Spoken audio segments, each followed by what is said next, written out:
All right, so in the next 4.5 hours or something like that, I'm going to teach you exactly how to make this entire funnel from start to finish.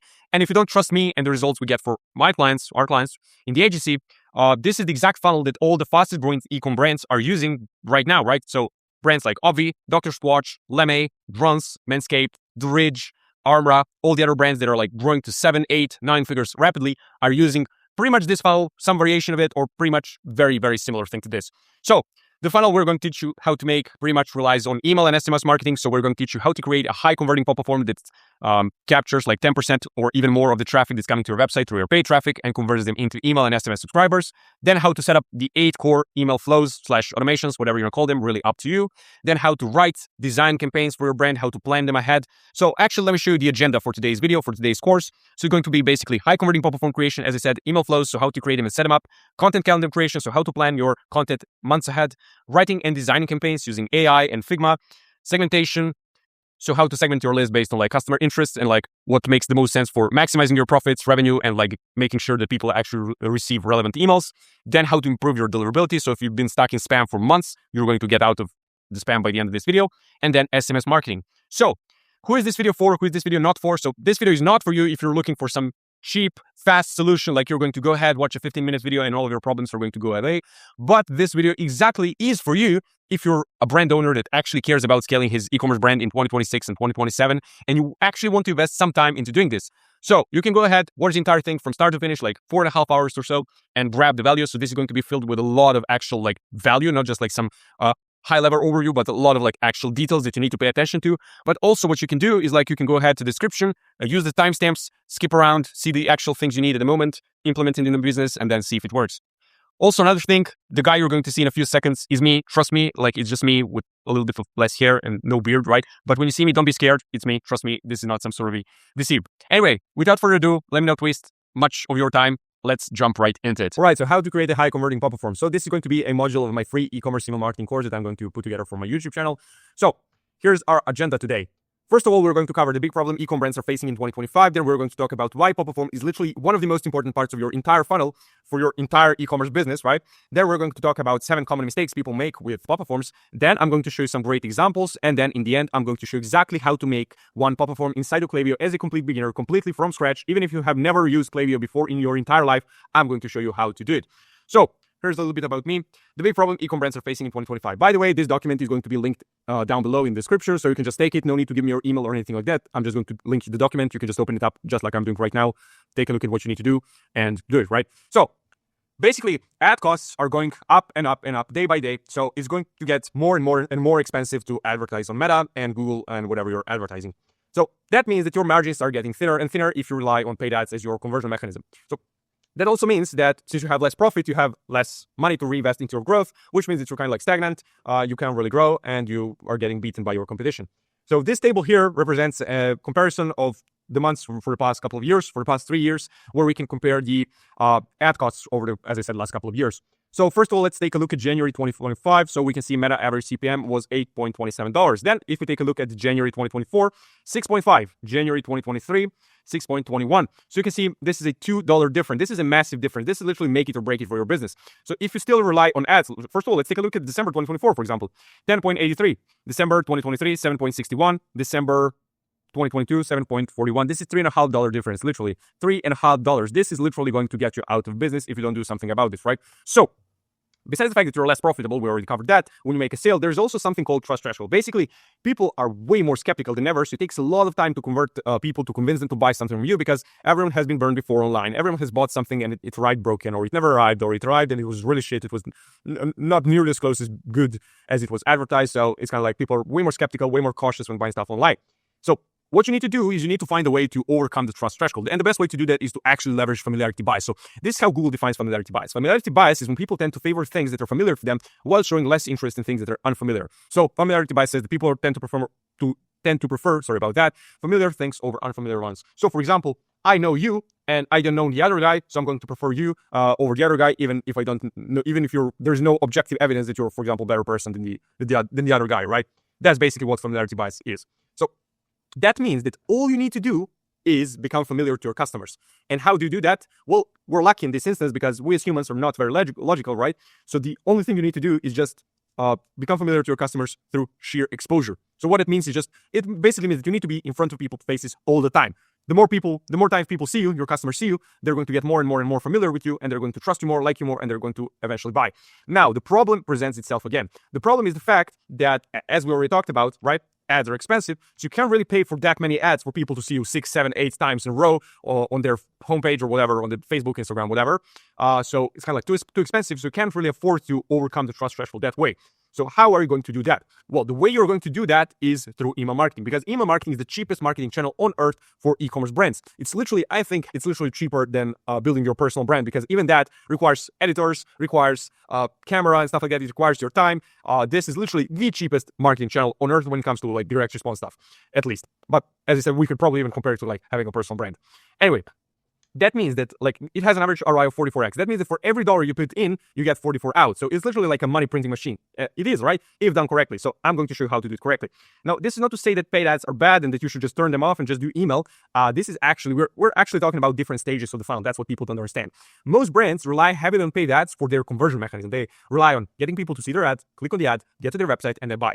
That is how you lose, okay? Because I don't know if you know, like, I think Dan Kennedy, one of the marketing legends, said that, like, whoever can spend the most to acquire the customer wins. So if you can't really spend that much on ads because you're going to run out of the budget, right? Unless you have some investor that are, like, giving you unlimited money. So what you need to do instead is you need to rely on the cheapest marketing channel that is going to allow you to spend a lot of money on marketing, right? On email marketing, because it's cheap. So that's how you win. That's how you beat your competition. So basically, you shouldn't be relying on paid ads for conversions. Look at them mainly as a way to get attention. Your ads are they're just there to get people to come to your website. Once they come to your website, then it's a different game. Then we're talking about email marketing, because you will focus on converting people in the back end using email, right? Instead of focusing on converting people using ads. Obviously, that is not to say that your ads are not going to bring any sales, because they are, right? Because obviously, if you have 100 people coming to your website, 20 of them, obviously, it's not going to be 20% conversion. It's going to be more like 2 or 3, but just for the sake of this illustration, 20 of them are going to buy no matter what you say, because they are in deep pain. They really need to solve the problem they have. So whatever you say, no matter how shit your product is, how shit your website is, how shit your ad is, they're just going to buy, right? Or some of them are just bored and they're just too rich. They have too much money. Some of them are like not really risk averse. They're like really prone to taking risks. So they're going to buy again. So those are like the 20 people, but they're going to buy no matter what you say. They're going to buy from your competitors the same way they buy from you. What you need to do instead to beat your competition, to not run out of your business, to keep growing your business, to keep scaling, you need to find a way to convert the bottom 80%, the bottom 80 people, right? So that's where you actually see the winners. That's the difference between a winning business and a losing business. The winning business is going to convert all of the people. Obviously, not all of the people. That's just like an illustration, obviously, but you get what I mean. They're going to convert even the 20 people, the bottom 20 people that will never buy. They will do some Wolf of Wall Street stuff, right? And manage to convert them, right? Sell me this pen and stuff like that. So that's what you need to find a way to do. And the way to do it is just through more content. And you can't really, as we already talked about, you can't really do that much content with ads because they're expensive, but you can do a lot of content with email, SMS, and stuff like that, right? We're going to talk about email mainly in this video. So, not only it's easy to get people to buy for the first time with email, but it's also easy to get them to buy. It's even easier actually to get them to buy for the second, third, fourth, and so on. And that way you're increasing your customers' lifetime value, which is going to make your business way more stable, way more healthy, and way more valuable and attractive to investors and people who actually want to buy it or stuff like that. If you want to sell it in the future, it's going to look way healthier, way more attractive to potential investors or people who want to buy.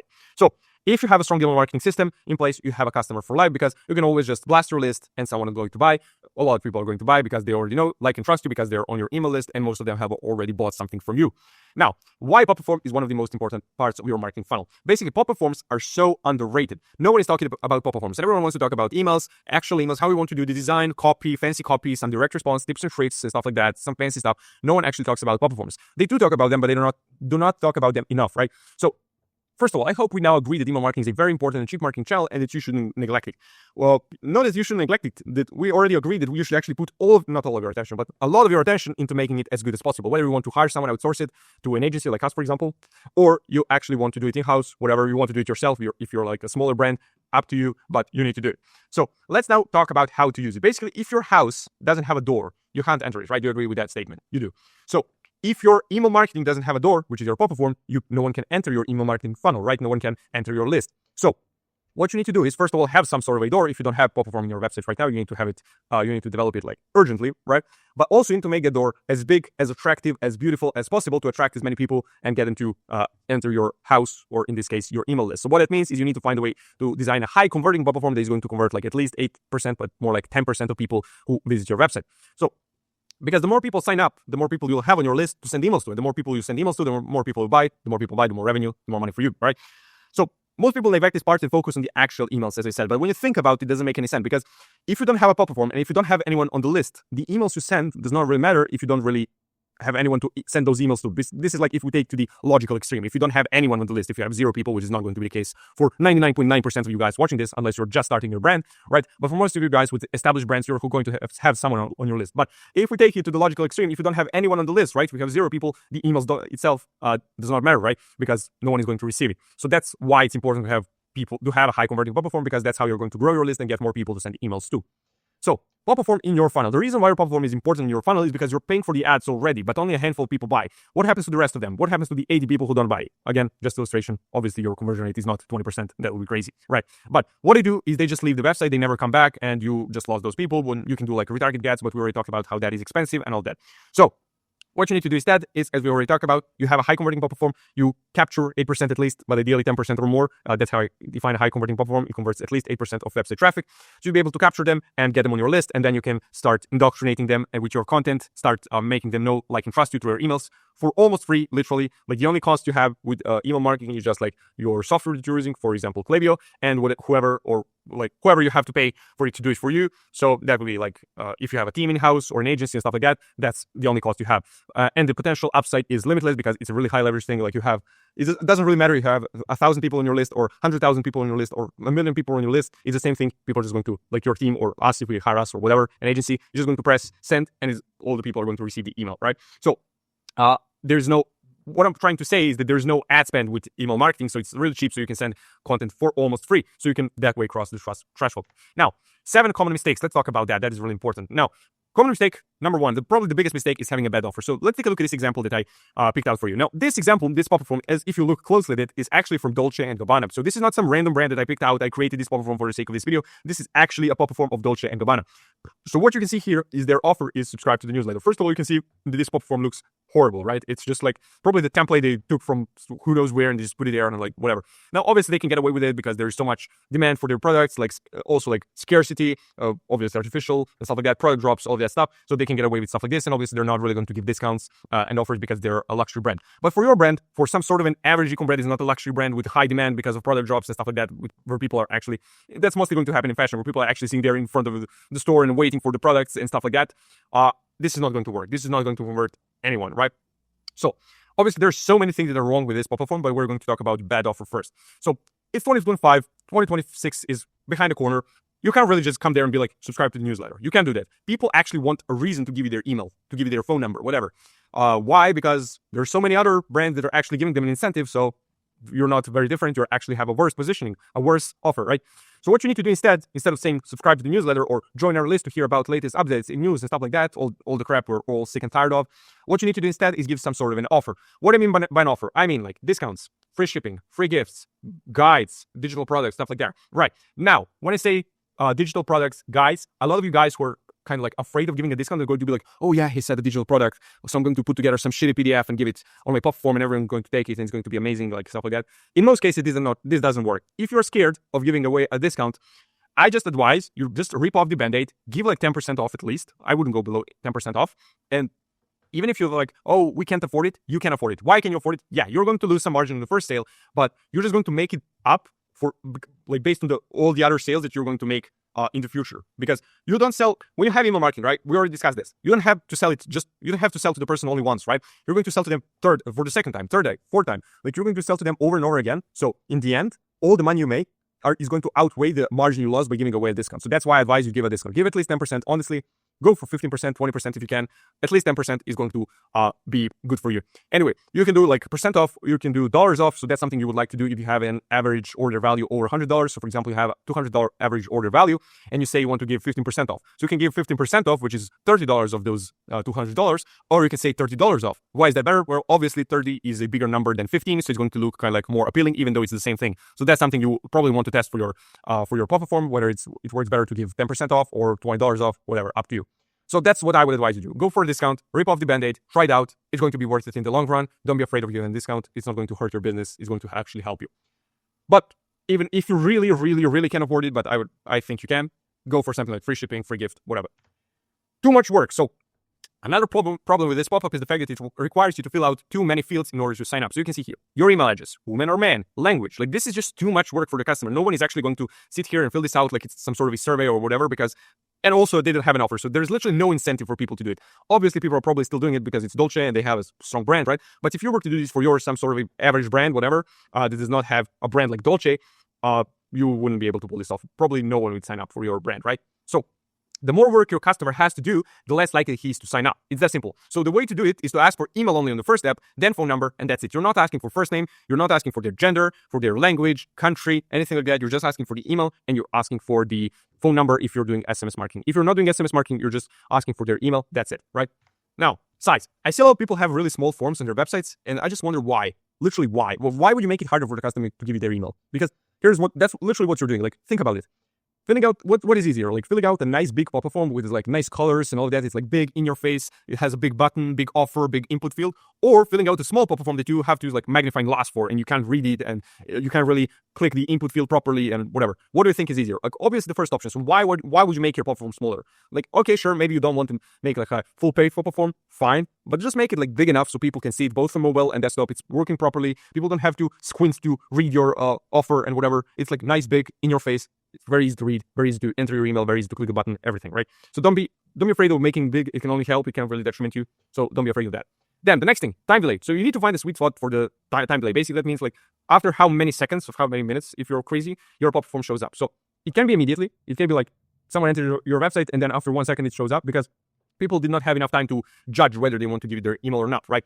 But it also can be after 30 seconds, let's say, because after 30 seconds, the majority of traffic that came to your website has already left. So I find that the sweet spot is between 4 seconds and 12 seconds, but you need to test it out. I can give you, do like 5.5 seconds. You need to test it out for your brand because it's going to be different for every single brand. For your brand, it might be like 16 seconds. I don't know. But for most brands, for 99%, it's going to be like between 4 and 12. But that's going to be like the A/B test you're going to run. You're going to test 4 versus 6, 6 versus 8, and so on and so forth. So the next mistake that I see is top right X is visible. Now, this is some sort of an advanced tactic that I'm going to teach you that you can apply. It's going to beat your competition by a lot, right? You're going to outshine them when you apply this. Okay, I'm kidding. It's not going to be such a big thing, but it is going to add, like the thing is, this is like death by 1,000 cuts. It's not going to be like you change one thing and all of a sudden your pop-up form converts 5 times as much. It's more about you change this one variable, and this one, and this one, and this one. And by all of those changes, you get your pop-up form to convert twice as better, 3 times as better, right? So that's the idea. We're just making the little simple changes that are going to give you 1% more, 0.5, 0.2, a little bit, and then at some point before you know it, you're at like 10%. So top right X is visible. It's 1.5, and people have already developed a reflex of closing the pop-up form. So you're on your phone, sitting there, or on some website, pop-up form shows up. Immediately, without even thinking, it's not like a conscious thought, it's like unconscious. You reach for the top right corner with your thumb, you close the pop-up form, that's it. You do not even have the time to actually read the offer, consider the offer, do you actually want $10 off, 25% off, whatever. You just close it, and boom, it's done. So as I said, as soon as it loads, people reach for the top right corner, click the X without even thinking about it. So if you remove the X and add a button for closing the form under the CTA instead, you literally double the conversion rate. I'm going to show you the exact example what I mean by this in a second, right? Don't worry. Or you'll at least get people to pay attention to your offer. So even if someone does not want your offer, when there is no X in the top right corner, they can't close it immediately. They'll at least stop, read the offer, think about it consciously, and then they can decide like whether they want 20% off or not, right? So the way you do it is by making the X transparent. I'm going to show you how to do it inside of Klaviyo. Don't worry. So next problem, too much copy. There's too much going on here. You can see, subscribe and enjoy 10% off. Join our email list and be the first to know about exciting sales, the best in books, gifting, and more. Plus, get 10% off your next purchase online over. This is too boring. There's too much copy. There's too much going on. No one is actually going to read all of this because if you know, like, do you agree? No one is going to read all of this, right? So if you know that no one is going to read it, why put it there? Why would you make it harder for the customer? Why would you make it more overwhelming? There is no need to do stuff like that. So all you need is your offer, this, the input field, this, and the CTA, this. That's it. Like, no need to include all of this copy, especially because this copy doesn't mean anything. All of this stuff is implied. Join our email list and be the first to know about exciting sales. Obviously, that's why you have an email list, right? So there is literally no need to include all of this copy because you and I, we both know that no one is actually going to read it. So this is literally a waste of space and it's just making it look way more overwhelming than it actually is because all it is just like, give me your email, I'll give you 10% off. So there's literally no need for this stuff. Unclear offer. So look at this pop-up form. It actually looks pretty nice, right? Branding, colors, aesthetically, it's nice. But can you tell me what their offer is at a first glance? You can't, right? So it's not good. It's actually a bad pop-up form. So if you look closely, you'll see that they're actually giving $150 off, but it's literally the smallest text on the entire pop-up form. You can see here, logo, headline, sub-headline, all of this stuff, CTA, close the form, X, everything is bigger than the actual offer. So join the community, be the first to hear remarkable stories and see diamond inspiration. is way more important, according to these guys, than enjoy $150 to your next diamond. Plus, enjoy 100. It's like, yeah, plus this menial thing. But yeah, what you're actually interested in is joining our community. No one cares about joining your community. Like, it's not about your community. It's not a bad community, right? But it's about the fact that people don't want to give you their email just for exchange of joining the community. But people want to give you their email to save $150, right? So they have a strong offer, but it's literally stupid because it's so small. The most important thing is written in the smallest tag. It doesn't make any sense. So instead, you should put your offer in the headline. Instead of join the community, it should be like, get $150 off, make it big and obvious, and then remove everything else that doesn't matter. Like this. Be the first to hear remarkable stories. No one cares about remarkable stories, and no one wants to see diamond inspiration. They want to do it, but they don't want to give you their email. They certainly don't want to read this subheadline and waste their time, right? So, great examples. Let me show you that. So, this step here, so we have a 3-step pop-up from here. So this step, the first step, as you can see, does not have an input field. So you can see like you got 10 euros off, claim 10 euros off, no thanks. By the way, this is the button I told you about. You remove the X. Now, in this case, they moved it to the left corner. This is something you test as well. That's something we do for our clients as well. We run those tests like X in the top left corner versus X in the top right corner. That's a pretty good practice because people are used to seeing the X in the top right corner. Then when you put it in the left corner, you kind of have the same effect where it's kind of like, stop, read the offer. Okay, then we can close it if we don't want it. If we want it, we can go for it, right? But yeah, this is what I told you about. You remove the X. In this instance, they did not do it, but they could do it. And then you add this button here, no thanks. If you want to be more aggressive, you can be like this button here, close the form, right? If you want to be more aggressive, you can be like, no thanks, I'll pay it full price. That's what I like to do. That's pretty good because it's kind of like, it makes people stupid saying no. That I don't know if you know Alex Hormozi, but one of his sayings from his $100 million offers book, one of the greatest books, read that book 100%. Great knowledge. Anyway, one of his sayings is like, make an offer so good, people feel stupid saying no. So the way you do it is like, you are highlighting the upside here, and then you're highlighting the downside here. So you got $20 off, and then it's kind of like, this is the upside, and then the downside is like, no thanks, I'll pay it full price. It's kind of like, downside is like, you're going to feel stupid because you did not take the offer. That's the idea. So that's what you can do. If you're kind of like afraid of doing that, afraid of insulting your customers, you're not insulting them, right? You're actually helping them get a discount and get your product at the perfect price. Sounds like a pretty good thing to me. But if you're like that kind of person, that's fine. You can do just no thanks. Absolutely fine. Anyway, this step here, the first step, is called micro commit step. So the idea is basically that you get people to make a commitment to themselves that they actually want this discount. Since people like to be seen as consistent, they're more likely to enter their email in the next step, right? Because they made commitment to themselves that they want a discount. So all they need to do here to claim 10 euros off is to click this button, claim 10 euros off. It doesn't seem like a big deal. It's not a big commitment. It's just like a small step. Just click the button, whatever, and boom, they made a commitment. So you need to test whether this works better for your brand. But in most cases, it's going to work better because it's just like a psychological trick. Even if it's more work, if it's more steps, logically, it wouldn't make sense. But as we already talked about, we as humans are not very logical. So this stuff is probably going to work better for you. Step number 2. So as you can see, this is where people enter their email. You see how big the offer is. So you've got 10 euros off, big, bold, in your face. I see what I'm getting, right? It's clear what you're getting. No first name, only email. So they're collecting only emails here. Also, you can see the X is not invisible, but it's top left corner where I talked about that. There are only 2 mistakes here. The copy below the headline is unnecessary. So this here is not really necessary. They can leave it. It's not a big mistake, but they could remove it. No need to do it, right?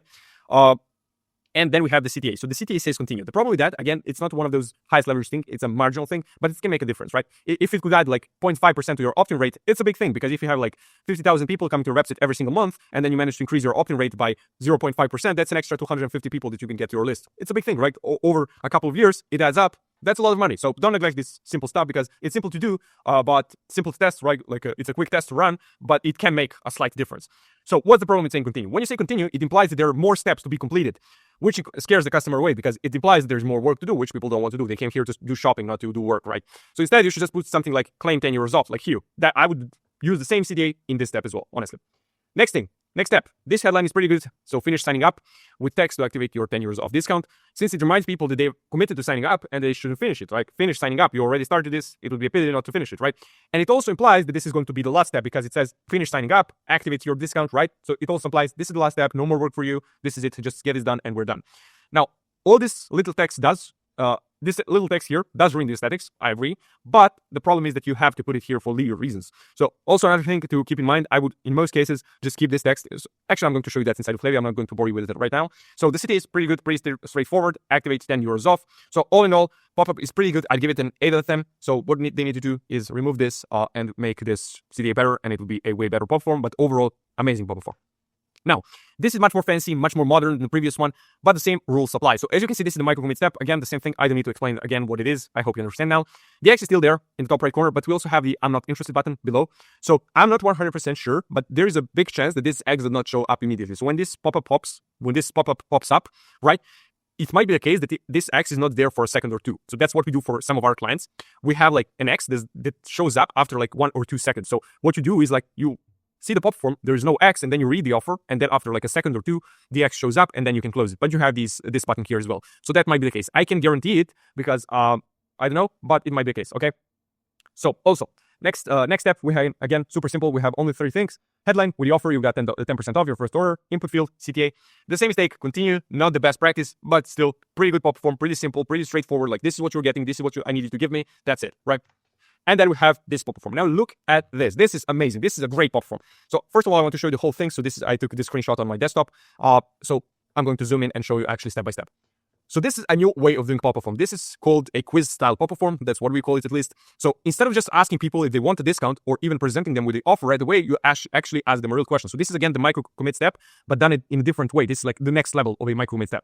So you can see here, you've got a mystery discount. To reveal it, tell us what do you struggle with the most: anxiety, stress, sleep, body ache. So this way, people actually feel like they earned the discount, right? It's not just about, oh, you come here and I give you the discount immediately. They feel like they earned it because they completed this quiz, right? Also, people feel like they're getting a more personalized solution because you're asking them something about the problems they have. They want to use what they want to use your product for, right? So they're going to get a better product recommendation, better customer experience based on this product. It doesn't have to be that way. You don't have to use this data for anything. This is just what the customer feels like, right? Now, you can make this kind of pop form inside of Klaviyo, but this is usually done using some other software. So, for example, we use Ali Alert at my agency. So, if you want us to build a similar pop form for your brand, you can book a call with me. The second link in the description. We have an agency deal with them. That's why I'm offering this to you. So, you get it at a better price, right? Another thing you can notice with this pop-up is that they offer a mystery discount. So, the thing is, they just frame it that way. You don't have to change your code. You don't have to build some fancy backend where it gives you some random discount codes or whatever.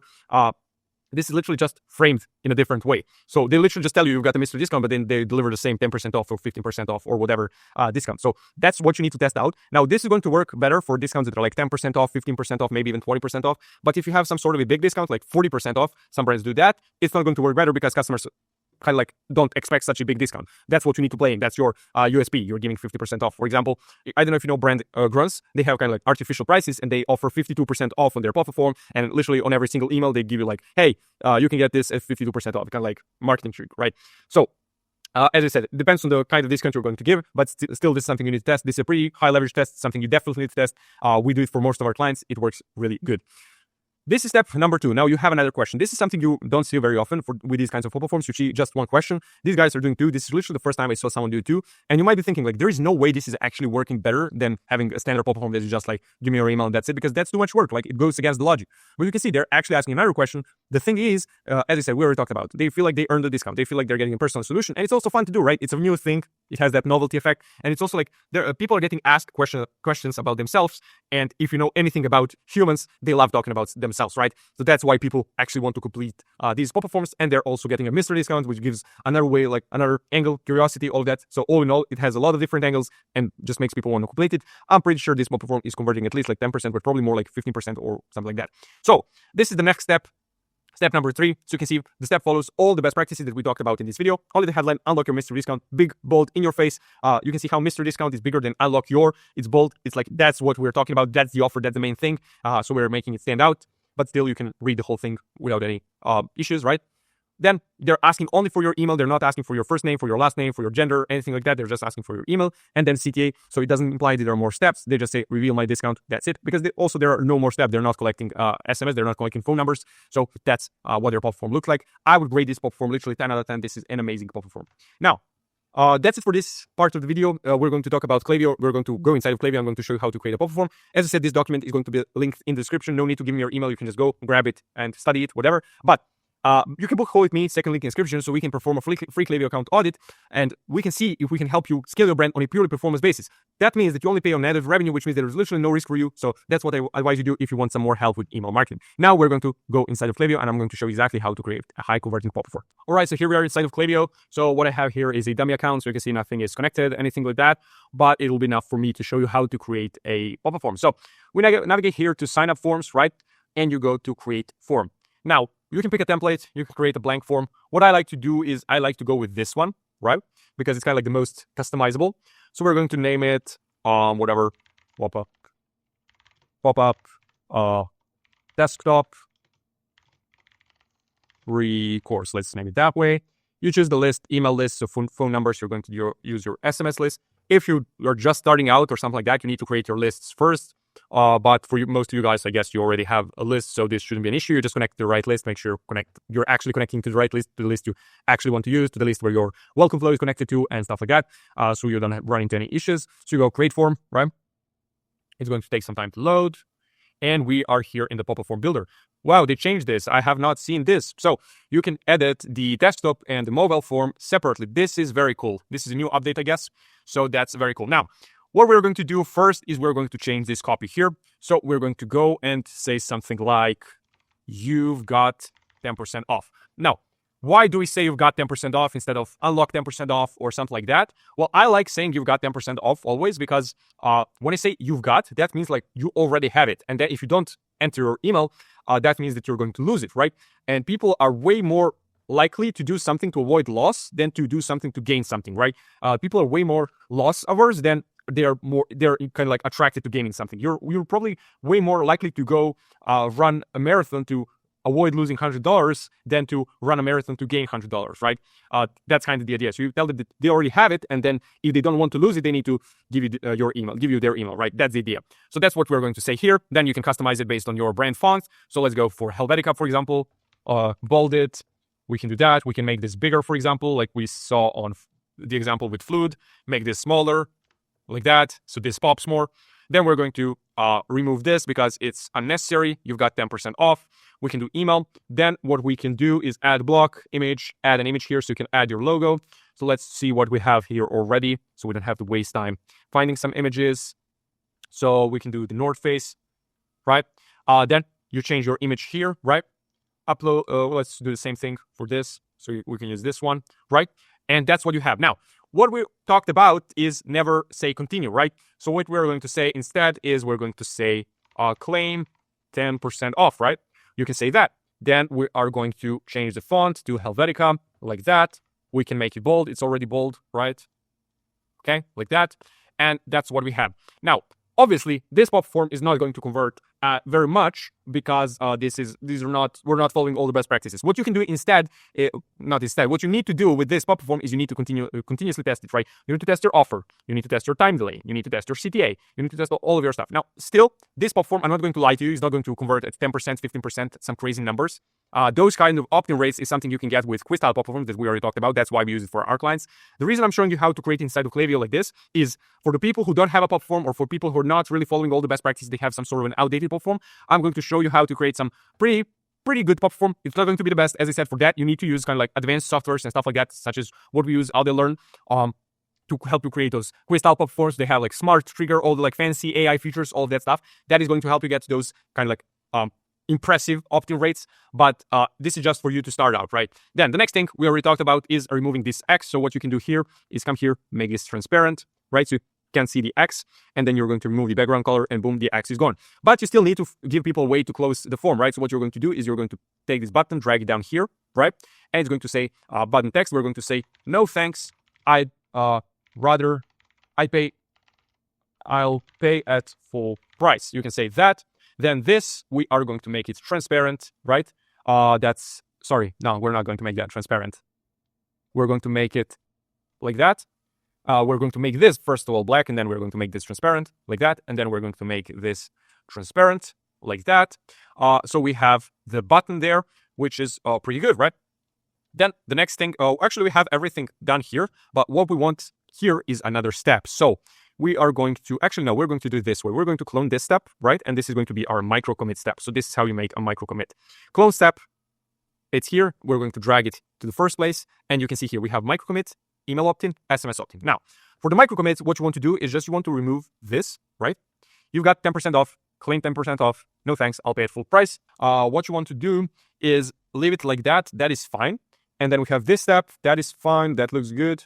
We could do like some padding here, down here, like 20, for example. That might look better. Let me see. Yeah, I like that. That's fine. Do that. And then we need to customize the SMS opt-in. So for the SMS opt-in, we're going to change this copy because this is absolutely terrible. It's not terrible. It's fine, but it's just like, this is better in my opinion. Finish signing up, ... This we're going to remove. we already talked about how we need to leave this here for the legal reasons. Now, I told you that I'm going to tell you something about this. What you want to do is, you can see how you can customize the position of this.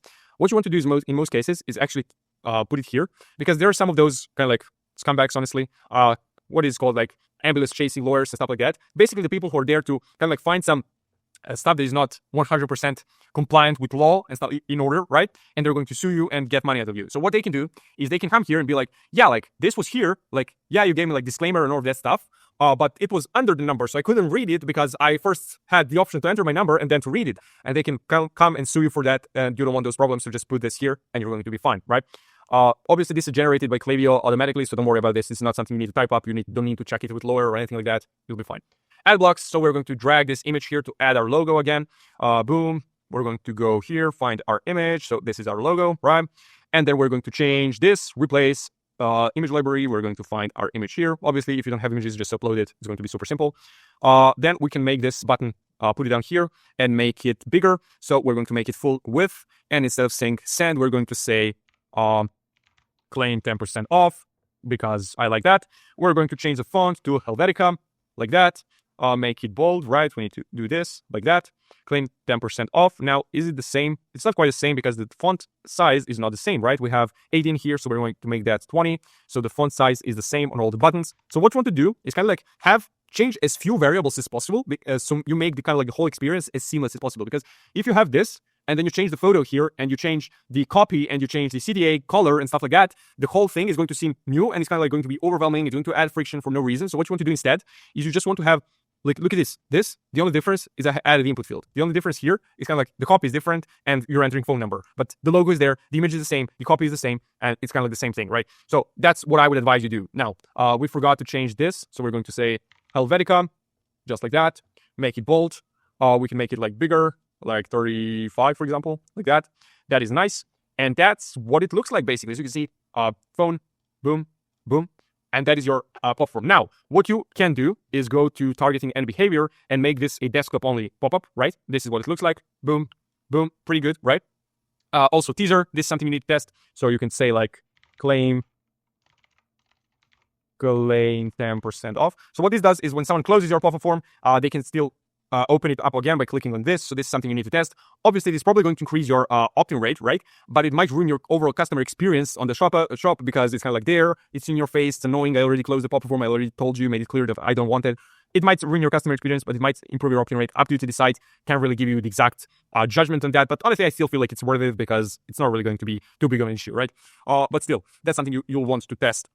Anyway, what I wanted to say is, yeah, so you can make this targeting behavior, you can make this desktop only, and then go to your sign-up forms. Let me show you, like there. So this is one we're using. We're going to go and we're going to say clone, right?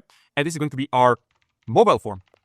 Mobile form, and we're going to delete this, and we're going to say continue, right? So we have our mobile form. So you can have two separate forms. That's what I advise you to do, because that way you can test different stuff on different forms, because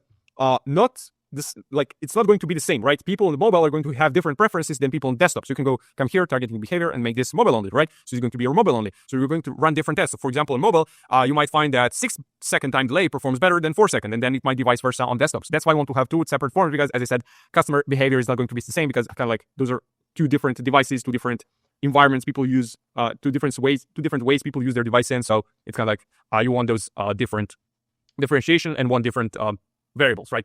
So that's what I would advise you do. You have two separate forms, and then you start testing. How do you test? You go create A/B test, right? You name it, whatever, up to you. You can test like micro commit versus no micro commit. Super simple. And this is going to be your copy one. So this is going to be your pop-up for mobile. This is going to be micro commit, and this is going to be no micro commit. And you're going to delete this, and you're going to go create test. Now, when it loads up, let me show you. So you have this is going to be your micro commit. Then you come here. This is your no micro commit. So you delete this step, continue to test settings, right? You come here, publish A/B test. And now obviously because I don't have anything connected, right, I'm not going to be able to publish the test, but this is how you do it. That's all you need to do. Then when the test is done, you're just going to finish it. You'll have the button here saying like finish test or something like that. And then you can start a new test, and you're just going to change the variables in the variation you want to change. So for example, let's come back here. We want to change like time delay. So you can change it here. After time delay, 4 seconds, 6 seconds, 8 seconds, you're going to change that, right? Then the next thing, you have like You can kind of like trigger the form based on how much someone has scrolled. I kind of like advise you keep this off. When a visitor is exiting the page, so kind of like exit intent, you can keep this off as well, because this stuff can misfire. Up to you. Again, this is something you can test as well. After we've done all the highest leverage tests, like testing the form, testing the copy, testing the offer, testing the CTA, stuff like that. You can test stuff like this. It's going to help, right? But overall, at the beginning, I'd probably keep it off because it can misfire, right? Exit intent and all that, and then it might get annoying to people. So I would probably keep it off. I would just test time delay, 4 seconds versus 6 versus 8 versus 10, and then versus 12. You're going to get the winner, and it should be fine. So that's what I advise you do for your pop-up form. That's how you create it. Super simple. No need to overcomplicate anything. Again, as some of the A/B tests you're going to run are going to be like, you got 10% off versus unlock 10% off. You test that, keep it running for some time. You get enough data, for example, like 2K people have seen each variation. Boom, done. You got enough data to conclude the test, and you're good to go, right? So that's for this video. Thanks for watching. As I said, this document is going to be linked in the description. First link in the description. You can just claim it. No need to give me your email or anything like that. And then second link in the description is going to be my calendar link. So you can book a call with me. I'm going to perform a full Klaviyo account audit completely for free for your brand. And then we can see if we can help you scale your brand on a purely performance basis. That means that you only pay a percentage of revenue we generated for you through email marketing. And there is literally no risk for you. So that's it for this video. Thanks for watching, and I'll see you in the next one. So in this module of my free e-commerce email marketing course that I'm putting together for my YouTube channel, we're going to talk about how to create a high converting welcome series flow. So here's my promise to you for this video. So we'll cover the 2 problems e-com brands are facing in 2025, then why is a strong welcome series flow so important, and then we're going to talk about how to do it, a step-by-step guide, and how to create it with a few examples. Now, here's a little bit about me, if that's what you want to know. If not, let's talk about the 2 problems. Now, this document is going to be linked in the description. First link in the description. You can just go get it, click the link, open it up. No need to give me your email, no need to opt in for a newsletter, anything like that. You can just go get it, take information, take inspiration, whatever you need. Now, problem number 1 is the CAC problem, as we already talked about. Now, if you're relying heavily on paid ads at the moment, your business is probably way less profitable than it was a couple of years ago, because ad costs went up, right? So the only thing you can do to combat that is to raise your prices. The problem with that is that you can only raise your prices so much. You can't really raise them to infinity, but the ad costs can potentially go to infinity. It can't really, right? But still, at some point, it will become a problem too, because you will have 2 options. You can either keep raising prices, or you can go out of business. Those are the only 2 things you can do, right?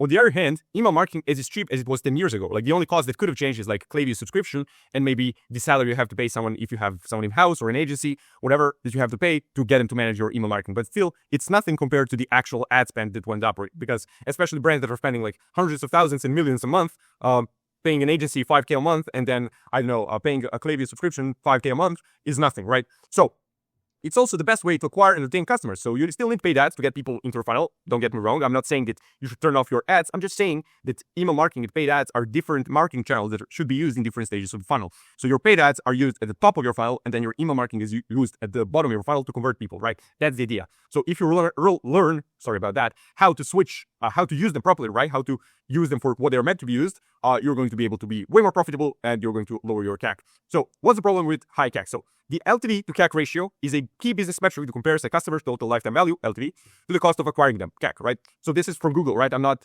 pulling this out of my ass or something like that. This is literally a definition from Google. So with the formula being LTV divided by CAC. By the way, if you know Alex Hormozi, you'll probably know that he talks about this a lot. If you don't know who that is, the guy's worth like 500 million at this point or something like that. So he knows about business, some things, right? So a high ratio, like 3 to 1 or more, indicates a profitable and sustainable business model showing strong ROI in sales and marketing efforts. So the idea is that you want to have at least 3 to 1. So basically, if you spend $100, your CAC is $100 to acquire a customer, you want to make at least $300 over time from that customer. Now, that is like in theory, and that is not really true. Ideally, you actually want way more than that, especially in eComm, right? Where you're like, you have a lot of competition, margins are getting thinner and thinner, all that. You want more like 10 to 1 or 20 to 1, right? And with ads, you can't really achieve that. But with email, you can, because email marketing has an average ROI of like 44x, which means that for every dollar you put in, you get 44 out. And then at that point, with your ad that have more like 3x ROI, 3x return on your investment, then you can even out and get to that like 10 to 1 LTV to CAC ratio, for example. Also, the thing with email is the fact that it's not like, the idea behind this is that your LTV will go up because email is a really good retention mechanism, really good retention marketing channel, because it's going to drive your LTV up, because with email, you have them on your list, and over time, people are going to buy multiple types from you, which means that your LTV will go up, and that CAC goes down. So we go LTV up, CAC down, the ratio goes up, everyone's happy, everything's great, right? Problem number 2, higher trust threshold. The second problem is the fact that skepticism is at an all-time high. That means that people have been burned before many times. Like, someone has ordered something online, if the ride broken, it was shit, it never arrived, whatever. People have been burned before. They don't want to experience it again. So it takes way more time to actually convince someone to buy something from you. People are way more cautious, way more careful when buying stuff online. So it takes way more time. The sales cycles are way longer. So it takes, as I said, way more time to convince someone to actually give you money. So as I said, that's why people have a hard time trusting you and buying from you. And how you can how you can overcome that, we're going to talk about in a minute. I'm going to give you a simple trick. It's super simple, super easy, not very logical. It's more like illogical based on emotion, but it works, right? So the importance of a welcome flow. Lowering CAC, that's the first problem we had. Now we're going to talk about its solution. As we agreed already, email marketing is your number one tool to combat rising ads costs and stay profitable. And that's exactly why I need a strong welcome flow. Because welcome flow is literally the first email, like the first email in the welcome flow is the first email someone gets from you when they sign up to your email list, right? And they can do that through a pop-up form. By the way, we talk about how to create a high converting pop-up form in the previous module. You can go watch it right now. The card will pop up. So go click, watch the video. It's really, really good. Now, studies said that it takes people 7 seconds to form an opinion about you, what they do when they first see you, right? Based on the first impression they get. Now, 7 seconds is not really a lot of time, as you would agree, probably. The problem is that you don't get even 7 seconds. 7 seconds is something you get maybe when you meet someone in person. When you send someone an email about your brand and it's not even coming from you, it's more like a designed email, which is a common practice in eComm, right? You probably get more like 2 seconds, 3 seconds maybe, right? Because first of all, people are kind of like in zombie mode when they're checking their inboxes, when they're checking their emails. It's not really like they're sitting there consciously evaluating you like, okay, he's tall and he's like built well, but he does not have long hair or something like that. It's more like, okay, email, boom, email, okay, whatever. So if your email is like boring, mediocre, if it doesn't really capture someone's attention immediately, it's going to get disclosed and move them to the next one. So as I said, if your email is boring, mediocre, people are just going to register maybe 0% of it, maybe 5% of it, they're just going to close it. So even if you have like an amazing website, amazing ads, amazing pop form, all that, you're just going to ruin the experience of being on your email list. People are going to unsubscribe. People are not going to keep opening your emails. They're just going to leave your email list or just never come back, never buy anything new. And that's not what you want because as I said, email marketing has an average ROI of 44x, which means that you put $1 in, you get 44 out, which is a great deal, but only if done correctly. And I'm going to teach you how to do it correctly. Now, how to cross the trust threshold, that was the problem number 2. As I promised, I'm going to uncover a simple trick to cross the trust threshold and get someone to buy. Now, you can do that by showing people testimonials and trusted by sections, like trusted by UFC and stuff like that, and media features and whatever, like your 5-star reviews and all of that stuff. You can do that, and that's something you will do in your emails. But more importantly is actually the exposure/familiarity bias. So here's how Google defines it. The mere exposure effect in psychology is the idea that people prefer familiar things over unfamiliar things. So people tend to prefer what is familiar, whether in the realm of music, words, foods, business, investments, people, or anything else, right? So the idea is that you just want to become familiar to people. So you want to get people to know, like, and trust you.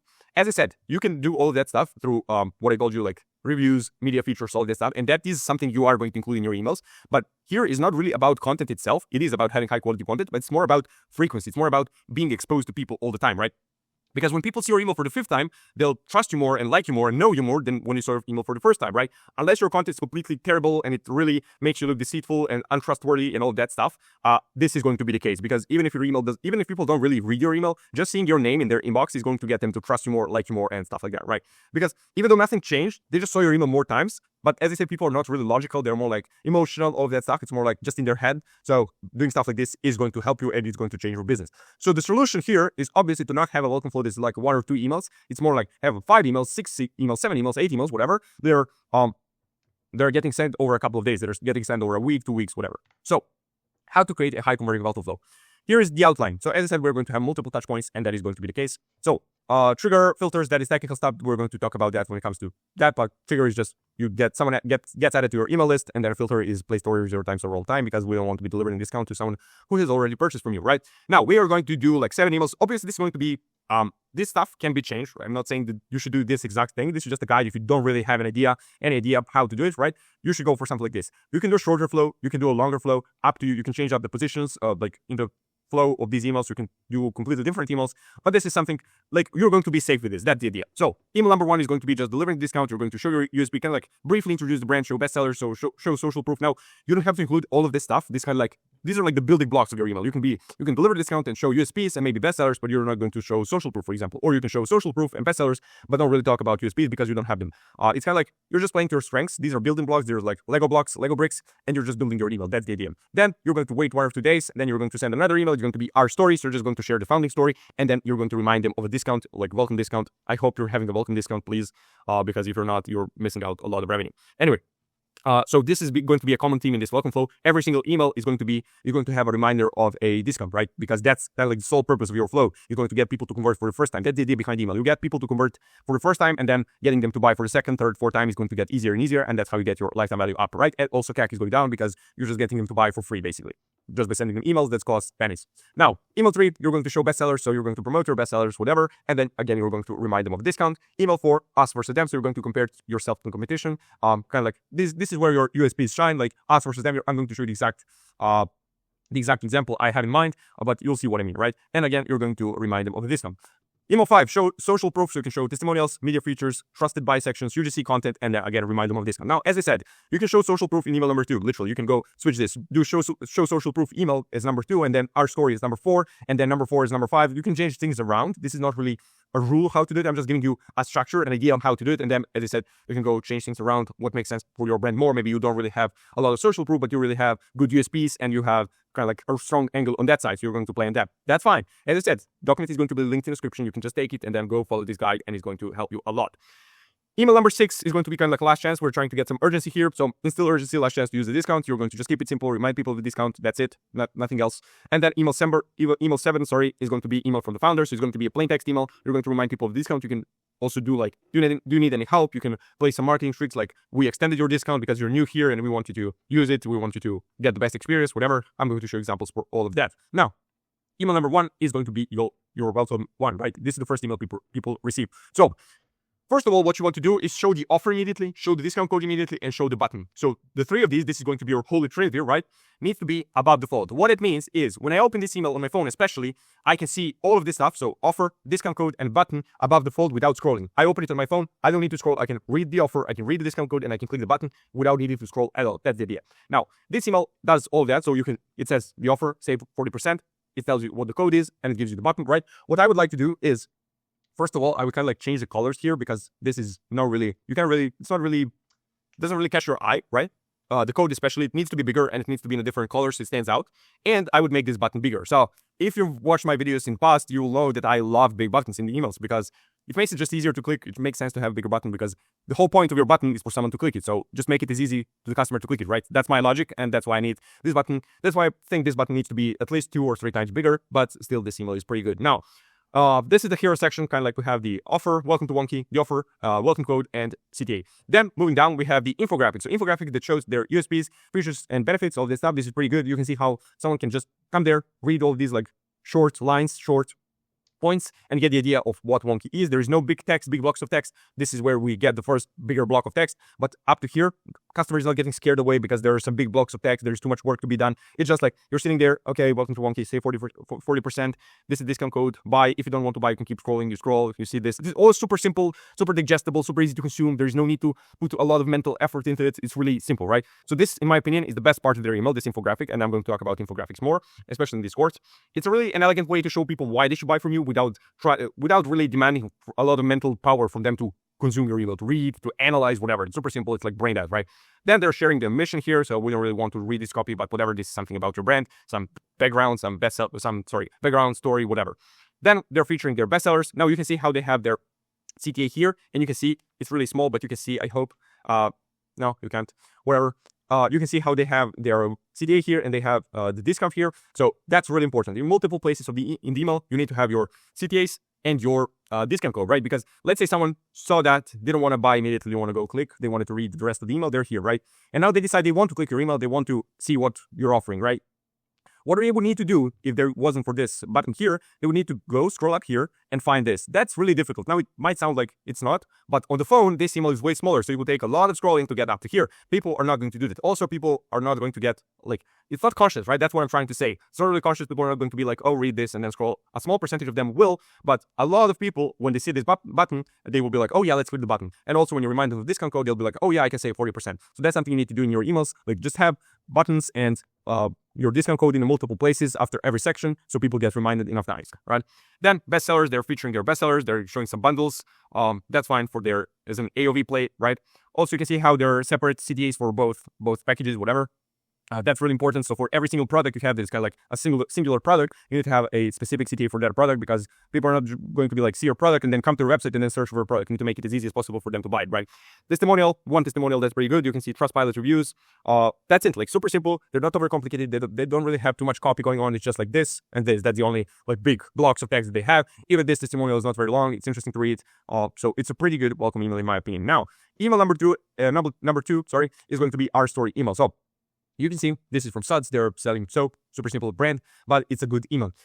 Now you can see no button at the top, no offer, no discount code. That's interesting. It's fine. They can get away with this. I'm going to let them because this email, as I said, would convert much better if they had a CTA at the top, but it's all right since our story email. For these emails, you can get away with not giving like a button above the fold, offer above the fold, CTA above, like code above the fold, all that. It's fine with these emails, but still, I would probably include it. But it's all right. Story is short and doesn't really overwhelm the readers. You can see here. And what I do instead of having a big block of text to make it kind of like overwhelming for the reader, what they do instead is they have icons, kind of like an infographic of icons 2x2. So it's a really effective use of these icons, and it's a really effective way to convey what you want to say, nice, elegant manner instead of having like a big block of text that is boring that no one wants to read. So this is pretty good. And that's what you need to do. When I say your story behind your brand, I'm not saying just make like a 10,000 word story because people are not going to read. You just want something that is short, sweet, to the point, that is going to hit home, that is going to get people to relate to you. Maybe we're similar to them, you have the same problem, and then you manage to solve it. That's how you started your company. Couple of sentences, that's it. Like 100 words, 200 words, that's it. Don't overcomplicate it. Don't write thousands of words because people are not going to read it. People don't care about your company as much as you do. So that's it, right? Then we have a discount reminder here. Now, I don't really like it because it's a PS. Don't forget, it's small. It's normally, okay, it's in a different color, so it does stand out a little bit, but I would make it bigger. I would put it here. That's how I would do it. Now, the reason they went for this style is kind of like, hey there, it's from their founders. It's kind of like a plain text email, like a letter, and that's why they're using the PS, but still, I would just go for use codes, this code for this offer, shop now. That's it. Make it as big as possible, right? And it's going to convert. Discount reminder, as I said, needs to be bigger. Bestsellers, that's pretty good. So we have a bestseller section, 2x2. That's probably the best format. You can do 3x2, 2x3, all of that is fine. But 2x2 is going to be the best play for you in most cases. What I would do is I would add this another button here. So the same one, discount reminder. I would just say use code welcome 10 for 10% off your first purchase. Shop now, big button, shop now, right? That's what I would do, honestly. But still, this email is pretty good. Email number 3, promoting bestseller. So discount code and the button are above the fold. You can see the offer is there. Use code 221B15 for 15% off your first purchase. Boom, big button above the fold. Bestsellers, product pick. So this is the bestseller. Bestseller benefits and USPs. Guarantee, so risk aversion, and then discount code and CTA. This email is, in my opinion, perfect. Absolutely perfect. I don't know who created this email. This is really amazing. I would really like to meet that guy. All of that stuff. But still, this email is absolutely amazing. As I said, we have a guarantee, risk reversal. We're sharing some USPs and benefits of the product, but it's not really too much in your face. It's short, sweet. You can see how we have these sections that are like unmatched ventilation, stay cool, stay dry, better performance. So that's kind of like giving you high level overview. And then if you want to read more information, you have kind of like a little bit more supporting copy down there. That's it. You can see there's not too much copy. It's a lot of visuals as well, but just enough copy to get people information about the product. This email, 10 out of 10. Then email 4, us versus them. So discount banner, reminding you of the discount immediately. This is a really good solution in my opinion. So this can work if you don't really have enough space, or it doesn't really fit the concept of your email. You don't have a nice hero image that would be nice behind your code and offer and CTA. You can do a banner. That's also pretty good. The problem with this banner is kind of like, I don't know, there's too much text. I would just say use this code for 15% off.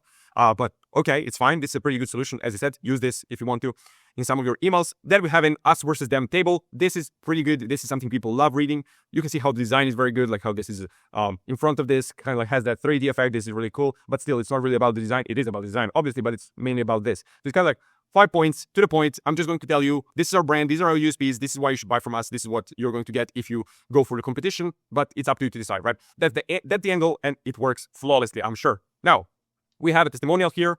We have some copy. That's fine. Reminder of discount. This is how you want to do it. Use code. This is the code for 15% off your first order. Big button. That's how we do it, right? No fucking around. Now you can see they don't have CDA here. They could probably do this same section here as well. That would probably make this email even better. But overall, this is an amazing email. They have like a banner and they don't have a button. There is no really point in telling people there is a banner if you don't have a button for them to go to your website. Actually, so that's the only thing I would change. But overall, this email is probably like a 9 out of 10, 9.5 out of 10. This is amazing. So that's the idea. Like, those are the key takeaways. You just have a big button. You remind people of the discount. You're giving some content. It's kind of like fast-paced, testimonial, copy, table, infographic, all of that stuff. People get entertained. They get educated about the brand in a fast-paced manner. They're not wasting time. It's not boring. It's not mediocre. It's like dynamic, and your emails are going to work. Email 5, social proof. So we have discount and the offer visible at the top, so you can see better again, but it's better in this instant because we have a CTA as well. Review in the hero section, so that's something you can do as well. That's pretty good. If you have some sort of an interesting review, you can put it in the hero section, and it's going to work really well because people are going to read immediately. Boom, review.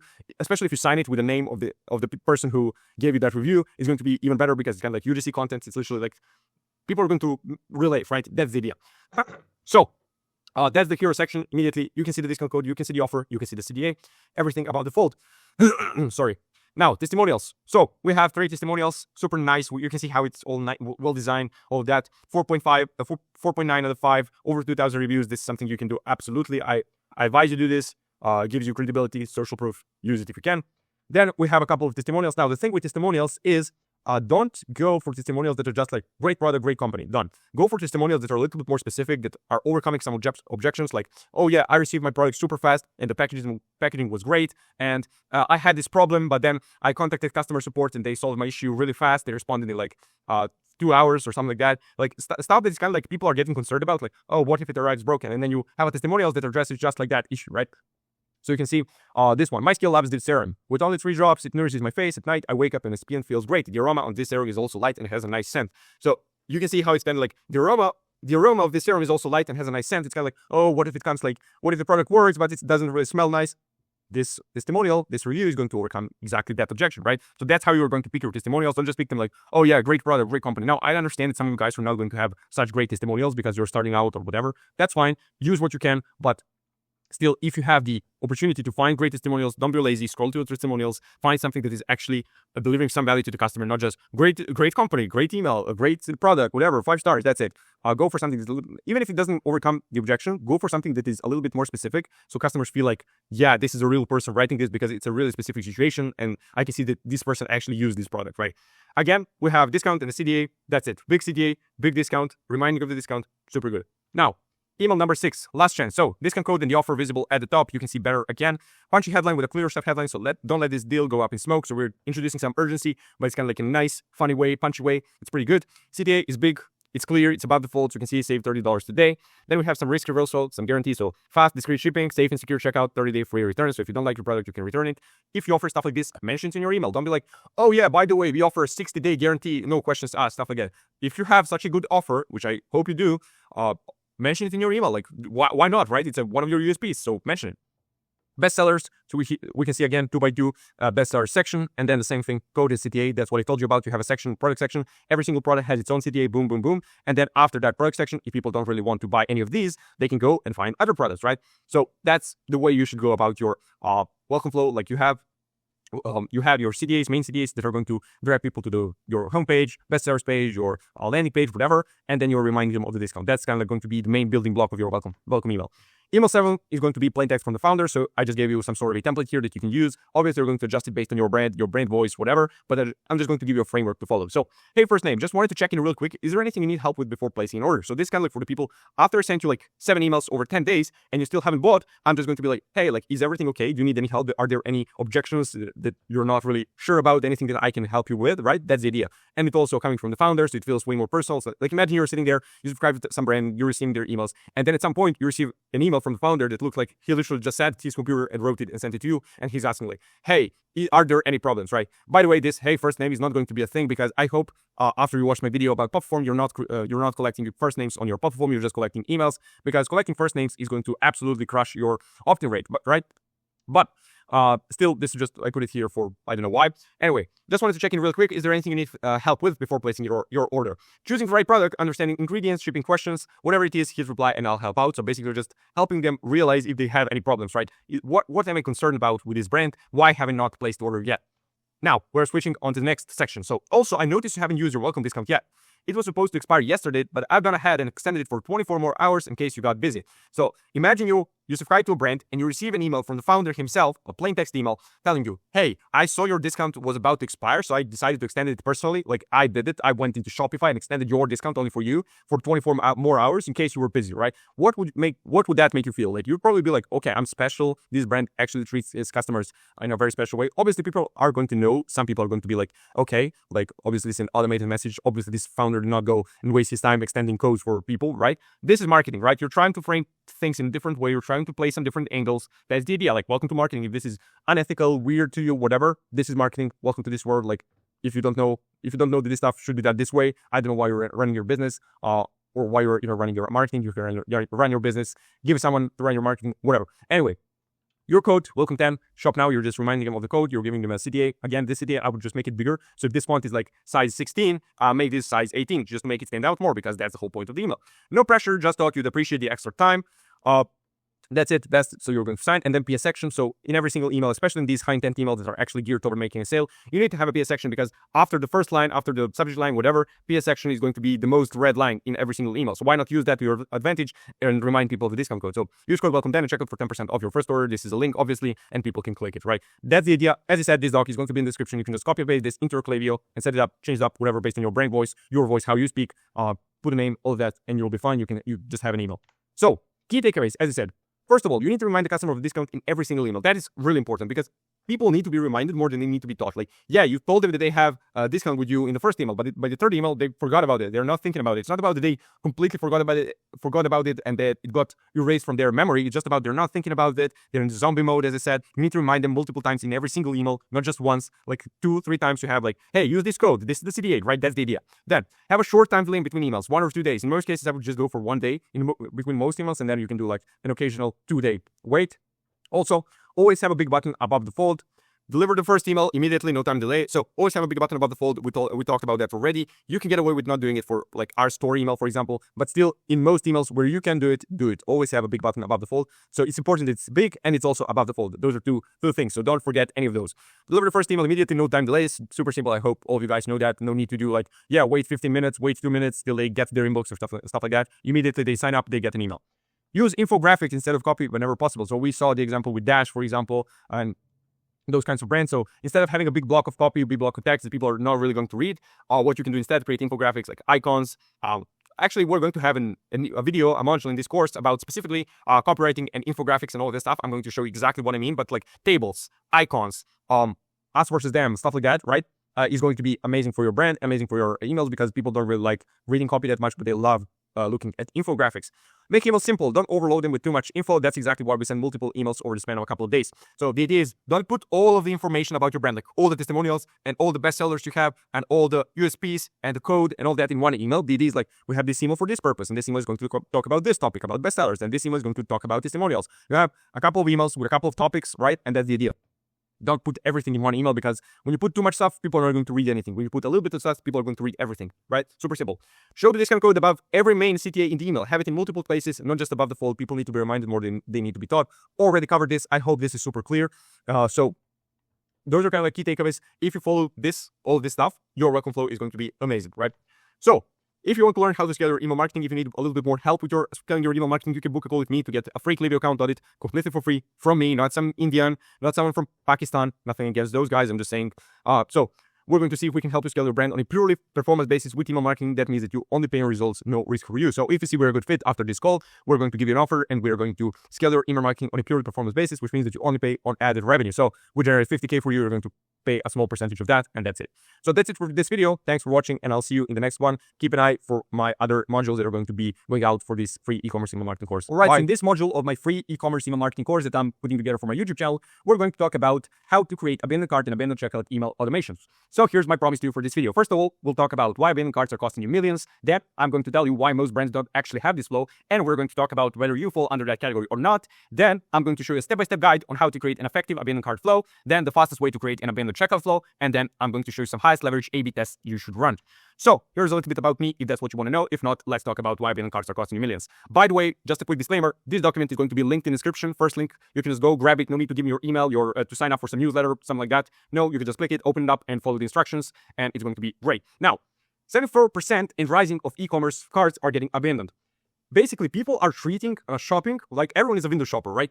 So people are treating like the whole adding to cart action like a like button, basically. They're like browsing your website, they're seeing some products, they add the cart stuff they like. So it's kind of like just like they like pictures on Instagram and TikToks and stuff like that. They do the same with your carts, right? So they add a lot of stuff to their cart, and no one even checks out. Like most of them don't even buy anything out of there. Even if they do, it's like 1/10 of what they would have bought if they actually bought the whole thing they added to cart, right?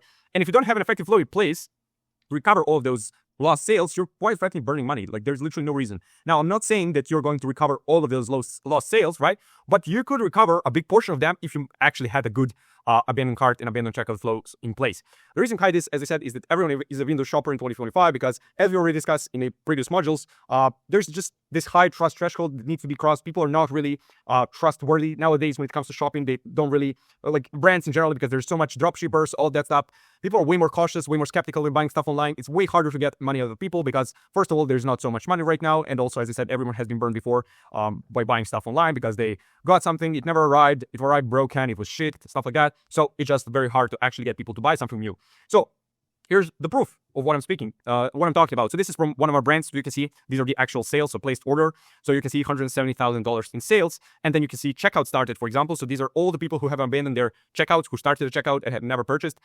440,000. So it's a massive difference, right? This is like $300. It's like $250, right? This is a lot. Obviously, as I said, you're not going to recover most of these sales, and obviously in these sales are some of the sales that got recovered. You can see flows are contributing like 50,000 to this number actually, right? But still, if you did not have such an effective way to recover all of those lost sales, you would be quite frankly burning money, right? You're wasting your time. You're wasting you're wasting the opportunity to get all of those sales. Now, let's talk about why abandoned cart flow prints. Basically, the fact that everyone's just adding to cart without buying anything is not that bad of a thing for you, as I said, because most of these people have kind of like made a micro commitment that they actually like the item, like as we already mentioned, like it's like a like button adding to cart. So they kind of like in their mind, they managed to make that commitment that's kind of like, okay, I kind of like this item. I would like it. It's in some instance to actually own this item, right?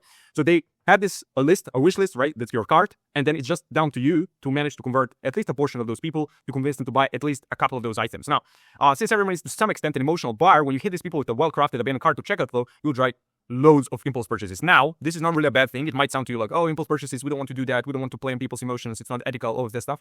Everything, my friend, is a impulse purchase, right? There's not a single purchase that is not an impulse purchase, right? Even if you're buying a house, that is an impulse purchase. The moment you go and be like, okay, let's buy this, that's an impulse purchase, because to some extent, you need to have, the reason you're buying something is based on emotion, right? Especially in e-com space, like you're buying clothes, you're not buying clothes because you don't really own many more clothes, you're buying clothes because you want to look good, you want the status, you want people to respect you, to be like, oh, this guy has a cool t-shirt or whatever, right? So when you think about it that way, it all comes down to emotion, which means that it's all impulse purchase. So it's fine, it's not unethical, like that's how people buy, that's how people think. People like to think they're logical, they're not really logical, people are mainly irrational beings, right? Which is fine, you just need to know how to play with that. As I said, like it would be unethical if you actually had a bad product. If you had something, if you're scamming people, right? You convince them to buy it through an impulse purchase and then you don't ship it, or it arrives and it's shit and stuff like that. That would be unethical, right? But if you're advertising it like the way it is, actually, you're telling people, hey, I have this great product and your product is actually great, that's fine. Like that's your mission. That's why you're running your e-com brand in the first place. But what I want to talk about is, do you have this flow? Basically, most brands don't really have the abandoned cart flow. So until recently, Klaviyo actually didn't have added to cart metric installed. So you had to install it manually, right? By adding some snippet of code to your Shopify store. So most brands did not actually have a way to track when people add something to cart. Now, you might be thinking like, yeah, like that might be the case for some brands. We have an added abandoned cart flow. Most brands, as I said, don't really have it. So there's a really, really big chance that you don't actually have this flow. Now, if you have been setting up your flows recently, then you might fall under the category of people who actually have this flow, because Klaviyo recently added to cart metric from Shopify, right? That is installed immediately, right, when you connect your Shopify to Klaviyo. So if you have been doing your flows recently, you most likely have this flow, right? But if you have been making your flows like a couple of years ago, a couple of months ago even, you most likely don't have this flow. So the idea is this. So basically, people don't really understand what's the difference, so I'm going to show you. Basically, the trigger for the Klaviyo's template for the abandoned cart flow is actually checkout started. This is literally screenshot from Klaviyo. This is their abandoned cart reminder. This is not abandoned cart. You can see trigger checkout started. This would be abandoned checkout. So this means that this flow is not abandoned cart at all. So if you have this flow, you follow Klaviyo's template, whatever, you don't have an abandoned cart flow. Here's the difference, right? Abandoned cart is, I'm on your website, I find the product I like, I add the cart, and I leave the website. That's abandoned cart. Abandoned checkout is, I'm on your website, I add a product to cart, I go to click here, you can see, proceed to checkout, and then I'm at this page, I need to fill out my information, credit card, all that stuff, and then I check out. If I leave this part of your website, this page, right? That's abandoned checkout. So basically, with your abandoned cart flow, right? This flow, you're capturing only these people. So all the people who have added something to cart but did not click proceed to checkout are not getting hit by any of your emails, which is a massive leak in your funnel. Now, how to create abandoned cart flow? Here's the structure.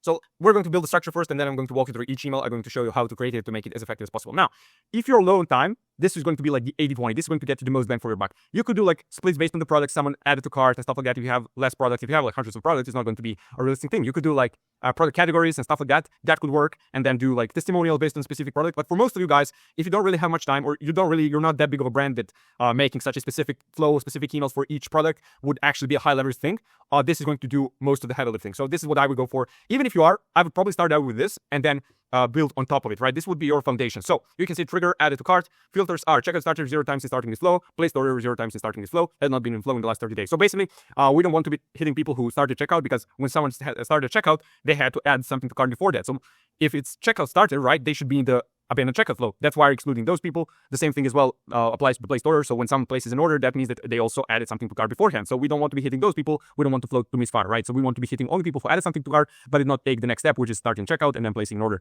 Also, we don't want to be hitting people who has been in the flow in the last 30 days, because we don't really want to spam people that much. Also, this number here, it doesn't really have to be 30 days. So this kind of like depends on your sales cycles. If you have products that are like low ticket, they're more like really like impulse purchases that does not really have a consideration window, where you have a long sales cycle where someone is thinking about buying it. Basically, if it's a lower ticket item that people are buying on a regular basis, you could get this down to like 21 days, 14 days even. If it's something that takes longer to consider, right, it might be more than 30 days. It could be like 45, 60, whatever. But for most of you guys, 21 to 30 is going to make the most sense. Then we have a time delay here, wait 45 minutes. Now, this is something you're going to test. We're going to cover that in a minute. Then we have the first email. So this is going to be a simple reminder. Dynamic product section, just showing the product that they left in the cart. That's it. You're basically going to have like headline, dynamic product section, and CDA. You could include some testimonials or something like social proof or risk reversal guarantee, whatever, if you have something like that. But that wouldn't be like the main thing of your email. The main thing is just like headline, dynamic product section, CDA. I'm going to show you an example very soon. Don't worry. Then you have a time delay, wait 1 or 2 days. Again, this could depend on your sales cycles. So for example, for high ticket products, you could do like 2 days, 3 days, whatever. But for most of you guys, 1, maybe 2 days is going to be the best cadence, the best time delay, right? Then email number 2, so social proof plus USPs, dynamic product. Again, in every single email, you want to have your dynamic product section, because that's going to drive the most kind of like emotional power, right? Emotional response, because when someone sees the product, they're like, oh yeah, I wanted that product, I want it again. Especially for the products that are more like visually based, for like, for example, fashion, as I said. If you're selling supplements, yeah, like dynamic product is not going to play that much of a part, but still it improves the customer experience, makes it way more personalized. So still, in every single email, I would include a dynamic product section. Now, if you don't know how to create a dynamic product section, I have a video on my YouTube channel, created it, how to create a dynamic product section for abandoned cart, abandoned checkout, it browse abandonment flows. You can check it out. It's like 7 minutes. I'm walking you through the entire thing. I'm giving you the doc that I used in the video to actually give you the instructions. So it's going to pop up right now, card. So go watch it, right? Now, email 3, again, you're having a time delay, wait 1 or 2 days. You could get away with more, less, whatever, up to you. So you can introduce a discount here at the dynamic product as well. So if you don't manage to convert someone in the first 2 emails, you can try and offer them a discount, like 10% off, 15% off, something like that, to get them to buy in the third email. This is optional. This is up to you whether you want to do it or not. I would advise you do it, honestly, for non-buyers. Obviously, this is going to be split for non-buyers, but actually, even with for buyers, like something like this could work. Well, now at some point, people are kind of like going to realize that you are giving them a discount, but still, if you do like artificial pricing anyway, this could work. So I would probably go with this. Then email number 4, last chance to use the discount. So you're introducing some urgency. Now this is going to be kind of like a split test you could run. So whether this works better with a plain text email or a designed email, up to you. If we're going to go for a designed email, the dynamic product is going to work better. So this should work well enough without requiring too much work from you. So this is just like 4 emails. They're super simple, especially the first one, even the fourth one if you do a plain text email. So this shouldn't require too much work from you, but it's going to do, as I said, most of the heavy lifting. Now, as I said, since most of the sale will come from the first 2 or 3 emails, you don't need to do 5, 6, 7, 8 emails. Really no need to do that, especially if you're like a smaller brand. The problem with this is going to be that you won't get that many people that are actually entering this flow. So yes, it's a high intent flow. The people who are entering it are actually looking at buying your stuff, right? But there won't be that many people, so you can't really run A/B tests that fast. It's not really effective. So if you have too many emails, too many splits especially, it's going to get messy. You're not going to get enough data fast enough, so it's kind of going to be like slow. You can't really optimize it over time. This is going to be a little bit less personalized, but it's going to be easier test to optimize over time. So this is what I advise you do. Now, you don't have to follow this exact outline. This is kind of like just an idea, framework, a way to think about it, right? You can create your own one. You can come up with something that works better for your brand, for example. I know, as I said, it really depends on the brand. So for some brands, as I said, for fashion, it would be more important to have like a dynamic product. Then if you have like supplements, it will be more important to have some sort of a testimonial, like, oh yeah, this really worked, or to explain the mechanism behind the supplement or something like that. Again, you need to use like common sense here. I can't really tell you really over a video what you need to do for your brand specifically. But this is going to be this kind of like a way to think about it. You could follow this and it's going to work. So don't worry about that. Now, filters. So this is the trigger and the filters you need to set. This is what it should look like inside of Klaviyo. It's going to be super simple. You don't need to overcomplicate anything. So trigger, add it to cart, and then profile filter. So check a starter 0 times starting is flow, and place order 0 times starting is flow, and has not been in flow in the last 30 days. So you can see exactly how it should look like inside of Klaviyo. It's going to look like the same for you. So you can't really mess this up. Now, email number 1. So the purpose of this email is just to remind people they left something in the cart. Many people will convert just with this email. This is going to probably drive most of your sales. If you're like offering a discount, then the third or fourth email, because they have a discount, and the fourth one is like urgency and all that, it might match this one. But overall, this is probably going to be your highest converting email. So the formula is headline, dynamic product section, CTA, and then optional, you can do like risk reversal, free shipping, maybe it's testimonial, something like that. But it's going to be like your bread and butter of this email. Now, here's an example so you can see what I'm talking about actually. So as you can see, this is super simple, super straightforward, and follows the formula we talked about. So we have a headline, short, to the point, like direct, no need to do something fancy. Your items are reserved. That's it. Like I'm just telling you, hey, this is the item you abandoned. We're holding it for you, but not for a long time. Basically, that's what this headline means, right? Dynamic product section, as I said, video again is going to pop up. You can go watch it. I'm going to probably link in the description as well. So you can just go see how to do it. Super simple. No need to overcomplicate anything. You can see name of the product, image, price. You can include all of this. Again, this is something I teach you how to do in that video.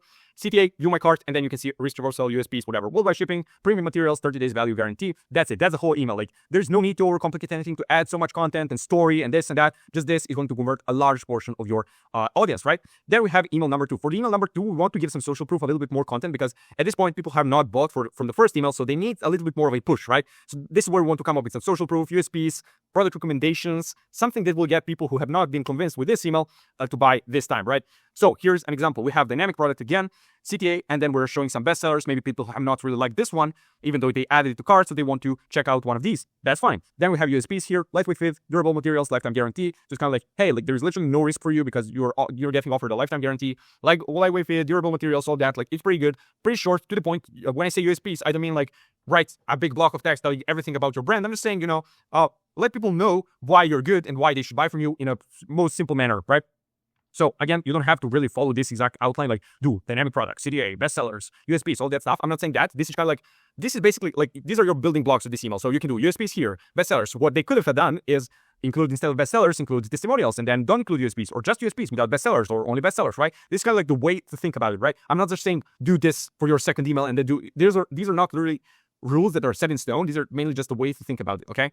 Now, email number 3. So email number 3 will introduce the discount. This will get you another portion of people who did not want to buy with the first 2 emails to buy now. So introduce the discount. You can see here, you know what? Get 20% off when you check out today. Give something you're comfortable with, but I wouldn't go below 10%, because 10%, like if you give 5% off, it's not really valuable. Even 10% might be kind of like bad right now. Might seem kind of like not enough, but 10% is something I would go with. That would be kind of like the minimum. Then dynamic product section, you can see here, CTA down there. That's it. This email is super simple. Just some copy here. This is not very overwhelming. As you can see, they're just giving you, boom, simple headline, code, dynamic product. That's it. Like super simple. They're not overcomplicating anything. That's the whole point I'm trying to make. You're not trying to overcomplicate anything with these emails. They're like abandoned cart, abandoned checkout, even browse abandonment is going to be more about the product. And then you have some supporting sections that are like social proof, discount, all of that stuff that is going to push people over the edge. Because as I said, since people added this to cart, that means that they at least kind of like it, right? Some of the people have just added it, who knows why, but a lot of those people have actually added the product to cart because they actually like the product, right?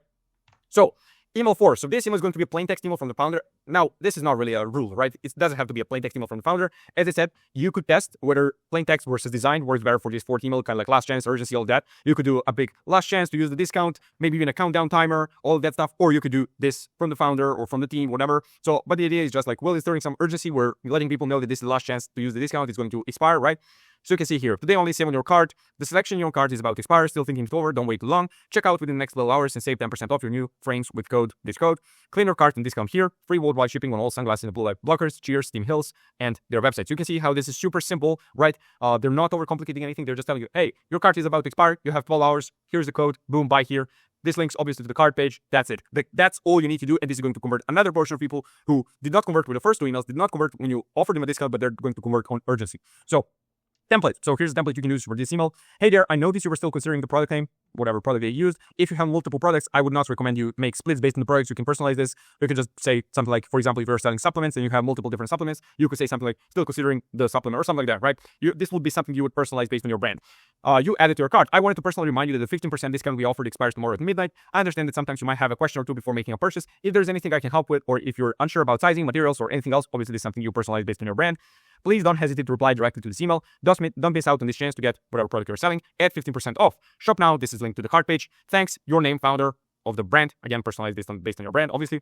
So you're just going to make this match your brand voice. You're not going to say it exactly like this. This is just a template, a framework to use. Even this might be a little bit too long, like the whole email. You could make it even shorter than that, just like these guys did it. Like this super short, super to the point, just like your content is about to expire. You have 12 hours. Here's the code. Here's the link. That's it, right? What I will also include is probably a PS section. Honestly, that's something I forgot to include here because PS section is going to be one of the most read lines. So you could do like, hey, kind of like sum up the whole email, be like, hey, your cart, use code checkout 20, checkout 10, whatever, before it expires, and link that to your cart page, and that's it. That's what I would do, probably use a PS section. That would probably boost conversions as well. But again, that's something you need to test. So, how to create an abandoned checkout flow in 3 minutes. Two-step abandoned checkout flow is this. Duplicate the abandoned cart flow we just made. So this flow, we just talked about the 4 emails. So you're just going to go to flows, click the 3 dots in Klaviyo, duplicate it. You have like, it's not saying duplicate, it says clone. You clone it, name it abandoned checkout, and just going to change the triggers and filters. So trigger is going to be checkout started. Filters are going to be placed order 0 times in starting flow. Has not been in flow in the last 30 days. So you're just going to remove checkout started 0 times starting flow, and that's it. And that's your entire abandoned checkout flow, right? Because it's kind of like, if you're low on time and if you're not really a big brand, you can get away with literally sending the same emails. If you're like a bigger brand and you have time, you have a team, you have an agency, or you have someone in-house, then it would make sense to create kind of like different flows. But still, those 2 flows would be very similar. You could create something different. Maybe you would offer a discount for abandoned checkout, but not for abandoned cart, or something like that, or different content, maybe different testimonials, because people have different objections, whatever. If you're like a bigger brand, as I said, and if you have someone handling that, then it's fine. But if you're not really a big brand, or you don't really have a team handling this, or you have a small team and they don't really have time to do stuff like this, it's not going to be the highest leverage thing. So go ahead, clone the abandoned cart flow, change the triggers, and you'll be fine. Trust me. Now, the highest leverage A/B tests run. What to test? So subject lines and preview text. This is obvious. Now, this is going to be a high leverage thing.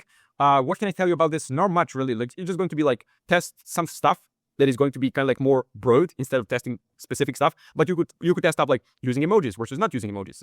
Some sort of an angle where it's kind of like curiosity driven, or an angle that's kind of like direct. You left this in cart. So that's the stuff you could test in subject lines and preview text. Maybe having a preview text versus not having a preview text. That could work, right? Plain text versus design, especially for the last email, but you could test for the first email as well. As I said, for like fashion and stuff like that, it's more like visual. Maybe you're selling some sort of an art. In that case, you probably want to have a design email because you want to have a dynamic product section. But for brands that are selling something that's not really visual, this is more like mechanism, stuff like that, you could get away with sending them plain text in the first email. So that's something you want to test as well. The offer you're giving, so 15% off versus $25 off, like basic dollars off versus percentage off. Maybe have some sort of a random discount. So for example, 13% off versus 15% off. So maybe 13 is kind of like more random, seems more like unique, right? So that might work better.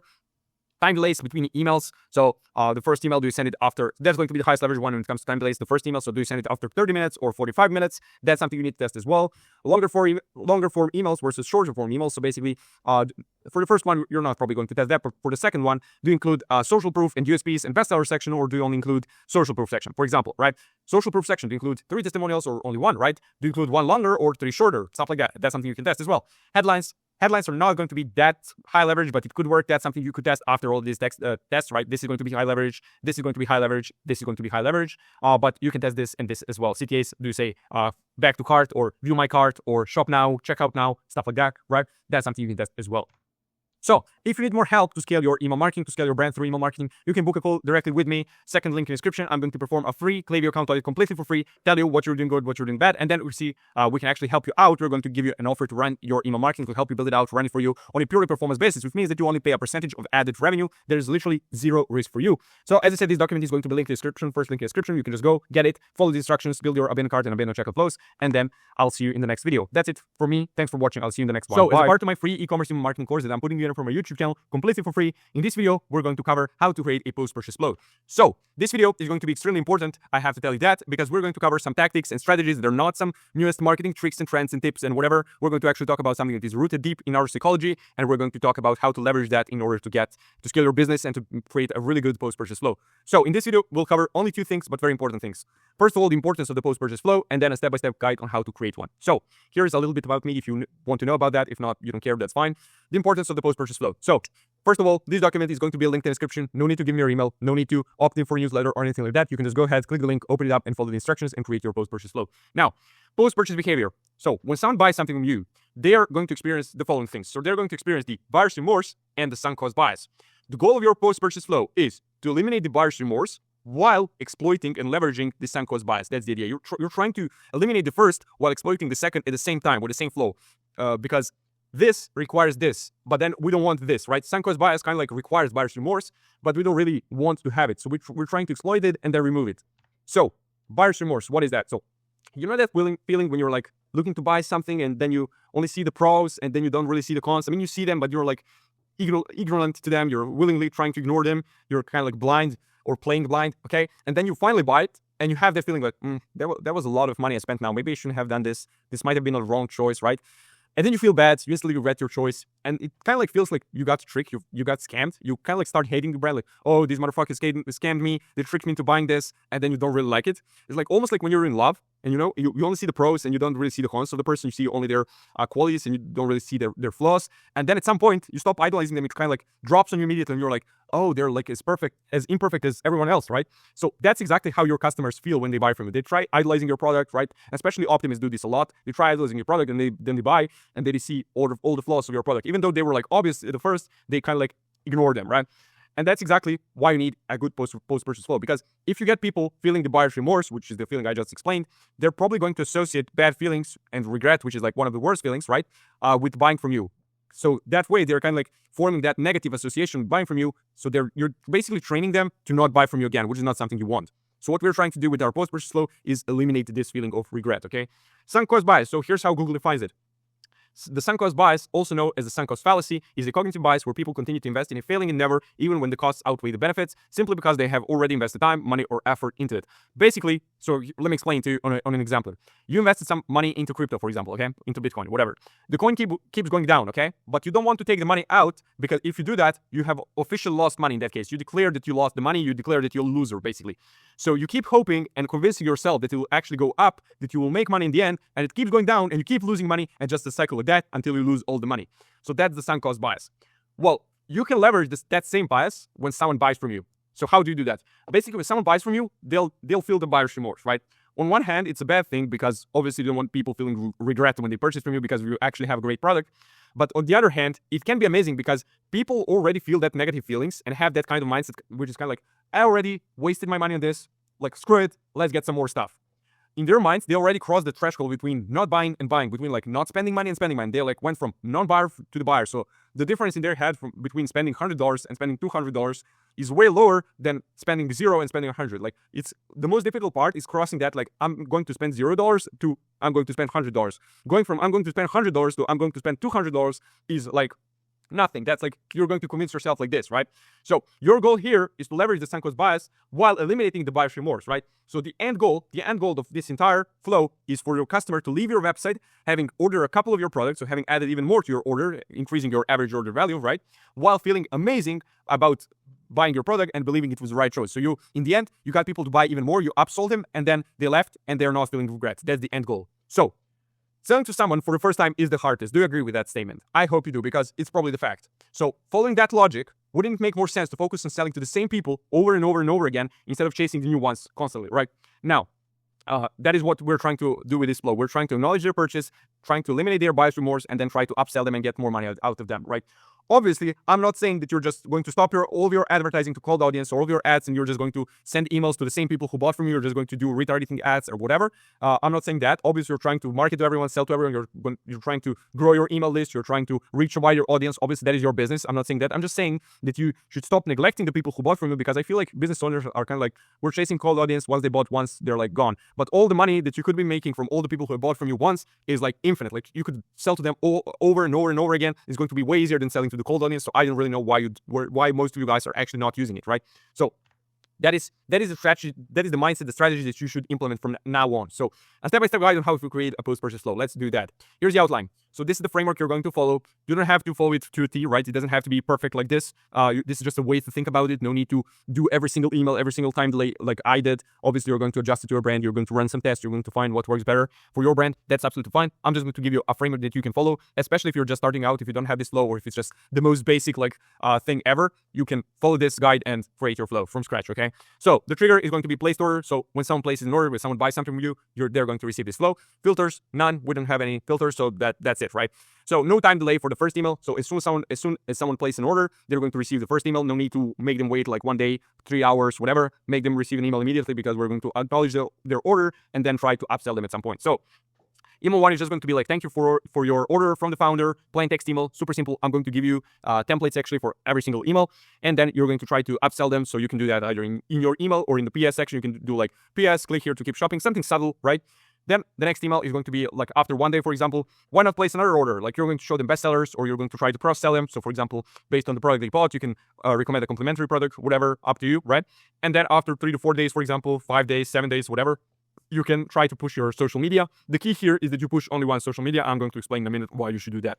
Now, email 1. So the point of the email 1 is to eliminate the buyer's remorse, make the customer feel special, and subtly try to upsell them. You're not trying to push it too much. It's just subtle. It's like it comes second. It's not really the priority. The priority here is like eliminate the buyer's remorse and make the customer feel special. So it's going to be a plain text email from the founder, and we can personalize it based on the number of orders someone has placed so far. That's what we're going to do. The reason we're doing that is to make the customer really feel special, since the email is actually coming from the founder. It's kind of like personalized. It's like, like a plain text email feels like it's coming from a friend. Now you're a friend with the customer. I'm the customer and you're the founder. We're friends all of a sudden because you placed an order. It kind of like makes you feel special, right? So since it's a plain text email, it's not going to require much work from you, so it's worth doing it this way, so we can actually split based on your orders. No need to design anything, just type up the email and it's going to be ready for use, right? So here are some templates, here are some examples you can use. I'm going to show exactly for every single email. So we have 4 variations. So this first time customer, thank you. So this is going to be for the people who have bought from you for the first time ever.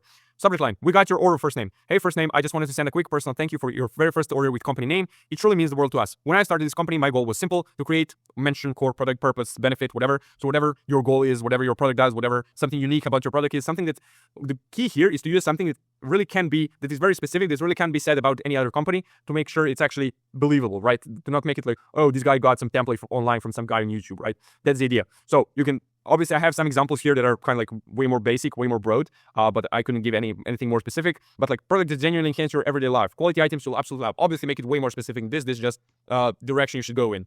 We believe you deserve the best, and we're thrilled you chose us. Your order is now being processed with care, and you'll receive your tracking information very soon. In the meantime, if you have any questions or need anything at all, please don't hesitate to reply to this email. Oh, and one more thing. Many first-time customers that find that once they've placed their first order, is the perfect moment to explore complementary items or other favorites. If there is anything else you've been considering, now might be an ideal time. Shop now. Thanks again for trusting us, and welcome to the company name family. We're so glad to have you. Okay? Your signature, and then in the PS section, explore bestsellers. Now, what you can do is you can probably, for example, run an A/B test, but you would remove this part where we're trying to upsell them in the body copy and just try to upsell them in the PS section. So that way you're making the email shorter and you're making it less aggressive. You can run that as an A/B test.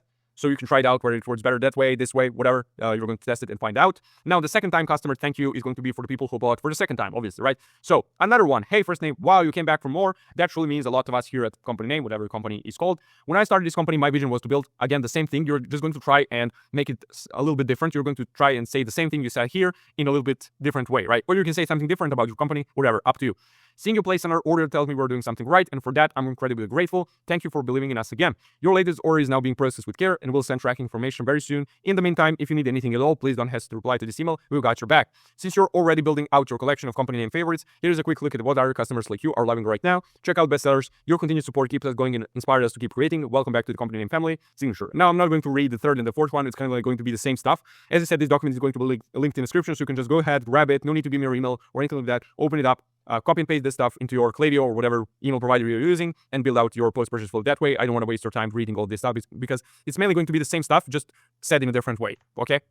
Now, email number 2. So email number 2, we want to cross-sell the customers, try to upsell them, right? Show them some bestsellers or complementary products. Now, if you only have a couple of products or you have a couple of main products and then some complementary products, accessories or something like that, that is easy. Since you can just split based on the product they purchase and then you are going to offer them a complementary one and it's going to be super simple.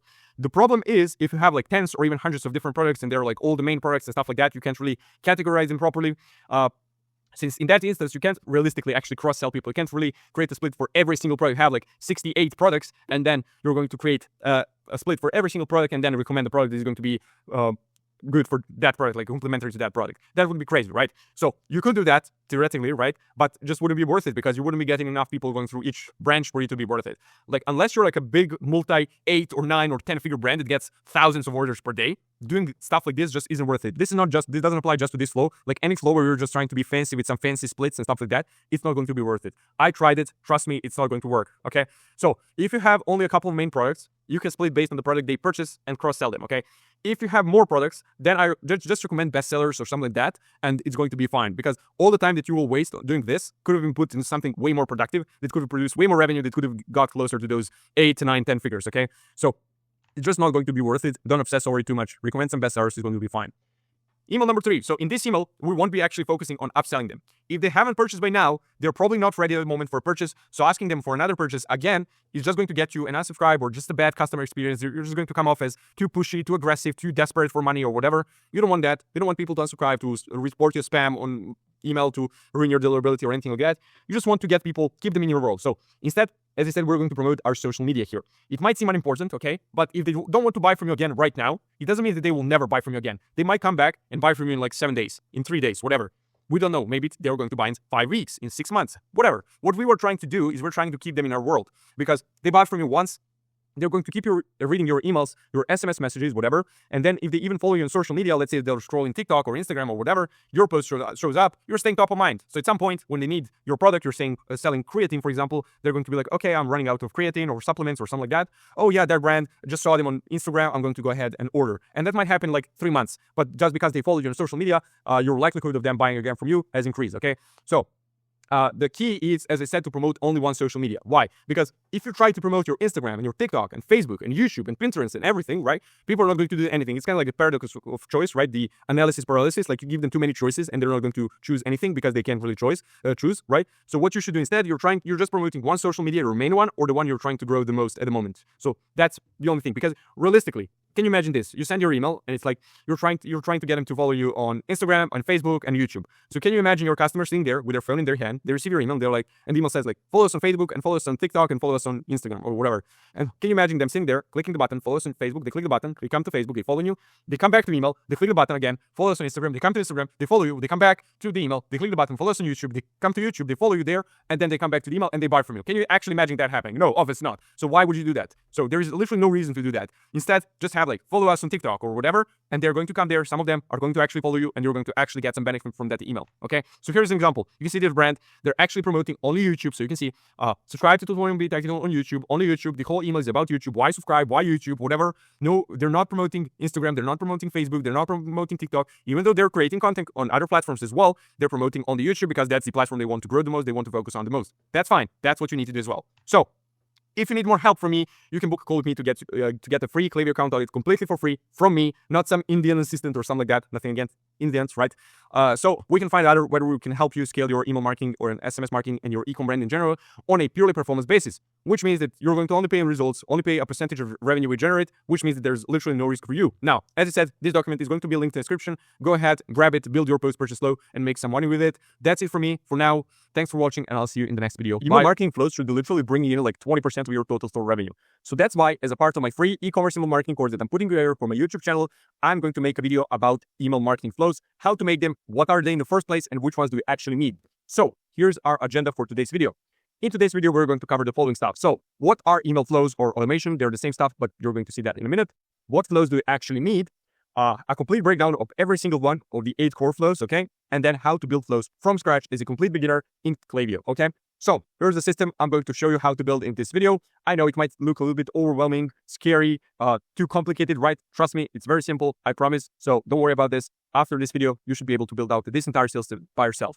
So here's a little bit about me, if that's what you want to know. If you don't care, that's also fine. So what are email automations? Now, before we begin, this document is going to be linked in the description. No need to give me your email. No need to sign up for a newsletter so I can send you something you don't really care about. You can just go ahead, click the link, open it up, follow the instructions, and build out the system. So what are email automations or email flows? First of all, why do we have 2 words? Basically, email automations, they're called that because they're automated email sequences. Pretty straightforward, right?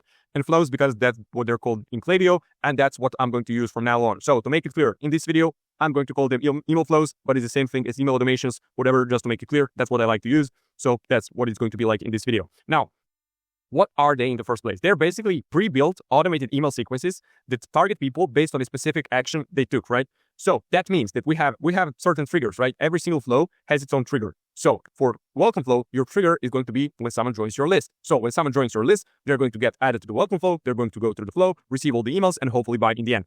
The trigger for the abandoned cart flow is like when someone added to cart, but they did not make a purchase. That means they abandoned their cart. So they're going to go through this flow. They're going to get added to the flow, go through the flow, receive all the emails in the flow, and hopefully buy in the end. So now you probably know there are like two components to e-commerce email marketing. We have campaigns and we have flows, right? So what's the difference? The difference is the following. So campaigns, you have to write, design, then you pick a list or segment you want to send it to. Then you choose a time and date as well. When do you want the person to receive it? And then all the people in the list or the segment are going to receive that email when you click send, right? Or when you schedule it for. For the flows, it's a little bit different. So you can't really pick who receives the email. You can't really pick when do they do it, right? The only thing you can pick is like based on what trigger people are going to get added to the flow, and you can like map it out. Like they're going to receive the first email, and then we have 3-day time delay, and they're going to receive then the second email, and then after 6 hours, they're going to receive the third email or something like that. That's the only thing you can control. But other than that, you can't really control when someone joins your list or who joins your list or stuff like that, right? And the main difference is the fact that flows are completely automated. They're going to get sent automatically, right? Campaigns are manually. When I say manual, it doesn't mean that you're going to send it to 10,000 people manually, like typing in their email address. It just means like you're going to click send and then it's going to get sent, right? So do you actually need flows? Like, is it really that important? Do you really need to mess around with that whole scary system I told you, showed you, and then you're going to build that? Is it really going to make a difference? Well, it absolutely is going to make a big difference, because if you do that properly, if you set that up properly, they should be bringing in about 20% of your total store revenue. That means that if you're doing 100K a month for your brand, like total revenue, not just email revenue, they should be bringing in about 20K, which is, as you probably agree, a big thing. And then if you scale it up to 150K, they should be bringing in more like 30K a month. So it's a big thing. Don't neglect it. They are actually going to help you scale. The main thing about this is the fact that this is email marketing. You need to remember that, which means that there is no ad spend. Most of that is just profit, right? So this is super cheap and is bringing in a lot of revenue, which means it's super important, right? So the best thing about flows is that you actually set them up once and they're just working on your behalf. They're just bringing in all the revenue, and it's like literally like passive income, right?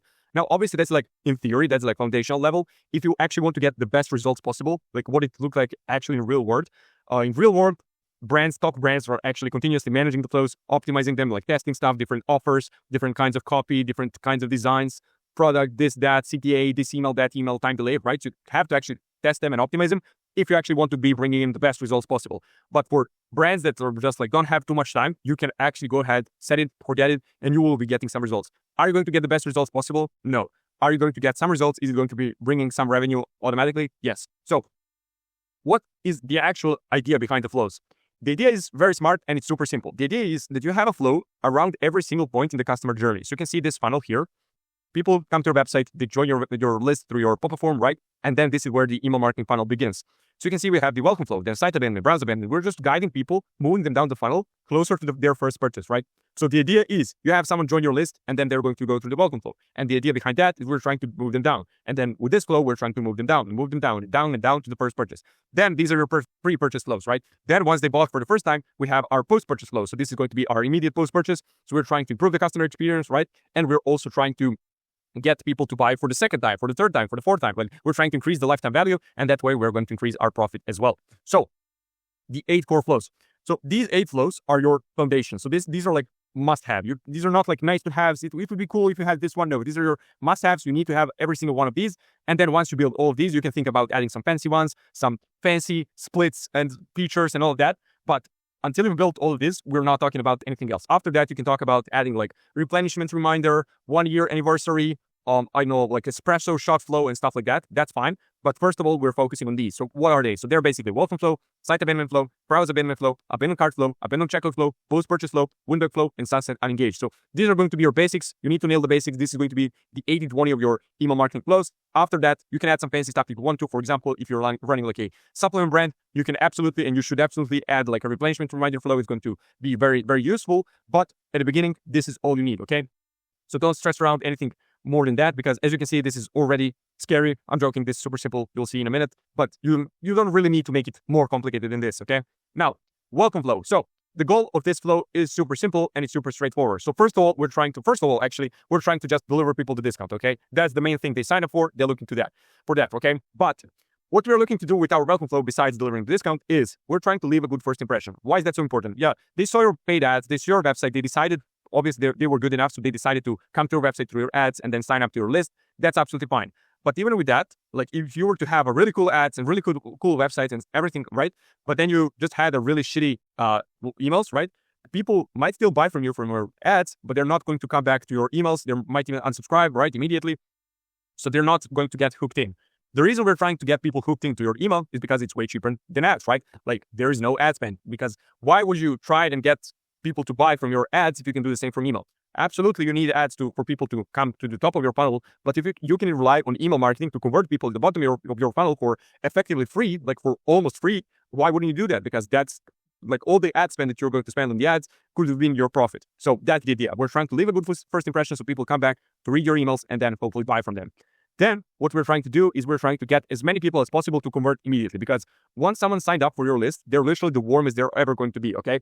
That means that we're going to try to convert as many of those warm leads immediately, so we don't really waste time, right? We can immediately try to convert them later on for the second, third, fourth purchase, whatever. And then that's the idea, right? We're trying to lower our cost of acquisition because we're going to convert them immediately. That means we don't need retargeting ads or anything like that. And then we're trying to educate our customers who did not buy immediately and then pride them for the future to buy in the future, right? That's the idea. So if they don't buy immediately, we're just going to educate them, show them what our brand is about, our USPs, social proof, all of that stuff, right? So we're going to just prime them to buy in the future. That's fine. Like, people are not ready to buy immediately. That's fine. We're going to show them what our brand is about so they might buy in the future. So basically, on a basic level, like, we're just trying to introduce the brand to the people and then get people to buy. And then those people who don't want to buy it, we're just going to try to get it to buy in the future because we laid a good foundation. So here's the outline of this flow. For the trigger, we have added to newsletter. Now, what is really important about this trigger is that you actually connect this flow to the right list, okay? Because it needs to be connected to the list that is connected to your pop form, which means that people who are coming through your pop form are coming to the same list, and then they can go through this welcome flow. If you miss the list, like if you connect it to the wrong list, then this is not going to work because people are not going to actually go through the flow, okay? Filter, so placed order 0 times over all time. This means that we're not going to send this to the people who have bought already, but we're not on your list, because why are we going to give them a discount? Because they are already a buyer of yours. So there is no point in doing that, okay? So for the first email, we don't have time delay. Why is that? Because people just signed up. They're expecting a discount in their inbox literally every second. And then if you set like 5-minute time delay or something stupid like that, people are just going to cool down, right? They're not going to be as warm of a lead, and you're just going to lose the sale for no reason. So no time delay, and then the first email. So the first email is going to be an introduction email.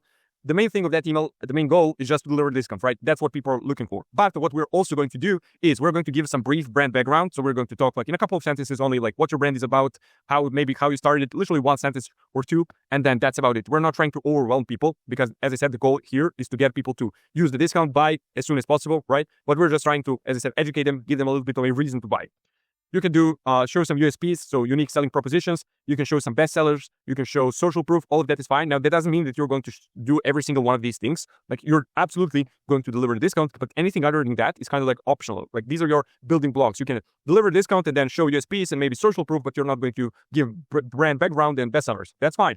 Or you're going to just deliver discount and then show social proof. Or you're going to do deliver discount and then all of these three. That's fine. The main thing is the goal. First of all, the goal stays the same. Right? You're just delivering discount, trying to get people to buy, and don't make it too overwhelming. Like, don't try to put every single bit of information into one email, because in that instance, you're just going to make the email too overwhelming, and people are actually not going to get anything out of it. So don't do that. Make it like simple, to the point, a little bit of info, and that's it. Okay.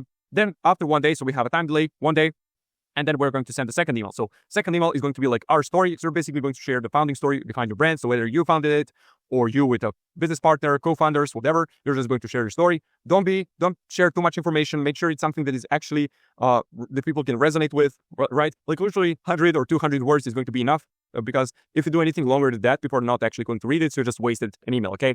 And then obviously this is going to be a common theme. In every single email, you're trying to remind people of the discount. This is very important. So you share a story, remind them of the discount. Then you give some USPs, remind them of the discount. That's what we're trying to do, because you don't forget, you don't take eye of the prize. We're trying to give people a discount, try to get them to use it, and then become a buyer. And then, because that way it's going to get easier and easier and easier to sell to the same people over and over again, which is going to be extremely profitable. Then we're going to wait 1 day again, and then the third email comes. So the third email is basically going to be you showcasing the bestsellers. So you can feature like 2 to 6, 2 to 8. In most cases, it's going to be like 2 to 4, or 3 to 4 bestsellers that you're going to show. So you're going to show the bestsellers, give a little bit of information about each, like these are features, benefits, super simple, to the point, no need to overcomplicate anything. And then again, remind people of the discount. Then again, one day time delay. In this email, it's going to be like social proof. So you're going to do like testimonials, media features, UGC content, trusted by this company, that company, whatever.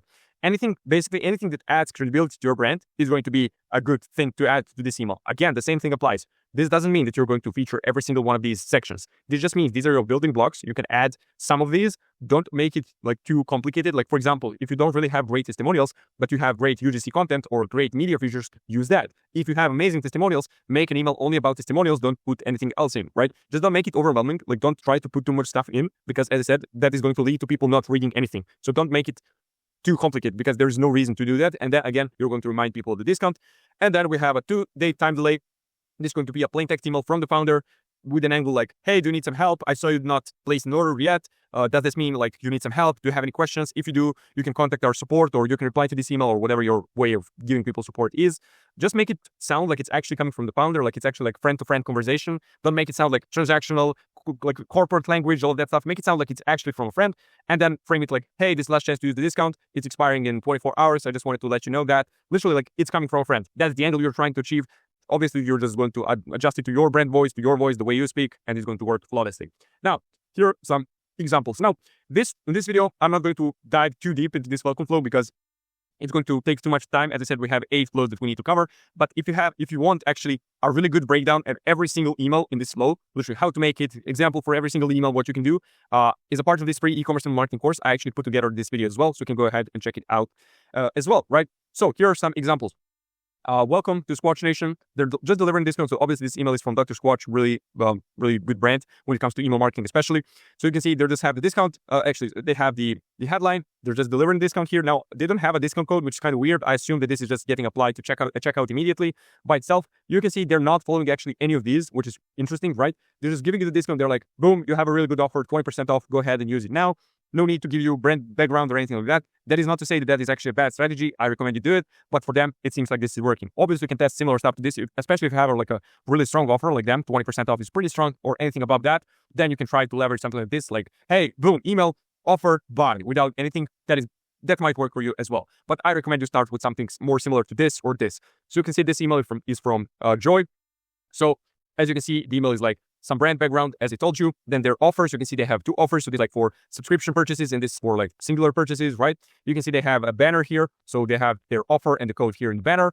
And then they're featuring some bestsellers. So as I said, 4 bestsellers in a 2x2 grid. And that's about it, right? Like super simple email. What I don't like about this email is the fact that their hero section doesn't really have images. I like images because it just makes the email more alive. But this is also fine because they have images here. They have colors, design, all that, but it looks pretty cool, okay? And then we have this email from Leme. So this is a brand ran by Kourtney Kardashian. So you can see they have banner here. So the offer and the code is there and the CTA is there as well. This is a pretty good approach you can take. So you can try and put your codes and offers in your banner. That might work really well for you. Now you can see they have a headline. They have like a quote from Kourtney about this brand, and they have the CTA, pretty cool hero section, right? And then they have some background about the brand and some bestsellers. As I told you, literally like bestsellers, 3 bestsellers, a little bit of features, benefits, whatever about the bestseller. That's it. They're not overcomplicating anything. Literally a couple of words each point, and that's it. And that's about it. Like for these brands, you can see a couple of different ideas, a couple of different angles you can take. And that's what you can apply to your brand. Obviously, if you come up with something better, or if you don't think this actually suits your brand voice, whatever, you're going to change it, obviously. But this is just for you to get an idea, okay?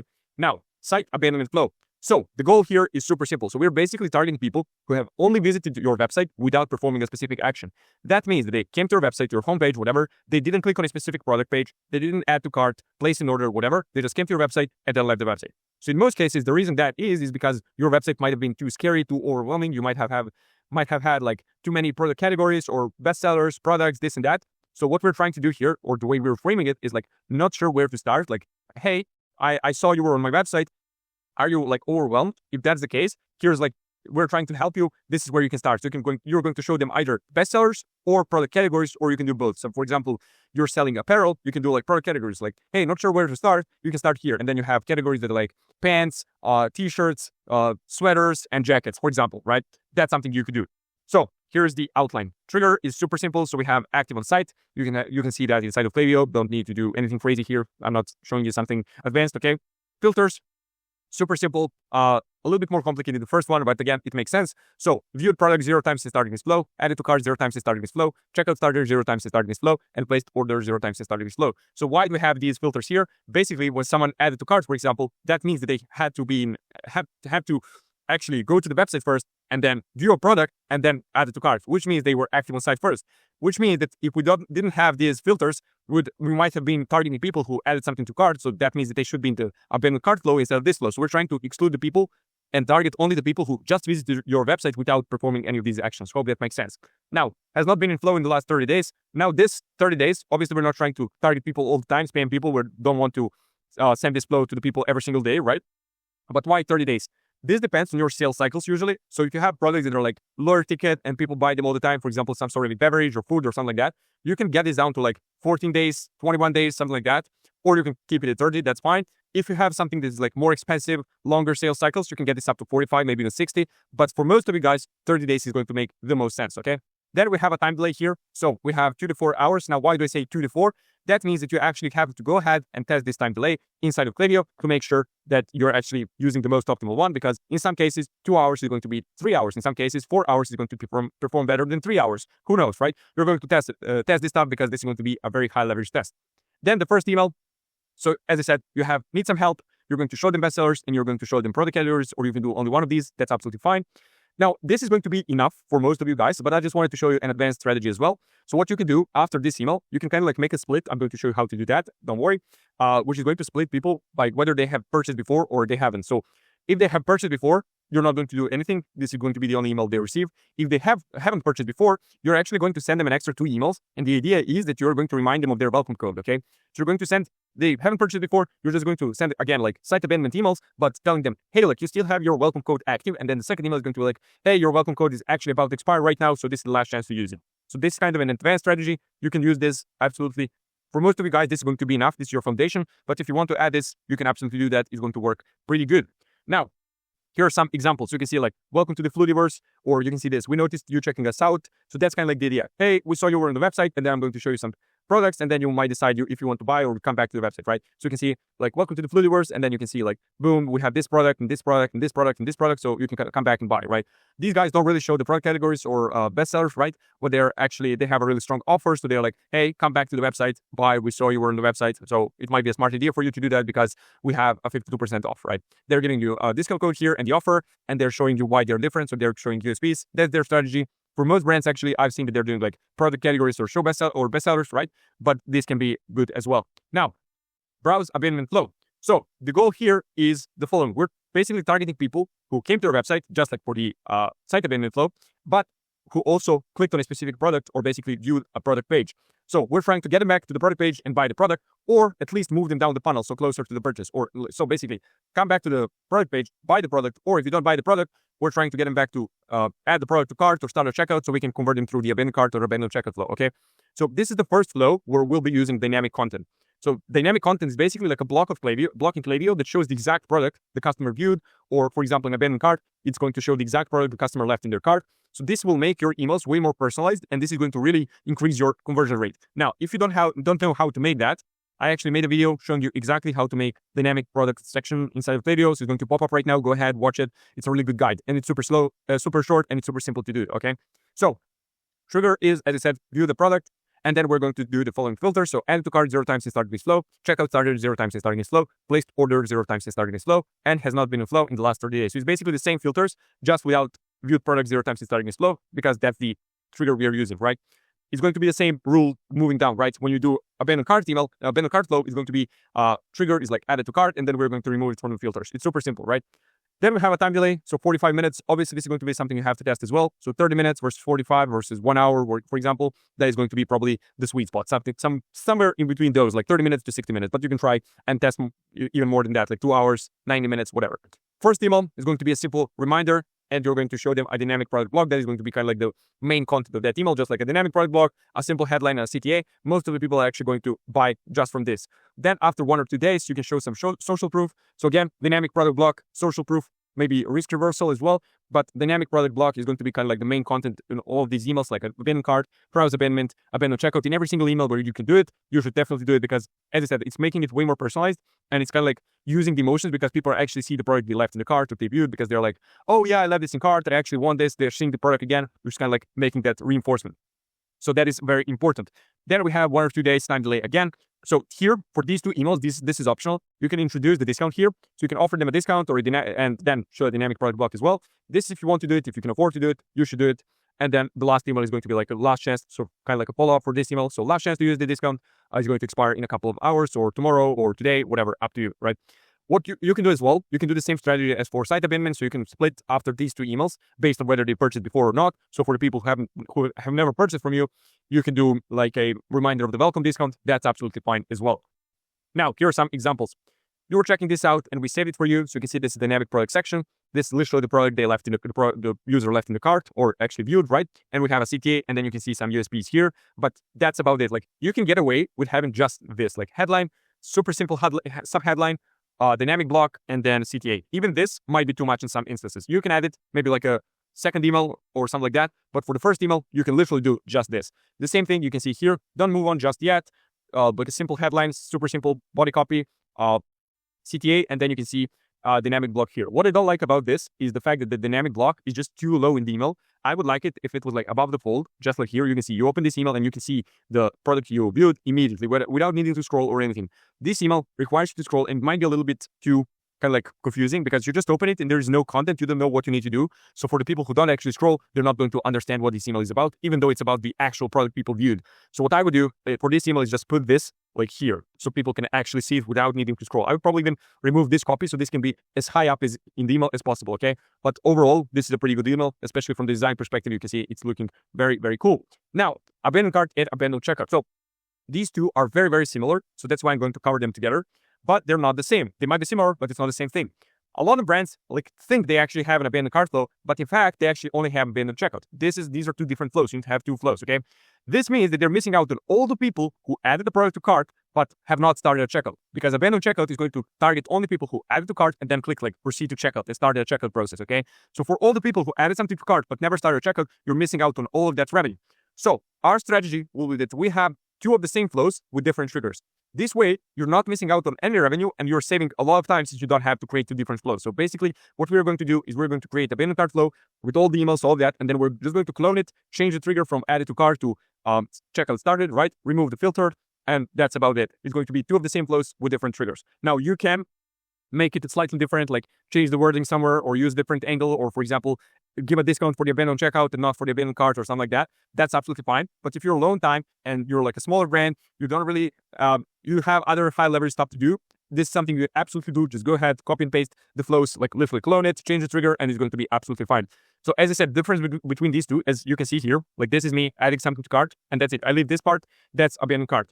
But if I were to click proceed to checkout and then come to this page and leave this page, that means that I abandoned a checkout. So these are two different things, as I said, which means that we need two different flows. So the goal here is obviously to get people to buy by reminding them of the product they left in the cart or they started a checkout with. And we're going to do that with dynamic content blocks, right?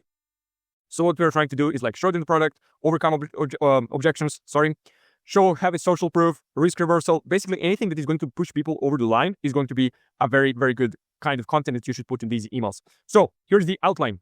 As I said, it can be pretty much the same. The only difference is going to be in the triggers and the filters. So the trigger for the abandoned cart is going to be added to cart, and filters are checkout starter 0 times since starting this flow, placed order 0 times since starting this flow, and has not been in flow in the last 30 days.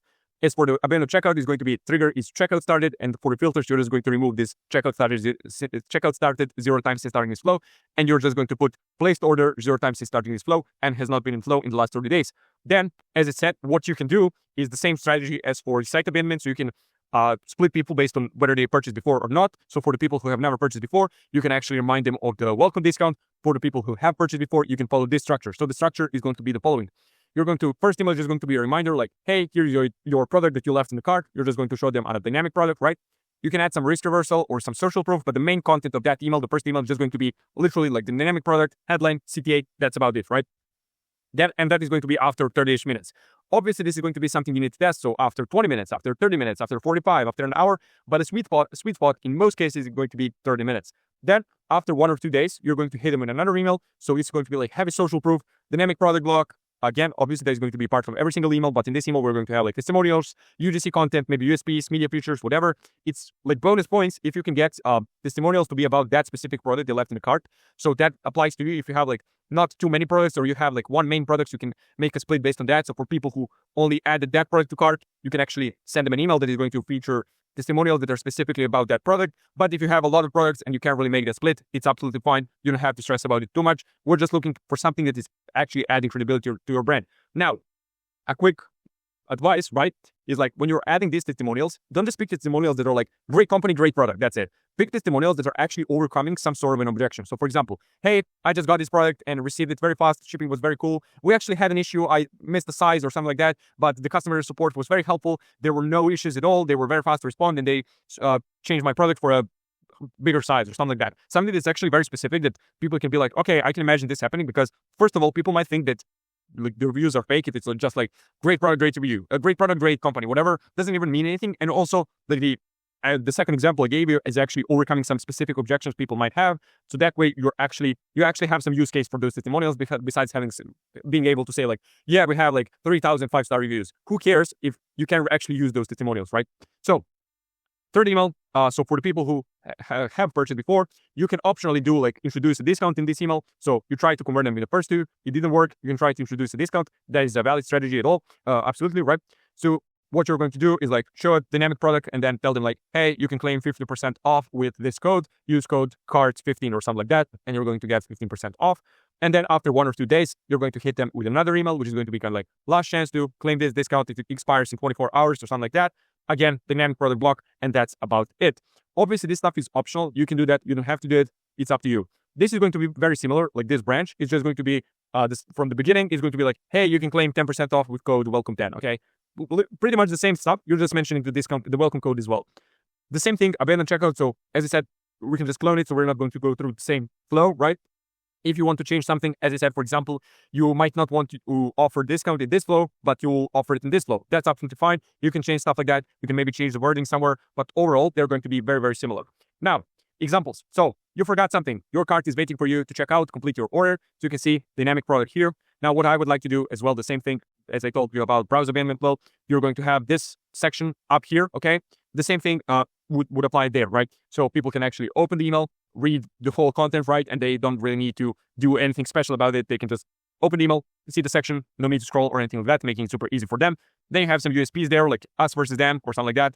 That's absolutely fine if you want to include it. But as I said, most of the emails that look like this are actually going to perform a lot, like very, very good, right? In a lot of cases, they're going to perform better than these emails that have a lot of different content. So you can say this email, super simple. Like we have a headline, dynamic product, boom, very big, bold. That's what I like to the point, no content. It's not buried down in the email. You can just open this email and see this dynamic product section. And then we have a CTA here. You can see they're actually showing the price. That's something you can split test in your email. So whether it worked better when you show the price versus not to show the price, that is going to be a high leverage test. But overall, this is what I told you about. Like you can literally have like headline, dynamic product section, CTA. That's it. Now, post-purchase flow. So the goal here is super simple. We're trying to target people who placed an order before, and we're trying to do that immediately. Like as soon as they place an order, they're going to receive the first post-purchase email. So there are 3 main goals of this flow. We're trying to improve the customer experience by sending a thank you note from the founder. We're going to push for another sale to increase LTV, and we're going to try to remove buyer's remorse. Now, as I said in this video, I'm not going to break down every single email in too much detail because we don't have much time for that. But as a part of this course, I made actually a video about post-purchase flow as well. You can go check it out. I actually made a video about abandoned cart and abandoned checkout flows as well. So you can go and check that out on my channel. It's going to be a playlist as well with all the modules of this course, right? But usually the first email of this flow is going to be like a plain text email, since that's kind of like the best way to give that personalized thank you from the founder. If you were to try that as a design email, you could, but that angle, like thank you from the founder, wouldn't really work that well. You could try a different angle, but this is going to be kind of like the best thing to start at, okay? Now, here's the outline. So trigger, placed order, we don't have any filters. And as I said, the first email they're going to receive immediately. So it's going to be like, thanks for your order from the founder, plain text email. Again, friendly, seems like it's coming from a friend, not some corporation. And you're going to try to upsell them. So you're going to subtly try to recommend, suggest they actually buy something else from you as well. Then after 1 day, you're going to try to upsell them like a little bit more direct, right? So you're going to be like, why not place another order? You're going to show some bestsellers and something like that.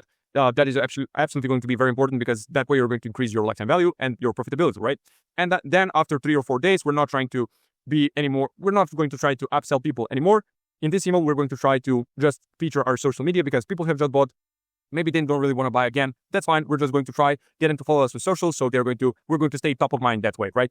The main key here is that you feature only one social media. You're not going to try to get them to follow you on TikTok and Instagram and Facebook and YouTube. You're just going to pick one, like either your main one, like the biggest one, or the one you're trying to grow the most at the moment. You pick, for example, TikTok, and you just tell them like, hey, follow us on TikTok. This is why you should do it. Like we're putting together different kinds of videos, whatever. It's super funny, or we're putting together educational content or something like that. That's fine. Follow us on TikTok and you're going to get a lot of value or something like that, okay?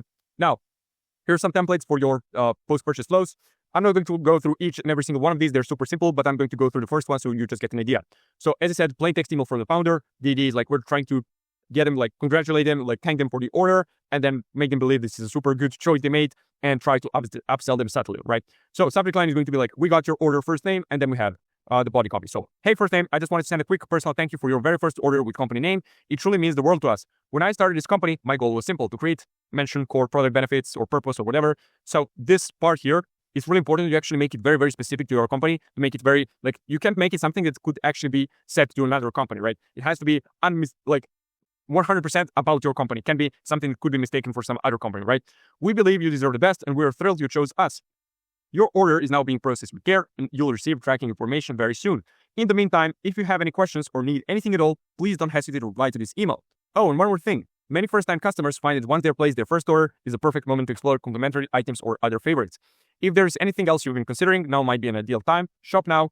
Thanks again for trusting us and welcome to the company name family. We're so glad to have you. Your signature, and then you have a PS section, explore bestsellers. Now, this is going to be for the people who bought for the first time. This email is going to be for the people who bought for the second time. This email is going to be for the people who bought for the first time, and this email is going to be for the people who bought 4+ times, right? So we're going to split them like that, so it's kind of like even more personalized, because these are plain text email. It's going to be super simple. No need to like design 4 different emails, since it's just like typing out. Even the emails themselves are pretty similar, so you don't need to overcomplicate anything. That's why I would just go for actually making this split, so it's actually way more personalized and way more, you feel special when you receive like a personalized email like that, right? So when it comes to upselling them, cross-selling them, as I said, the same thing is going to apply here. Like if you have like one main product or one product or only a few products, you can do something like make a split based on what they purchase and then try to sell them a complementary product or something like that. You have like one main product and then accessories. That is going to be a very good strategy. If you have a lot of products and there's not a clear main product, then you can't really do that. What you can do is just like show bestsellers, right? For example, you're selling apparel and they bought a t-shirt and jeans and something like that. You can be like, hey, these t-shirts are also very popular. You might want to add them to your cart as well. Something like that, okay? So, win-back flow.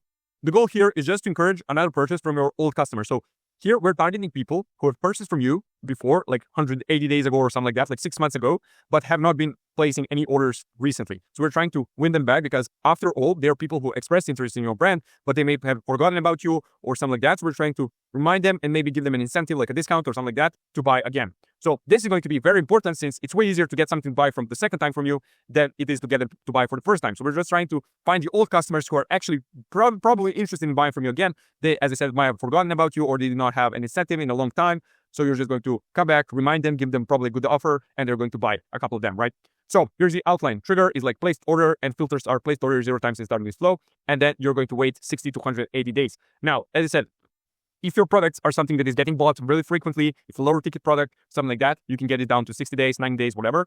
If it's something that people don't really buy that often, if it's something that actually is like higher ticket product, needs a lot more thought about it, right? Then you can get it up to 120, 180, maybe even more than that. That's fine. That's up to you, up to your business, right? So the first email is going to be like, hey, it's been a while, a reminder of the brand, and you're going to show some personalized pics for the customer. Then after 7 days, you can introduce the discount. If they haven't bought after this email, you can introduce the discount. So you're going to offer a discount. You're going to show some bestsellers, some social proof. That's a very difficult word. And then after 2 or 3 days, you're going to be like, hey, this is the last chance. If you want to get a discount, this is the last chance. Is going to expire in about 24 hours. After that, it's not valid anymore. It can be framed as a plain text from the founder. That's absolutely fine. You can try to do a design email. This is something you can split test as well. Now, here's an example. So we miss you and your fridge. Get 20% off site-wide. Restart 20. So as I said, this kind of like the same angle these guys that I told you about. Basically, hey, here's an incentive to buy again from us so we can restart the relationship, right? Your previous order, this is a pretty good angle as well. You can try to do that. You can do this inside of Klaviyo, and you can see social proof here. That's kind of like what you can do. This is a pretty cool angle. I'm not sure if this brand is running this as a first email, like immediately giving them a discount. Not sure. You can try to do that as well. You can try to convert them without a discount. Up to you. So, sunset unengaged. the goal here is this is neither like a pre-purchase or a post-purchase flow. This is more of a flow for list management. So the goal is just to filter out the people that aren't active on your list anymore from the ones who are, okay? So after we get the inactive profiles, we filter them out through this flow, we're just going to suppress them, and that way we're going to lower your Klaviyo subscription so you're not wasting any money, right? So here's the outline. Trigger is added to unengaged, so you're going to make an unengaged segment inside of Klaviyo. They're going to show you how to do it, super simple. And then you're going to have these filters. So open the email 0 times to starting this flow, click the email 0 times to starting this flow, right? And then the first email is going to be like, hey, is this it? Like, we missed you. It's been a long time, right? Are you going to come back to us? Something like that. And it's going to be like, hey, click here to unsubscribe if you don't want to receive these emails. If you do, we're going to assume you do want to receive them because you opened this one or something like that. And in most cases, it's probably going to be a plain text from the founder, because that way you're going to have a better deliverability, which means that the likelihood they receive an email and open it and check it out actually is going to be way higher than if you had like a designed email, okay? So that's what I would go for. Now, here's an example. So, hey there, it's your name, your founder's name, right? Founder, company name. I noticed you haven't been around in a while, and I totally get it. Life gets busy. But if you're still looking for the best product to sell, whatever you're selling, supplements, creatine, apparel, whatever, I wanted to remind you why company name is the best choice. You're going to list some benefits out, like features, benefits, USPs, whatever. Something short, to the point. Don't make it too long to overwhelm people. If you don't want to receive these emails from us, you can unsubscribe here. You're going to insert your unsubscribe link here, and then this is going to be your signature, and that's it. You can see this email is to the point, very short. You're not beating around the bush. You're just being direct. Hey, do you want to be here or not? That's fine. If you don't want to, just let us know. And that's it. Now we're going to go into Klaviyo, where I'm going to show you how to build these flows actually. But if you need any more help, you can book a call with me. First link in description. I'm going to perform a free Klaviyo account audit, as I said, completely for free from me. And then you're going to get some info about your brand. And then if we see we can actually help you out, we're going to make you an offer that we run your brand's email marketing on a purely performance basis, which means that you only pay a percentage of generated revenue, which means that there's literally no risk for you. As I said, this document is going to be linked in the description, completely for free. No need to give me your email or to sign up for a newsletter. Go, click, open it up, and follow the instructions. So right now we're going to go to Klaviyo, and I'm going to show you how to build flows from scratch. All right, so here we are inside of Klaviyo. So this is a dummy account I have here, which means that I don't really have anything connected, which means that I don't really have Shopify connected. But what I'm going to show you now is I'm not going to show you how to create every single flow like step by step, right? I'm actually going to show you how to create flows in general so you can learn how to do it by yourself, okay? So here we are, Klaviyo, dummy account, homepage, right? What you're going to do is navigate here to flows, right? And then you're going to click create flow. Now, you're going to have a lot of templates, especially since you're going to have like Shopify connected, or if you're using like, WooCommerce or something like that, whatever, you're going to have a lot of different templates that you can use. But in this video, I'm going to show you how to build them from scratch so you can actually learn how to think about this, so you can learn how to do it by yourself, right? So we're going to come here, build your own, and we're going to give it a name. So let's say we're building like a site abandonment flow. You're going to name it site abandonment, right? And you're going to click create flow. Then you need to choose your trigger. The problem with this, as I said, is I didn't really have triggers connected, metrics connected, because I didn't have Shopify, but I'm going to pick this. I have active on site because that is an API metric. So we're going to choose that. That is going to be the trigger for the site abandonment flow, active on site, right? Then when you come here, you're going to choose your profile filters. So that's something I'm going to show you how to do. So for this flow, it's going to be, so you can see you have a lot of different options here. So for this flow, it's going to be what someone has done or not done. Person has viewed product. You're going to find it here. I don't have it, unfortunately, but you're going to find it. Viewed product, and you're going to say 0 times. You're going to change there, and then here, since starting this flow. And it's really important that you don't really mess up like and or. So for or, you click here, and then you can delete it. For and, you're going to click there, right? So you click here, and you're going to add another condition. So for all of these filters, it's going to be and, right? Which means that every single condition has to be met. If you say or, that means that one of the conditions needs to be met, right? So, and what someone has done or not done, person has, you're going to say added to cart, right? Added to cart, you're going to find it there. Added to cart 0 times. So we're going to find here 0 times since starting this flow. And what someone has done or not done here. Person has checkout started. So we're going to type it there. Checkout started, find it, right? Person has checkout started 0 times since starting this flow. And what someone has not done or not done, actually, it's not going to be that one. It's going to be has not been in this flow. So this one in the last 30 days. So you can change 21, 30, whatever, up to you. You're going to go ahead. I'm going to leave this because I don't have anything set, but you're going to go ahead and actually save that. You're going to click save, right? And click save here. And then you have your trigger set, and now you can build the actual flow. The way you build flows, you have these actions, you have timing, and you have logic. So the first thing we need for this flow, for example, for the site abandonment, is going to be a time delay. So you're going to come here, take a time delay, right? You're going to pick what you're going to measure it in, days, hours, minutes. So in our case, it's going to be hours, let's say, and we're going to do 1 hour, okay? You're going to do 1 hour. It's going to save. Then you're going to drag an email here, drag it there, and you have your email there. Then how do you build emails? So you're going to come here, select template, and you're going to build an email. So you can either select a pre-existing template or a template that you have saved before, or you're going to create it from scratch. So how do you create it from scratch? Click here, click create, right? And you're going to have like drag and drop. So in most cases, what we do at my agency, right, is we just do images in most cases. For like literally 99% of our emails, we do images. So you put drag an image, you're going to slice it. I'm going to make a video about that soon as well. Don't worry, how to properly upload images to Klaviyo. So as I said, you come there, drag an image, wherever, next image, and that's how you build an email. If you want to do it in an old-fashioned way, you can do like text, image, all of that. It's going to look way worse. But if you don't know how to design and you don't have anyone who is going to design for you, that's something you can do as well.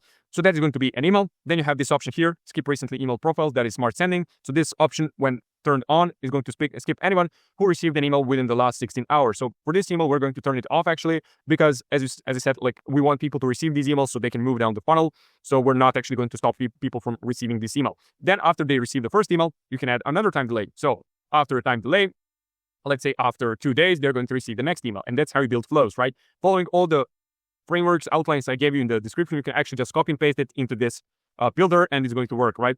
How do you split test different emails, first of all? So you can come here, create A/B test, right?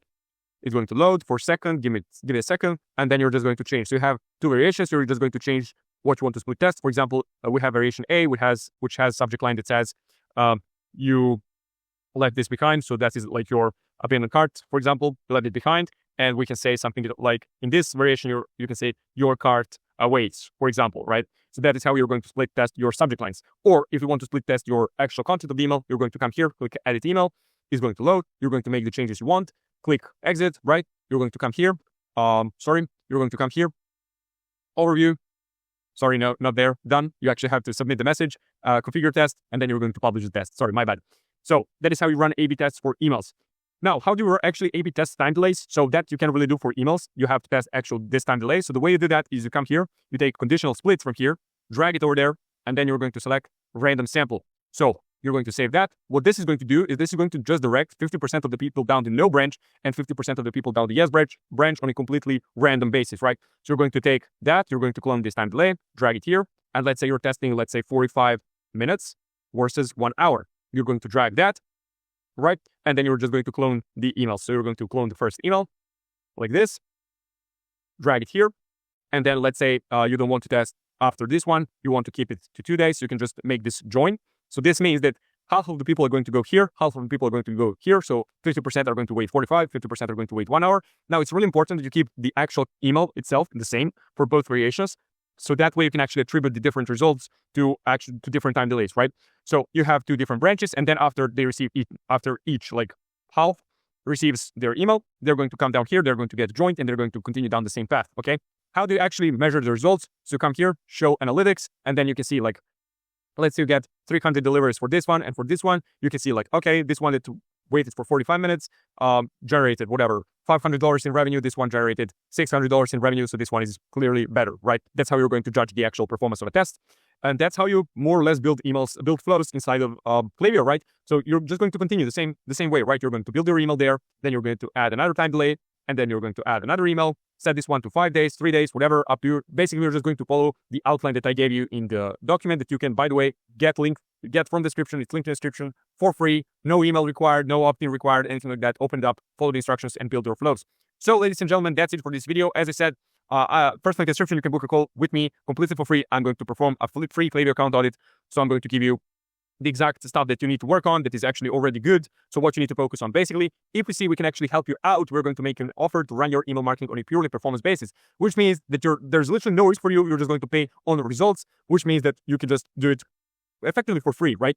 So if that's what you want to do, first link in the description, go ahead, book a call. And if you want to see other videos from this course, go ahead, find them on my channel. Most of them are going to pop up throughout this video, so you can get a lot of different email marketing knowledge. So that's it for this video. That's it for me for this one. I'll see you in the next one. Bye. As a part of this free e-commerce email marketing course that I'm putting together for my YouTube channel, this module is going to be a module about how to create a good email marketing content calendar for your e-commerce brand. Because as the old saying goes, by failing to plan, you're planning to fail.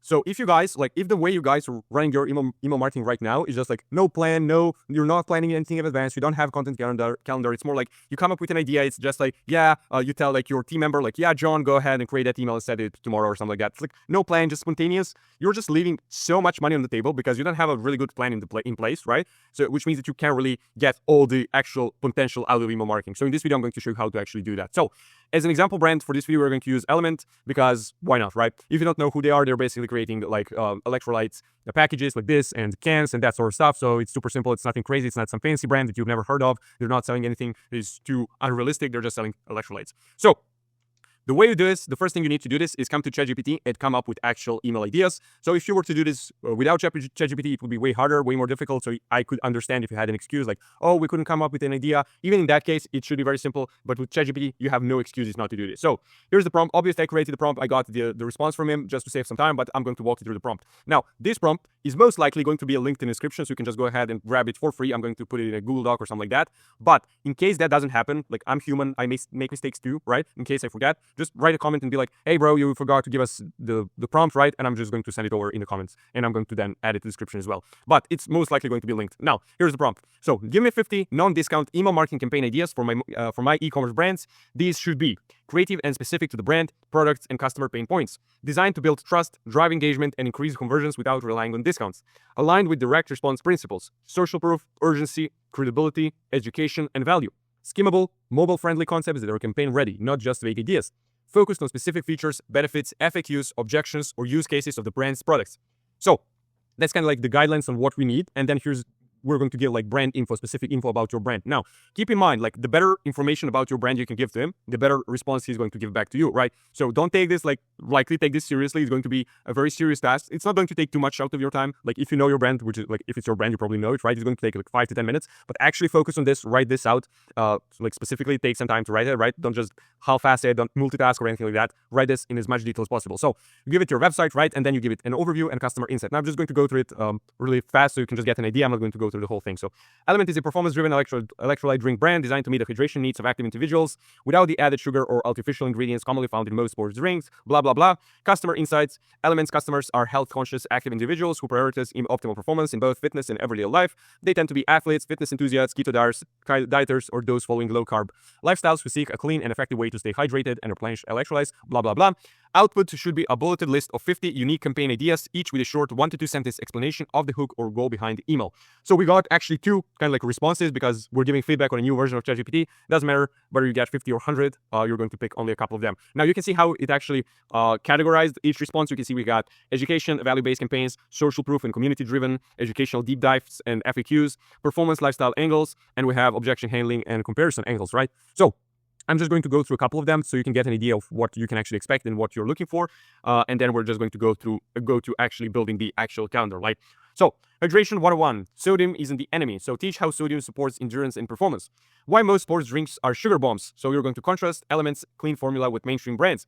Then we have like from marathoners to moms, real Element stories. So show universe user testimonials. So you have some super crazy testimonial about a mom running a marathon or something like that, or literally anything crazy, which is kind of like UGC. Obviously, this is going to be social proof, community driven. So basically UGC content. Feature that because people love seeing that. People love reading like specific testimonials. There are like some crazy story or something like that. Or basically, if you give any actually helpful testimonials. So for example, you can see this email, the angle is like 1,000 or like over 1,000 5-star reviews, can't be wrong, highlight customer favorites and trust building proof. Now the idea here is that you just feature a couple of testimonials, but the key is to actually pick the right testimonials. So instead of picking testimonials that are like, hey, great company, great brand, great product, whatever, right? Instead of just something basic, something like that doesn't provide any value to the customer, what you're going to try to do instead is like pick testimonials that actually overcome a certain objection, that actually provide value, that actually seem very authentic, very real, very specific. So people find it way more valuable because you're going to overcome some objections and people are actually it's going to be way more believable. Because if you just say, great product, exclamation mark or something like that, people are just going to be like, yeah, they could have just written this without any proof. This doesn't have to be a real testimonial.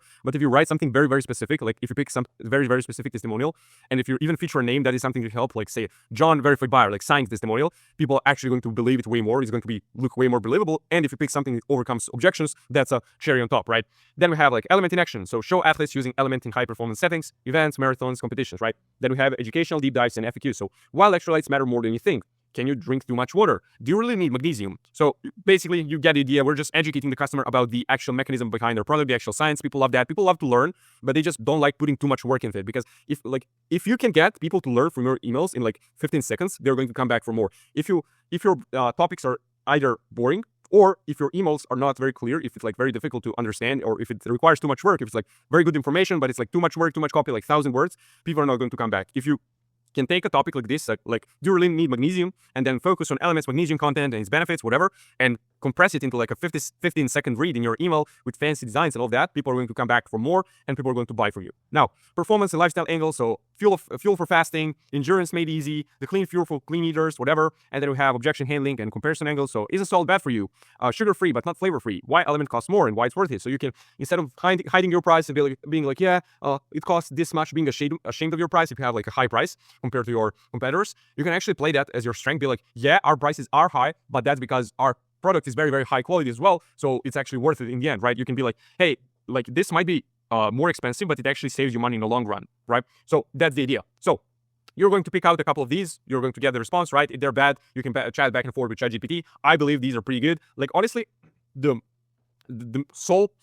main reason they are going to be bad, if you get some bad ideas, right, is actually going to be the quality of your prompt, right? If you don't provide very much information about your brand and a lot of information about your customers that are actually very accurate, very specific, right? So ChatGPT can actually picture the idea of what we're looking for, then he's not going to give you very, very good responses. If you do it the right way, like I did here, you're going to get great responses like this. So the next thing you need to do is come here and look for the actual holidays of the month. So let's say we're doing this for October, right? So we're going to go through this. So it's websites, web holidays. You're just going to type October holidays or whatever month it is and open any link, right? It doesn't really matter what website you use. And you're going to go through here and look for a couple of like national days, holidays, whatever, like for bigger holidays. Like obviously everyone knows that Halloween is on the 31st of October. But for example, what I saw here is that October 1st is an International Coffee Day. I didn't know that, but this could be a very, very good angle. So for example, what we can do for these brands on the October 1st is we can send an email that is like, hey, did you know that coffee dehydrates you? Like kind of like make a, hey, it's International Coffee Day today. We all know how every single one of you guys loves coffee or whatever, something like that. We all know how we all love coffee and how we couldn't survive without caffeine, haha.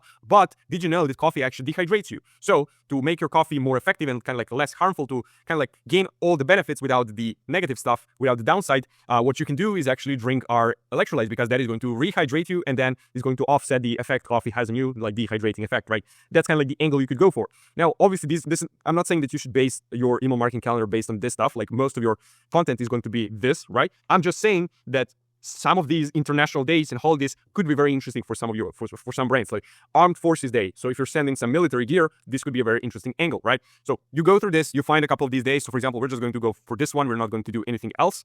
And then we're going to do Halloween, obviously. And then the next thing we need to do is actually put all of this stuff together. So the way to do this, I like to use Miro. You can use Notion, Trello, ClickUp, any other project management tool. I like to use this. This is kind of like a board tool. I don't know if you know about it, but you can see, you can basically like type, right? You can make objects, whatever. You can draw. So it's a very versatile tool. So I like to use it. You can do anything else, whatever. It's like down to your preferences. In this video, I'm going to show you how we do it with Miro. So what you're going to do is you're going to go to grabcalendar.com. You're going to come to this website, right? And you're going to copy and paste this image. So you're going to do right click, copy image, and you're going to paste it here. So now we have a calendar of October for 2025, right?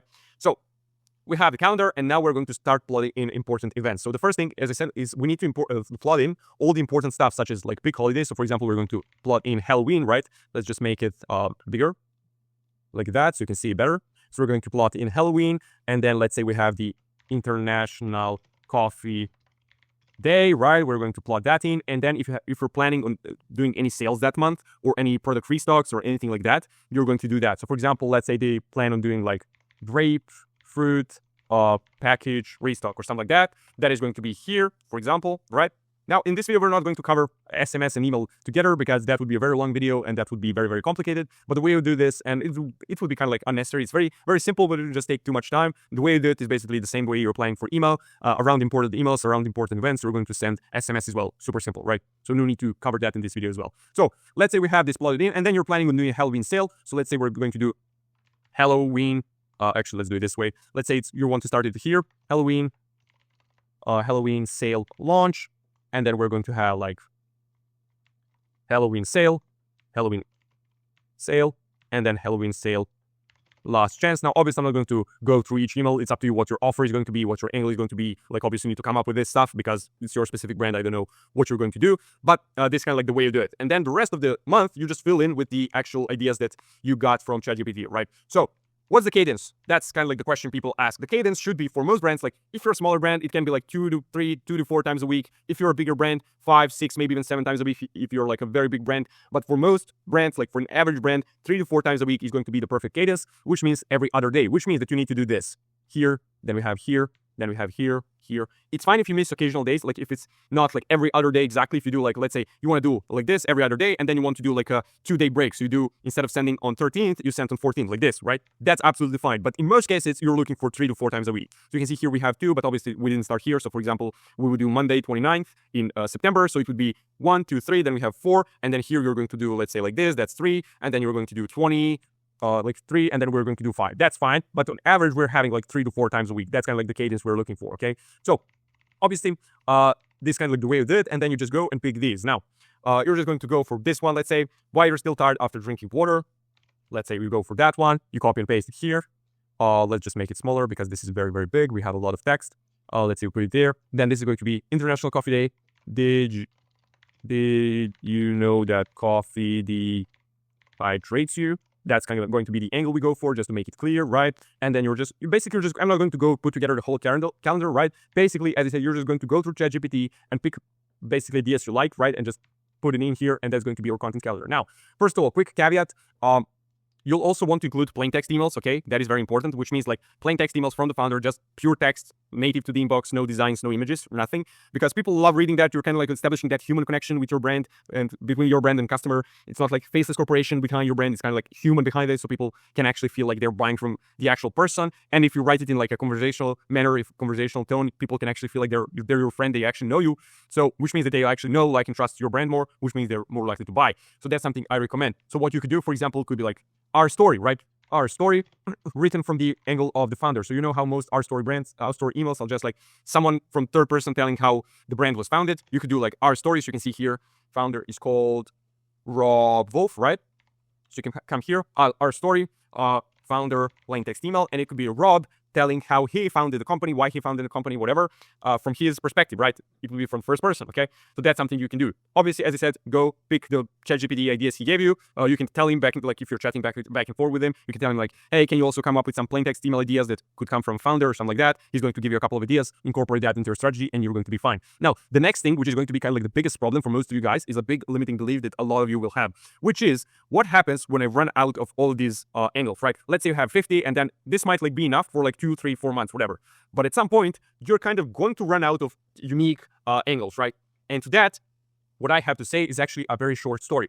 So all of us know who Henry Ford is. So did you ever, I assume a lot of you have actually heard this story, but I just need you to remind you of it, right? So you know Henry Ford, he was walking around Ford, whatever, like his building or the guy, like factory or whatever.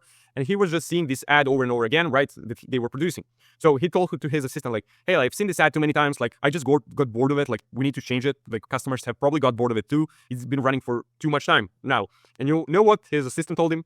She told him like, hey, like, we actually didn't even start running this ad, like we're still producing it. Which means that there's not a single person on this earth who's more obsessed about your brand, who cares about your brand as much as you do. Which means that you might remember every single email you sent in the past 3 months, but your customers literally won't remember the email you sent yesterday. Which means that you can actually send the same content over and over again. Now, am I saying that you should say the same email every single week? No, I'm saying that like similar angles, same angle can work. You just change up the design, maybe alter the actual angle slightly, and it's going to work. Because what you need to think about is like, we're not looking for some very unique new angle that has never been seen before. What we're looking for actually is just for reminders to people, for some sort of content to stay top of mind, so people can actually, like, for example, people read your emails on a regular basis, and they're like, yeah, I actually need an electrolyte drink, whatever. And they immediately remember you, right? They're like, oh yeah, Element, they're actually the best electrolyte company, and then they're going to buy from you. That's the idea. You're staying top of mind. You're reminding people. Like, people need to be reminded more than they need to be taught. We're not trying to come up with some new angles that have never been seen before. We're just trying to remind people, stay top of mind, and people are going to buy. So don't worry about looking spammy to all this, because if you look at it from their eyes, like if you look at it from your own eyes, right? Do you remember like what some other brand in your inbox sent this week or yesterday or whatever? You don't really, right? So that's going to be the same case for your audience. Don't worry about sending the same content. Don't worry about being repetitive, because even if you are, people need to be reminded more than they need to be taught. So we need to reinforce the idea in people's mind in order for them to buy, right? So that's it for this video. I guess I showed you how to create a complete content calendar from scratch, right? So as I said, you can go claim this prompt in the description. Is going to be linked, hopefully. If I forget, please remind me in the comments. I'm going to send it over. Don't worry. And then first link in description, you can book a call with me. I'm going to perform a full Klaviyo account audit completely for free. And then if you see we're a good fit actually for each other, we're going to run your email marketing on a purely performance basis, which means that there is literally no risk for you. You only pay all results. So as I said, I hope you got value from this video. That's it for this one. Thanks for watching. I'll see you. Right, in this module of my free e-commerce email marketing course that I'm putting together for my YouTube channel, I'm going to show you exactly how to write and design campaigns from scratch as a complete beginner in Figma. So if you haven't watched the previous module, I highly recommend you do. In that module, I showed you how to actually create content calendar for your brand. So basically, how do you come up with different emails and then how do you organize that in one really good content calendar, right? So the example brand we used in the previous video, so for the example brand we used to come up with email ideas for, right, was Element. So it's this brand, they sell electrolyte packages, right? So it's super simple, nothing extraordinary, nothing really crazy. So in this video, we're going to pick one of the ideas we generated and then we're going to turn it into an actual email. So let me show you the ideas we actually came up with. So you can see we have a lot of different ideas. We actually have 50, right? So we're going to pick one, right? Now, also, like as I said, if you haven't watched the video, right, go ahead and watch it to see how we actually came up with all these ideas. But what I did in this video, I already picked an idea. I already generated all the copy and all that just to save some time. But then I'm going to walk you through the actual prompt I use. And then also I'm going to leave the prompt in the description so you can just go ahead, grab it and use it for yourself, right? So the idea, the email I think we're going to go for is hydration 101, sodium isn't the enemy. Teach how sodium supports endurance and performance. So you can see we have 50 different ideas with a lot of different angles. So you can see we have education and value-based, we have social proof and community-driven, educational deep dives, blah, blah, blah, right? That is not going to be very important right now because we'll be designing only one of these. And this is the one I picked. Why this one? I don't know. I just liked it. Okay. So we're going to pick that one. And then let me show you how we generated copy. So let me find it here, right? So here's the prompt. Let me walk you through it. You're an expert copywriter trained to write e-commerce email marketing copy. Your mission is to write punchy, direct response friendly email marketing copy tailored for e-commerce brands. The copy must be short, skimmable, and optimized for mobile inboxes while aligned with brand tone and the customer's journey stage, okay? Write 3 short and punchy email campaign variations displayed in a table format for this consumer product brand. Each variation must include the following fields in this exact order. So we have subject line, preview text, headline, subheadline, first CTA, text only, no button styling, body copy, 2 to 4 sentences, short, scroll stopping, mobile first, brief section. So we have an example here. So basically a graphic side, beside results or visual, 5-star review snapshot. So basically some sort of an infographic, right? And then we'll have our product section. So it'll either highlight one product with background info, if appropriate, such as 3 feature bullets or something like that, or 3 to 6 products with 1 line benefit feature per product plus CTA, right? And then we have some important notes, which means that this is really important, so pay attention.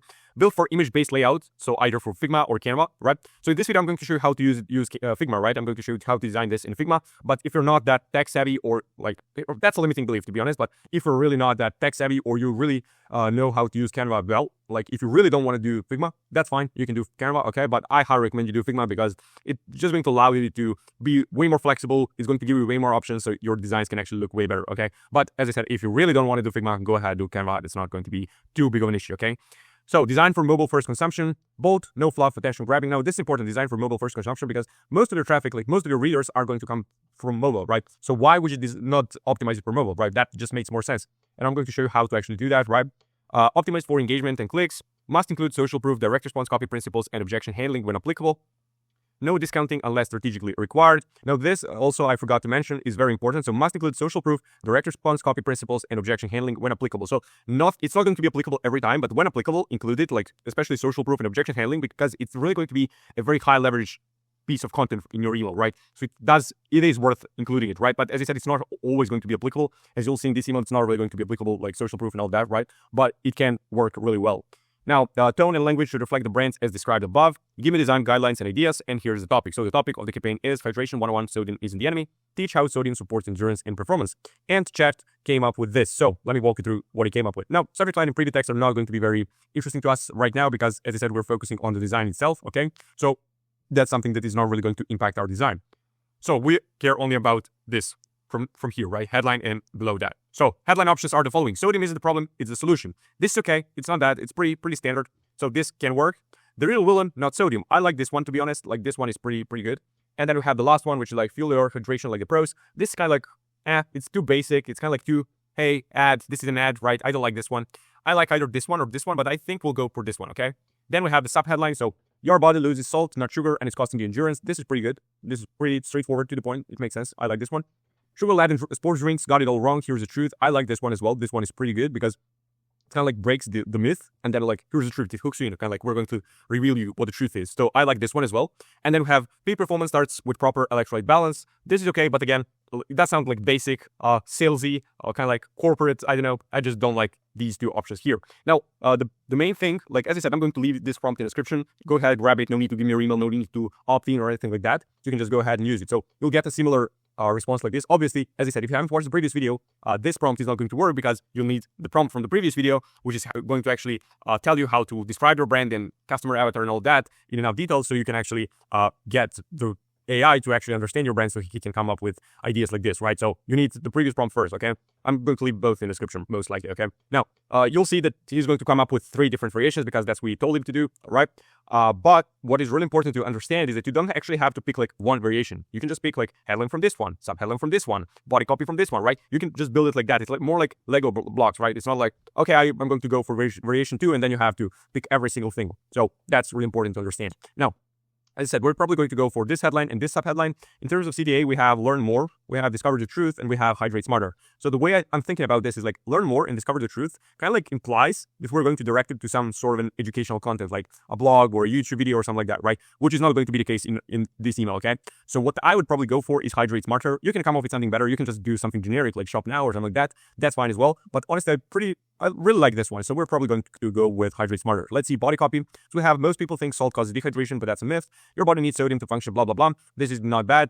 You heard cut down on salt, but if you're active, that's the worst advice you can take. Sodium helps your body absorb water, prevent cramps, and keep energy steady. Element delivers the right ratio of electrolytes your body craves, minus all the junk. This is pretty good. I like the whole angle of like, you heard cut down on salt, but if you're active, that's the worst advice you can take. I like, again, the same principle. Like here, we have this is the myth. And then we're breaking it and we're hooking you in to find out what actually the truth is, right? So I like that. And then we have this one, straight deplete sodium, element restores it, helping you stay sharp, hydrated, and ready for more. No sugar, no garbage, just science-backed electrolytes, trusted by top performance and health experts alike. This, okay, like all 3 of these body copy options are fine, but I think we'll go with this one again, okay? And then we have the bridge section. So visual infographic showing water alone versus water plus element. So basically, like, why should you actually drink element? Like, what's different between drinking only water? That's the idea. That's pretty good. I love that. Then we have this like myth versus fact chart debunking salt misconceptions. That is fine. That's fine. I don't know. And then we have this one. After testimonial quote, I don't like this one, to be honest. Like testimonials I don't think it would fit this kind of why, because we're trying to more like educate the customer instead of giving them some sort of testimonial. So we're probably going to go for this one, okay? And then we have the product section. So element recharge sticks. So it's kind of going to be like one product, and then we're talking about some USPs and that sort of stuff. That's fine, but honestly, I think we're going to go for this one because this one is the same. Again, one product, and then we're just selling that one. But I like this one, top picks for performance, right? And then we're sharing 3 products, and that's kind of like the whole email. I like that. So last CTA, we have explore flavors, try element, seal flavors. All of these are pretty good, but I think we're going to go for this CTA, seal flavors. I like that one, but it doesn't really matter. As I said, you can do whatever. Any of these 3 are fine. So design guidelines, we're not going to read this because we're just going to design it. It's not really important. And then I picked this infographic, right? So I tried to get ChatGPT kind of like help me come up with an actual idea on how we should do this, right? Because I didn't really know exactly how I would start it. And then I told him like, hey, please explain it in as much detail as possible, right? And my dear friend here took this kind of too seriously, to be honest. So like, you're not ready for this. Let me show you what he actually came up with. So this is his response, okay? This is my prompt, pretty super simple, right? This is his response. So this and this and this and also this and a little bit of this, right? So me being my impatient self, I just couldn't read this whole thing, right? Too long, didn't read. So I just decided to YOLO this, to kind of be like, okay, let's come up with something. So what I saw is that he actually gave us some kind of like stats that we can use. So you can see like water alone, absorption effectiveness, 60%, water plus element, absorption effectiveness, 92%. And then we have cramp reduction likelihood. So we have some pretty cool stats, right? And then I just asked him to come up with one more because we had only 2, to come up with one more. So we have 3 in the end, which is going to be kind of like pretty good, right? We have 3 stats showing that in the email, super simple, but very interesting. And it's also very convincing, like to the argument of actually buying element. So he came up with another one, which is like rehydration time from 40 minutes to 15 minutes, right? And that's about it. Like that's going to be our infographic. So the next thing we need to do is actually design this email. So here we are in a simple Google Doc. So I'm going to show you how to design this, right? So the way you design this, like the way you'll see people design, like not design, actually write copy, right? Is the following way. They type like headline, and they type this headline, right? Sub headline, this is sub headline, right? Whatever. That's fine. You can do that.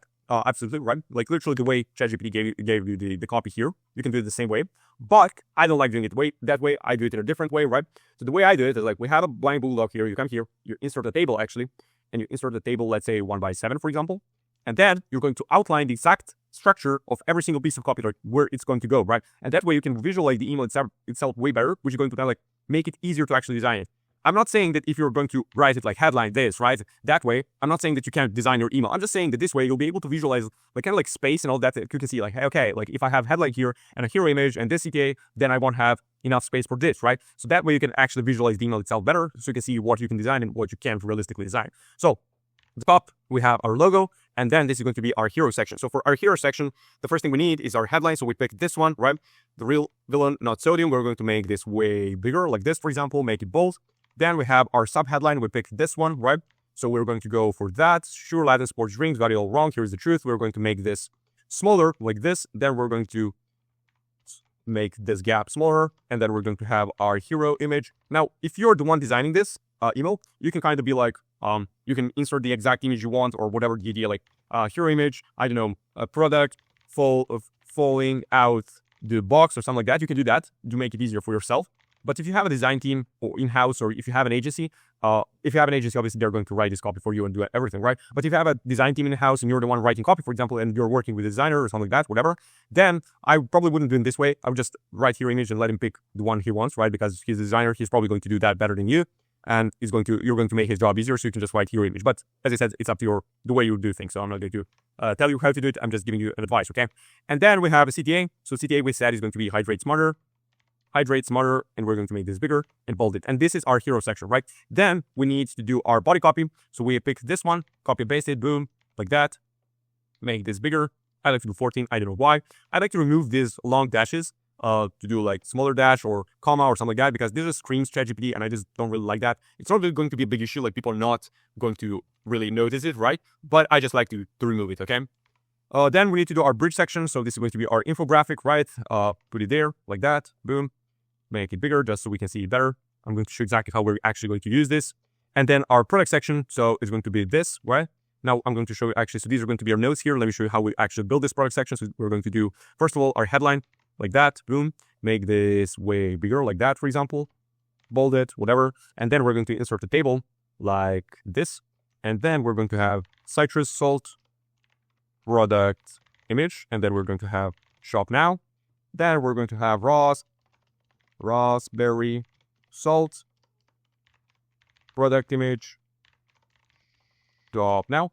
And then we'll have mango chili, product image, shop now, like that.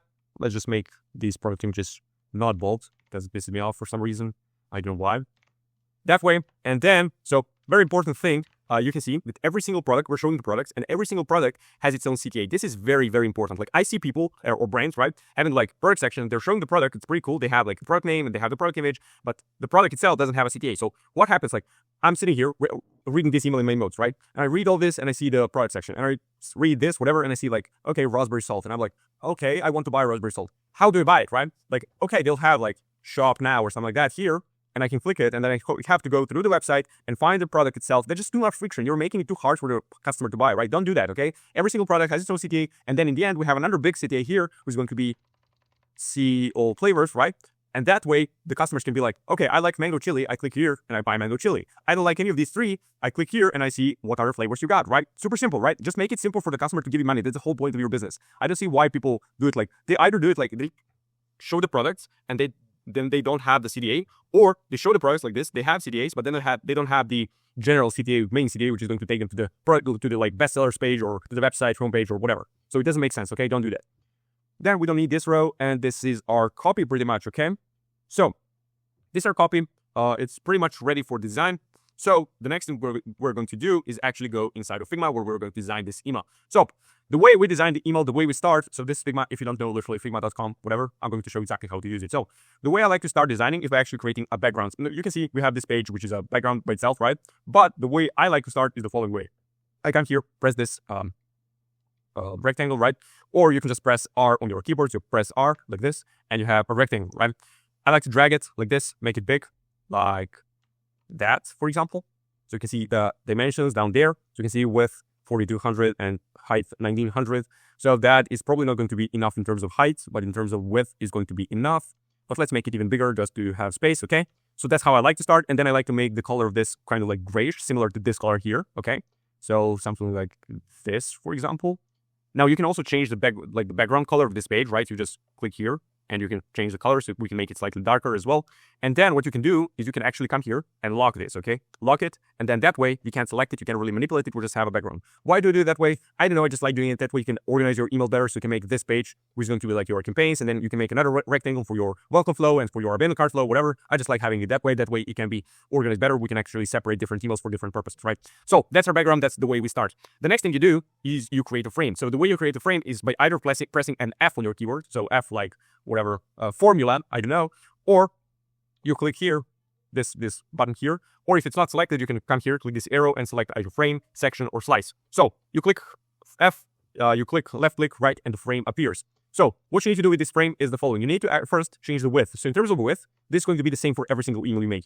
So you're going to change it to 600. Now I see people doing like 1,000, for example, 800. I like to do 600 personally because I just think it works the best that way. But you can do different sizes, honestly. But you're just going to pick one, okay? Most people, most agencies, most people who are going to design your emails are going to do 600. That is kind of like the convention. But you can do it in a different way. I just don't advise you do it that way, okay? 600, just stick to 600 actually. Let's not overcomplicate it, okay? So width 600, height is going to depend on the actual content of your email. So if you have more content, naturally you're going to have more like longer email, right? If you have less content, less shorter email, right? Super simple. So we're going to extend it from now. So we have some space and then we're going to make it shorter if we need to. So we have our frame. The next thing we need to do, move the frame here, come back to our copy here. We're going to screenshot this doc, right? So we have our copy, come back here, sorry, paste it here. And then we have our copy, make it bigger, like that, for example, and we have our copy and our email side by side. So as I said, this way, you can kind of like visualize, you can see it. Okay, here we're going to have our headline and then subheadline, then hero image and then CTA. That way you can, as you can see, visualize the whole thing way better. Now, the next thing I would like to do is actually change the color of this frame to black because I feel like this email is going to be kind of like black. You can see that's kind of like their color, black, white, and then we have this accent color. This we're going to find out what exactly it is in a minute. Now, the first thing we need to do here is actually place their logo. Now, I searched for the logo on their website, like I tried copy and pasting this logo from here. I tried finding it online. Okay, I didn't really try that hard, to be honest, but still, didn't really find pretty good results. So what we're going to do, just make it super simple, is we're just going to screenshot it from here. Obviously, for your own brand, right, I hope you have kind of like a PNG, JPEG, SVG, whatever, of your own logo. Like you don't actually have to screenshot it from your website. I'm pretty sure most of you guys will have that. So that's what I would do, okay? So like hopefully you won't have to do this, but we're going to screenshot it for the purpose of this video and crop it. So we have our logo. So you can see it's not the best quality, but it'll be enough just to show you exactly how to do this, okay? Frame is not black as I can see, so let's make it black. That is pretty good. So we have our logo. So what you can see is this red line or orange line or whatever the color of this is. You can see this shows you when the object that you're moving around is centered. So you can see this is centered right now. So that's how we want to have it. Now, the next thing we need to do is actually find a hero image. So before writing all this copy, right, you can see like in the doc itself, you can see the headline, subheadline, and then the hero image. And it's going to be the exact same way here. But you need to find the hero image first because you're going to build your hero section around the hero image because different hero images are going to demand different copy. Not in terms of like text, right, the actual text. You're not going to change the text, but in terms of like the positioning, the way you're going to organize things, right? You're going to have to change that based on the hero image you choose, right? So that's why we started with a hero image first. So give me a couple of seconds or minutes, whatever. I'm going to find a nice hero image and then I'm going to come back and we're going to keep designing this. So I found the hero image. This is going to be very, very good, I think. We just have to crop it first, like this, for example. Let's see, let's make it very nice like that. And then we have here, let me see, like that, boom. And that is our hero image. So what we want to do is actually make the height of the width of this 600. Now, what you can see here is when this thing here is selected, when this thing here is blue, you can see how it's blue right now. What it's going to do is like when you're changing the actual dimensions, like either width or height, it's going to change the other metric, right? The other dimension, kind of like proportionally, right? So if this was like 100, if they were like the same size, let's say 100, and this is like 100, you can see. And I select this, when it's changed this to 150, it's going to change this to 150 as well. If this was like 300 and this was 150, right, and I change this from 300 to 600, the height is going to go through to 300 because the width is 2 times as height, right? So that is like something you can do. I recommend you keep it on for most of your images because if you keep it off, it's going to screw around with your image, right? You can see how it's stretchy right now. So keep it on and it's going to be fine. Now, we're going to put it in here. the problem we can see with this image, it's pretty good, right? The problem we see is the fact that the background of the image doesn't match the background of this. Now you can leave it like this and have like this going to be like your header, and then the email starts here. The problem is that we don't really have much space here for writing the copy, right? Because we have to write copy here. And the problem, another problem, like you could do like add a rectangle, right? Put it inside the frame, add a rectangle here, right? And then match the color of the rectangle to the color of the background. It's going to kind of be smooth and all that. The problem with that is the fact that this background here is not a solid color background. You can see it's gray, but it has kind of different shades of gray. So you can't really do that. So the way we're going to solve this problem is actually very, very simple. And it's actually very cool. This is a very cool trick I'm going to show you. And this is a trick I actually haven't seen many people do. So you're going to learn something very, very cool and very underground. So the way to do this is the following way, okay? Let me just have a quick coffee break first. Hope you don't mind. So the way we're going to do this is the following way. You're going to click this image, okay? And you're going to copy and paste it. The way you can do this is by either doing like Control-C, Control-F, or Command-C, Command-V, sorry, not F. Whatever you're using, Mac, Windows, I don't care. You can either do that, but the way you can copy things in Figma is also very, very simple. You select the image, right? You hold Alt on your keyboard, right? And you just drag with left click like this, and you just copy your image. So the way we're going to extend this top section here, like this hero section here, is the following way. You're going to have this image selected like this, right? Then you're going to flip it. So you come here, you click this, flip it once, twice, and then you mirror it like this. This is the next, the button next to the flipping thing, okay? You mirror it like this, and then you're going to make it smaller. So you're going to hold Control on your keyboard or Command if it's on Mac, and do this, boom. And if you drag this thing here, you're going to see that it actually matches pretty much perfectly. Like you can see that it is a very, very smooth transition. It's not perfect. You can see the line here because it's like, it has that mirror effect, right? But it is actually very, very smooth. So the way we're going to keep extending it is the following way. You take this rectangle again, copy it, right? Flip, flip, mirror, and you can see it matches again. The same thing, flip, flip, mirror, and we have our hero section extended like this. Super simple. Now you can see that we actually can see the logo. So here's our logo. The reason we can't see it is because it's behind these layers, right? So the way you can bring it to front is by actually either like right-clicking this and clicking like bring to front, or by literally just taking this and dragging it here above these, okay? So we have our logo, we have our hero section, right? You can see like that is not the smoothest here, but actually when we put our copy, right, when we put our headline and sub-headline, it's not really going to be visible at all, you'll see. So it's actually pretty good solution. Or what you can do as well is like you can use these AI image extenders online. You can do that as well, and it's going to extend this top part. But this is a pretty good solution as well, so it's up to you, obviously. So we need to write copy right now. The problem with that is the fact that we don't know their font. Now, the way we're going to find out what font they're using is by actually using a font finder from extension. Obviously, for your own brand, I really hope you know what font you're using, so you don't really have to do this part, but I'll have to do it. Lucky for me, I found out what font they're using before these videos, so I can avoid wasting your time. They're using a font called Gotham SSM, which is a font that I actually had to download because it's not really a native font in Figma. So, the real villain, not sodium, right? Not sodium. This is our headline, like that. Boom, perfect. Just kidding, we have to make it bigger, okay? We have to change the font first. Gotham SSM, like that, and then we're going to make it bigger. So let's say we're going to, so you change the size of the font here, you can see, make it, let's say 35, like that. Now, I would like to change this from narrow book to actually bold, like this. We might make this slightly smaller, like 34, for example, like that. That is perfect. Now, what I would like to do as well is make this thing stand out more. So the way we're going to do that is by actually, what I think we should do actually is change the color of this question part of the headline, right? So change the color to this accent color. I think that would look perfect. So the way we do that is the following way, right? You use a Chrome extension, right? So if you don't know your exact hex code you're using for your brand, don't worry. You can just find it out by using a color picker. So you literally type in Chrome like color picker, Chrome extension, whatever, download any one of them. It's all the same, doesn't really matter. So I have this one. You probably won't be able to see the extension itself because it doesn't really get recorded, but you'll see in a minute what I can do. So I pick a color here, right? And I get a code, copy it, boom, come back to Figma, and we have the color itself. Then we're going to select only the part we want to change the color for, right? Select it for that, and just paste the color code here. And you can see we have a different color. I think it looks better this way. Then the next thing I would do is add a shadow. So the way you add a shadow is you select the text, right? Come here, effects, and boom, you can change what the effect you want. So you can do inner shadow, drop shadow, layer blur, background blur, all of that shit. We want drop shadow, okay? Drop shadow, we're going to change the position. So you can change like y-axis, x-axis, all of that. We're going to put like 4, blur is 4, fine. And then you can change the actual opacity here. So opacity is 25, we want to make it more like 70, so it stands out more, maybe even 80. Like that, and you can see how it has kind of like that 3D effect. Now you can play around with the blur as well, so you can remove blur, and that way it's not really blurry. I don't like that. I like having some sort of blur like this. maybe, yeah, 4 was actually perfect. And that way it kind of like has more depth, right? So we have our headline and then we need our sub headline. So for our sub headline, we are just going to take it from here, right? Copy and paste this, boom, come back to Figma, paste it here. Now it's a different color, right? We want to make it white. So we're just going to select it, change the color here, make it white, okay? And we're going to make it smaller. So from 34, I would just put it to maybe 28, let's say, like this, make it smaller, like that. And then we need to center it. The way you center it is come here and literally click this and it's going to get centered. We want to have it in 2 rows like that. And I would like to make it not bold, but maybe medium like this. 28 might be too much, 25 maybe. Nah, 28 is good actually. So the reason we're making it this big, for example, is, as I said, we want to make it mobile optimized. So the way we make it mobile optimized is by making the text bigger itself, right? Because if you make it too small, if we were to make this headline like 18 and have it like this, people won't be able to read it on mobile very well, right? So that way you're adding too much friction, too much work. They're just going to close the email and read something else. So you need to make it easy for people to actually open the email and read everything without actually having to squint or hurt their eyes or use like magnifying glass or some shit. So make everything as big as possible without making it ugly, okay? Now we have our headline, we have our subheadline, we have our hero section here, which is pretty good. Now we need to add a CTA. So basically a button, right? So you can see their buttons look this way. So it's kind of like round and then they have their text inside and then you see how they're not making it all caps. They're just making it like initial caps, right? So that's what we're going to mimic.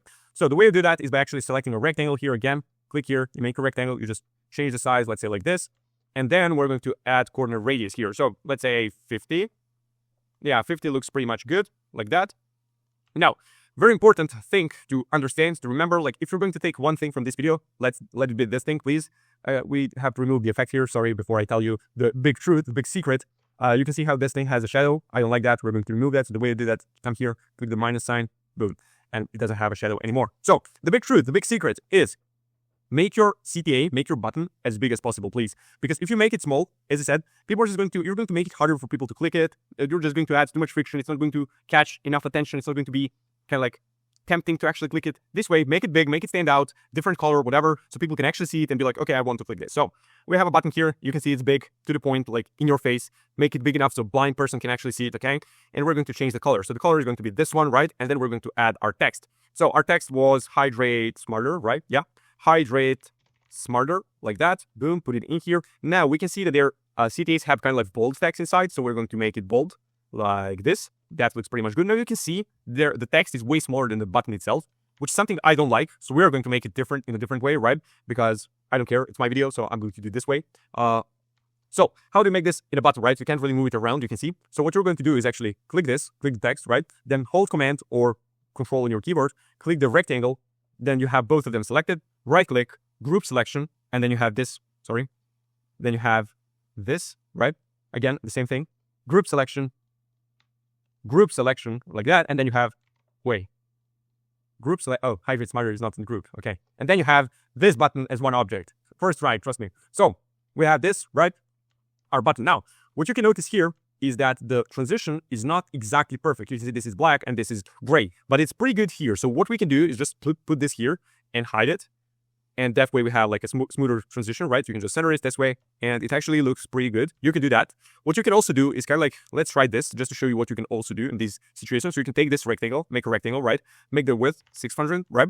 And then what we are going to do is actually make this a gradient. So you come here to change the color, right? And then you select this. So this is going to make it a gradient. So what the gradient is this thing, right? You can see how it starts with one color, right? With this grayish color, and then it ends in black. So it has that transition, that smooth transition, that fade kind of like, okay? So what we're going to do is change this to black as well, but we're going to change the opacity here to 0, okay? So you can see when I drag this here, you can see how it smoothens the whole thing out. Now in this case, this wasn't really necessary because we did have the pretty smooth, cool transition with our CTA. But that is something you can do if you don't really have that transition. You can't really do it with a CTA. This is something you can do to make your transition smoother. Now you can see how the button itself is actually behind this. That's because this rectangle is above the button here. So you're just going to drag it below and we have this. So you can see how smooth this thing is. So this is our hero section. It looks pretty good if you ask me, right? Let me know what you think in the comments or something like that, whatever. Now the next thing we need to do is actually do our body copy. So we're going to come back here to our document. Sorry, here, first try again.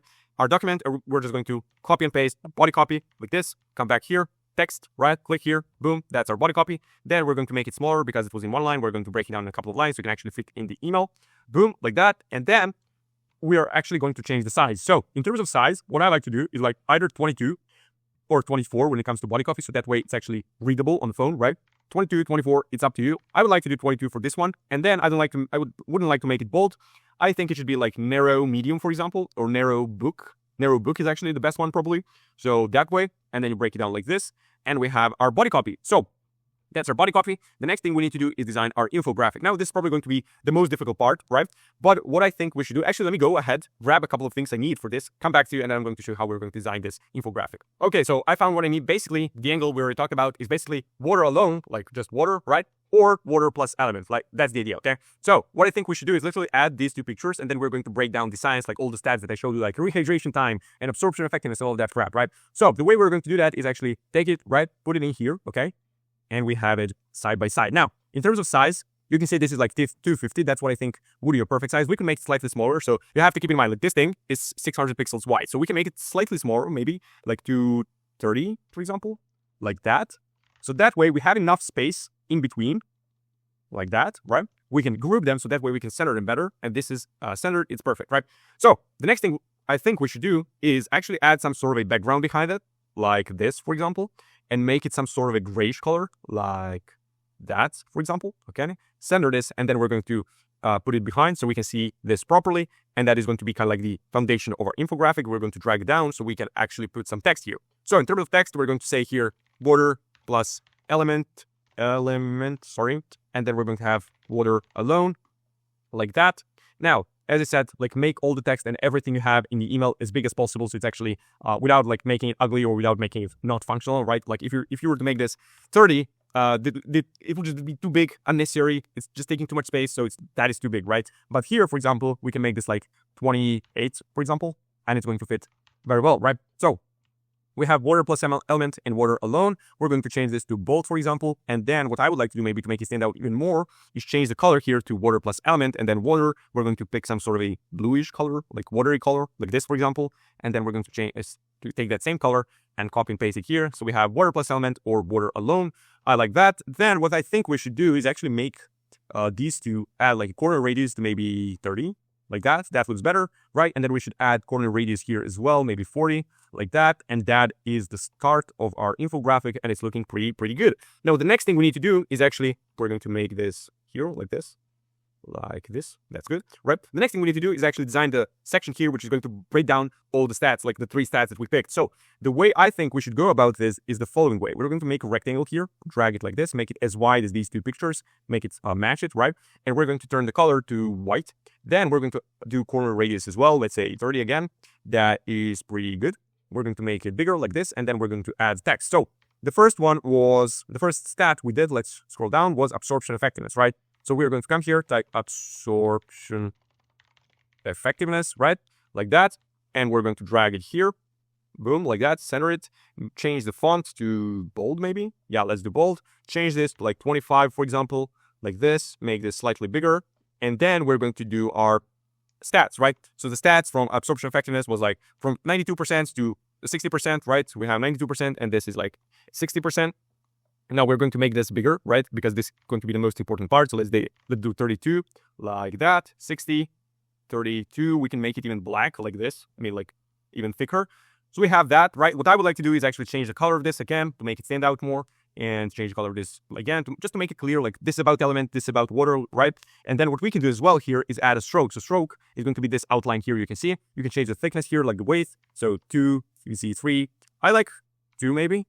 Yeah, 2 looks pretty good. So it stands out enough. It's actually pretty cool, right? So we have that. And then we're going to select all of this. So click here, hold shift, and group this. And we have this as one object, right? So we have that. Now this is, if you agree, it's cool, right? But it's kind of boring. So what I think we should do is add an icon. The way to do this is you come to this website called flaticon.com, right? And you just type what you need, like what kind of an icon you need. So for the first one, like for this one, we have something about absorption. So we're going to literally type absorption. You might think this is kind of like too specific or whatever, but you'll actually be surprised like how specific and how cool their icons are. You can see we have actually 728 absorption icons, right? So we're going to pick one. Let's go for this one. Doesn't really matter. You just come here, copy PNG, right? And you can just use it, right? Make it smaller, like this, for example. Put it in here, and we have our icon. And this looks better if you ask me. We're going to group it like this, and that is group it like this. Sorry, pisses me off sometimes. Add it to this group, okay? Add it here. Okay, why can I see it? Can I see it? Okay, doesn't matter. We're not going to group it. It pisses me off right now. We made too many groups here, clearly. So we're going to have that. Now, what we can do as well is add some sort of a shadow here, okay? So we're going to do 4, 4, and then use 70 again. And then it kind of like has more depth again. Copy paste this here like that. And then we're going to change the stats. So the next stat we have is frame production. So let's use this as notes here, right? We're going to put it here just to know what we're doing. So this is going to be frame reduction like that. And then this is going to be 78%, and then this is going to be 30%. The one thing I like, the way ChatGPT came up with this thing, is like, we have very specific numbers. 92%, right? 78%. Now you can see it's not very specific for these, like 60%, 30%, whatever. We can make it maybe more specific, like 31%, 63%, or something like that.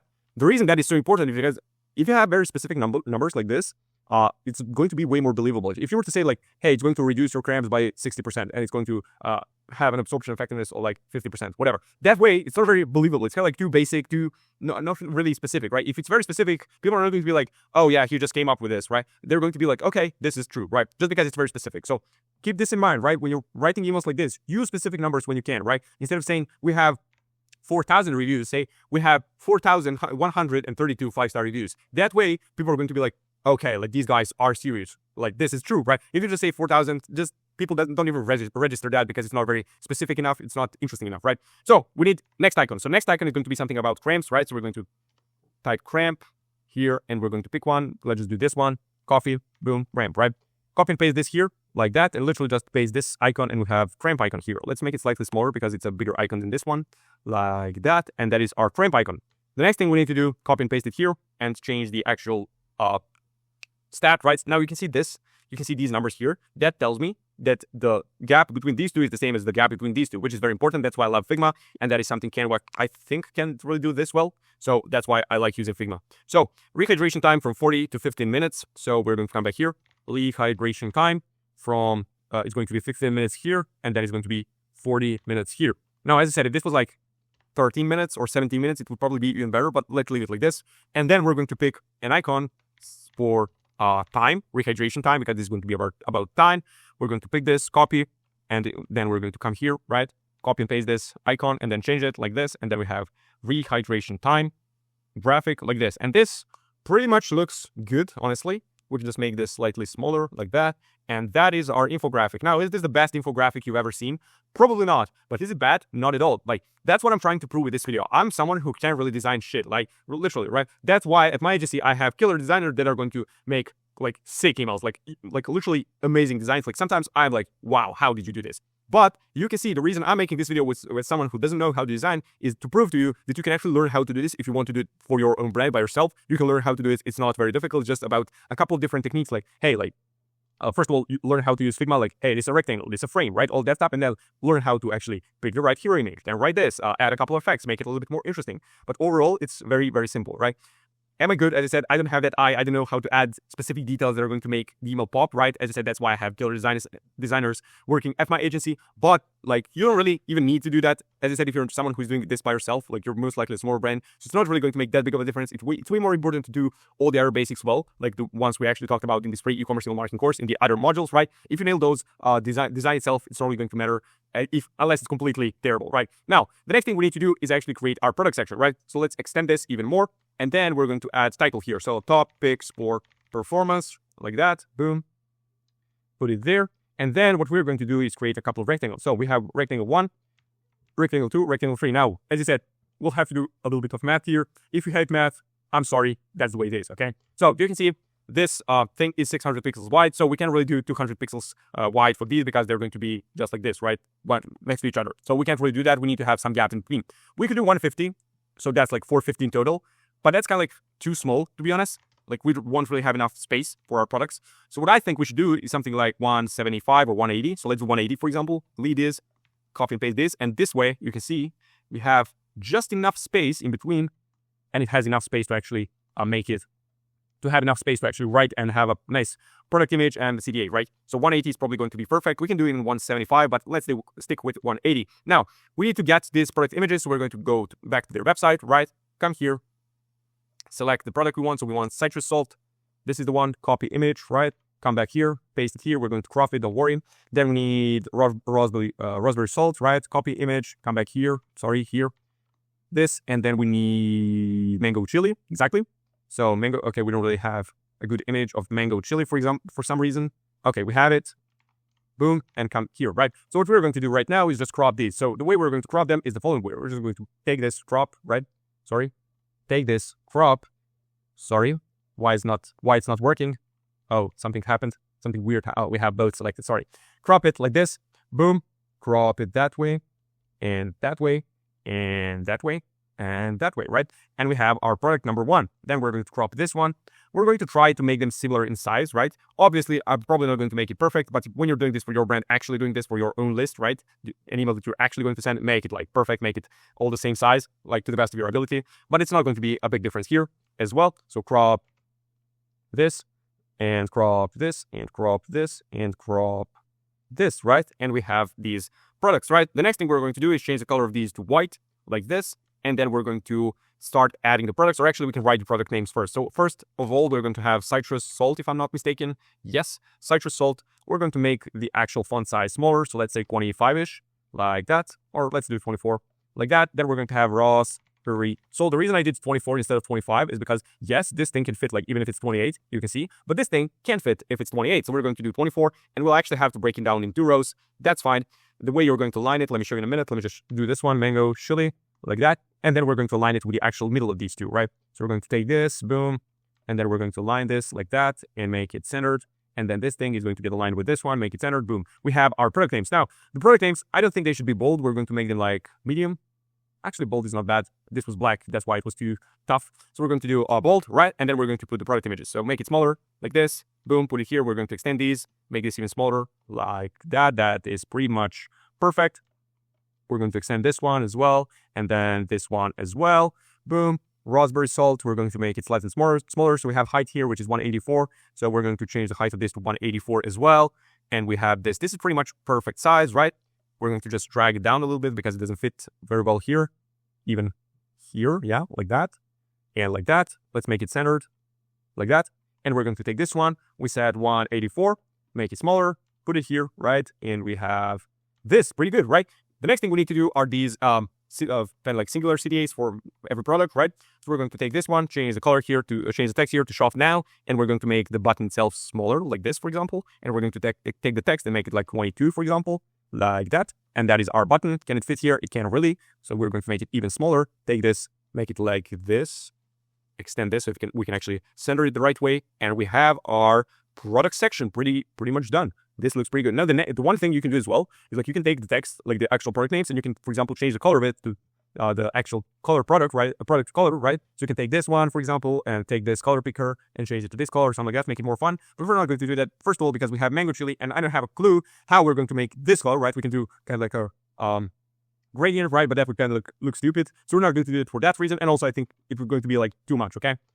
So we're going to make this, center it here like that, make this shorter, and then take it here, center it like that, shorter. And that is our product section. The next thing we need is our big main CTA. It's going to be see all flavors like that. And that is going to be our main CTA. Maybe even make it slightly bigger.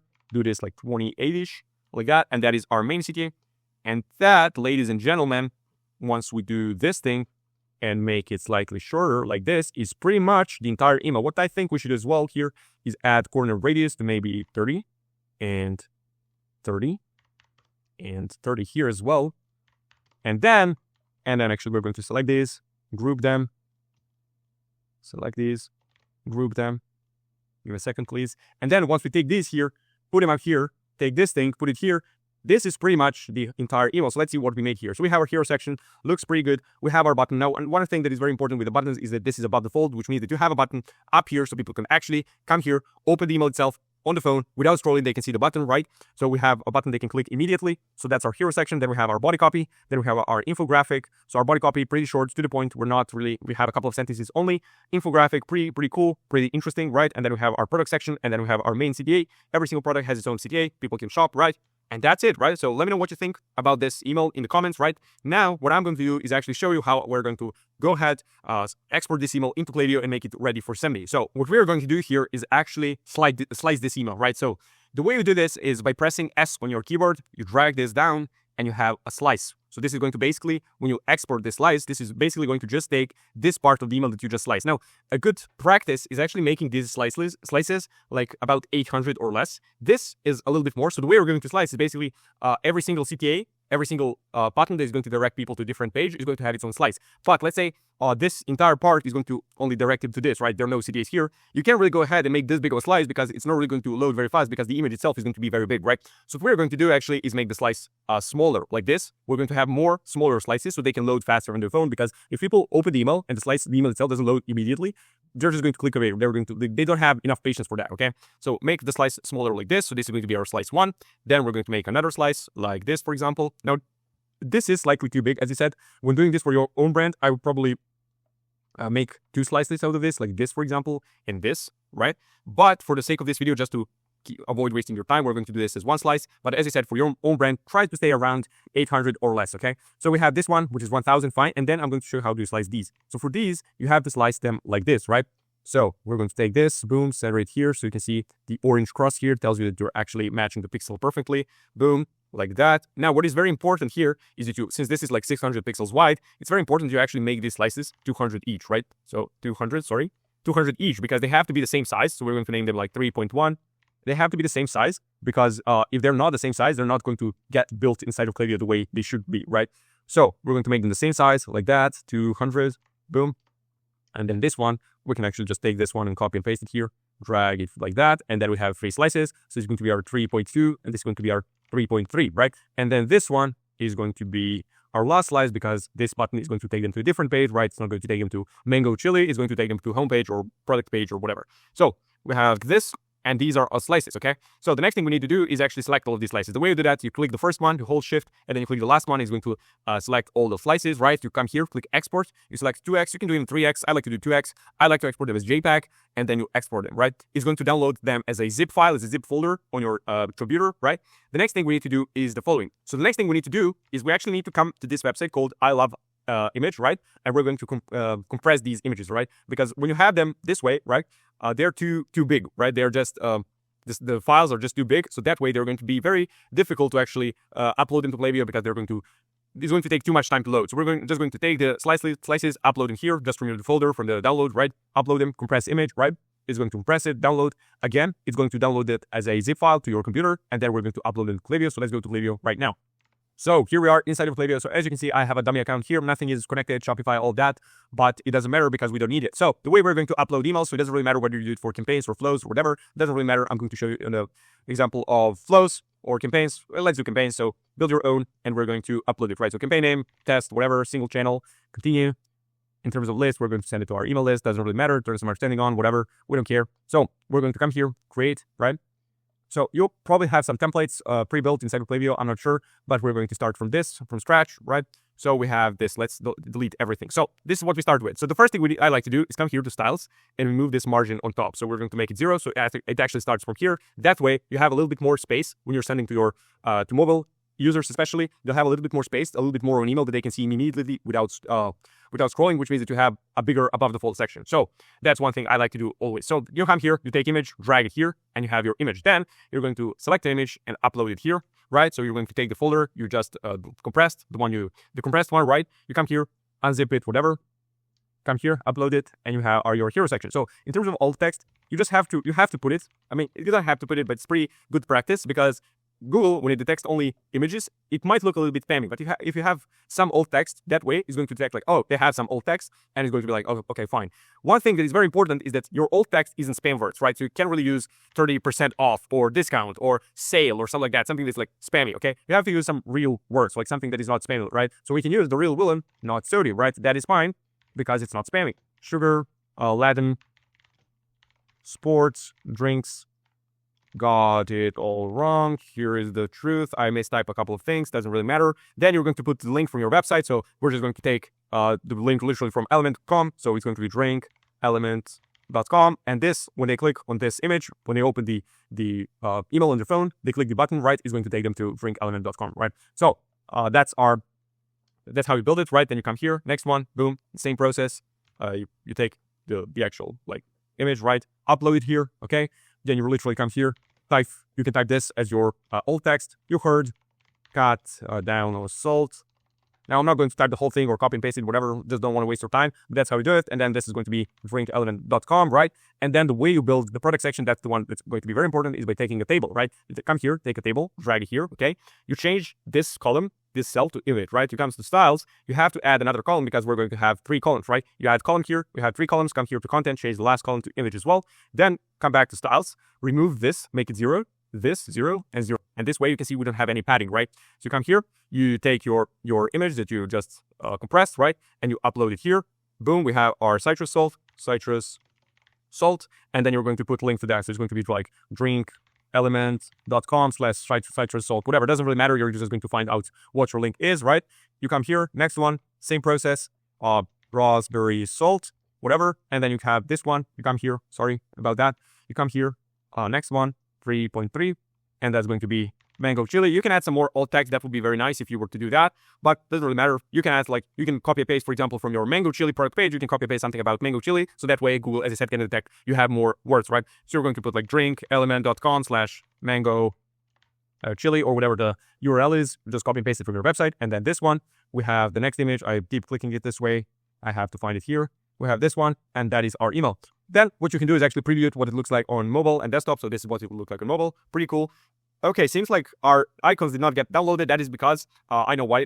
That is because they weren't in the frame. We just didn't put them in the frame for some reason. Whatever. The way you figure that, you come back, you just put drag icons to the frame again, right? And then you just upload it here. Doesn't really matter. You're going to figure it out. I literally told you how to do it, right? But that's a mistake that can happen, right? If it happens, as I said, you literally take the icons to the left side, drag it back into the frame, and then export it again, and it's going to be there, okay? Preview and test, so you can send yourself a preview email, test email right to your own email address to see what it looks like. Preview it like this, so this is what it will look like on mobile. We can see that we can actually click it, right? To just make sure that we can actually see the button above the fold. Send it to yourself, open it up on your phone, just make sure, right? But you should be able to see it this way on your mobile phone, okay? So that's the email, right? And that's pretty much the whole thing, like from start to finish, from ideation to actually writing copy to then designing it and then uploading to Klaviyo. So if you found value in this video, I highly recommend you actually go ahead, take the prompt from the description and actually use it for your own brand to actually do the same stuff for you, to come up with ideas and then write copy for you. And then you have to take off from there by yourself and design it, because AI can't really do that yet, right?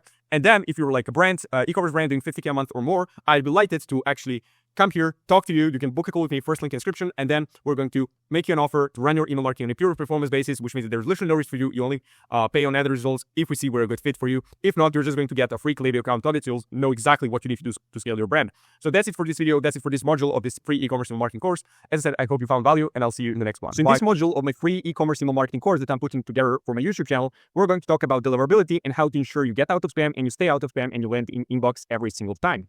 So here's the promise for this video. What we'll cover. We'll cover what is deliverability in the first place, why is it so important, what affects your deliverability, how to improve each metric, winning segmentation strategy, so this is going to be literally the most important part of this video, and hacks to implement. Now, here's a little bit about me if that's what you want to know. If not, let's talk about what is deliverability. By the way, this document is going to be linked in the description. No need to give your email, no need to opt in for some newsletter. You can just go, click the link, open it up, and follow the instructions. So deliverability is basically your sender reputation. So it's basically the reputation of your domain, right? So the worse your reputation, the worse inbox placement you'll have. This means that your goal is basically to improve the reputation of your domain. We're breaking things down to like the most foundational level, this kind of like first principles thinking, right? So inbox placement is this. There are literally only 3 places where your email can land. So we have main inbox, primary inbox, right? We have promotions tab, and we have spam. So obviously you want to be in inbox, in the primary inbox, in as many instances as possible, in many cases as possible, in promotions in as few instances as possible, and then spam literally never, right? So basically, as I said, as you can see by the colors, right? Green is the best one, yellow is kind of like meh, and red is like avoid at all costs.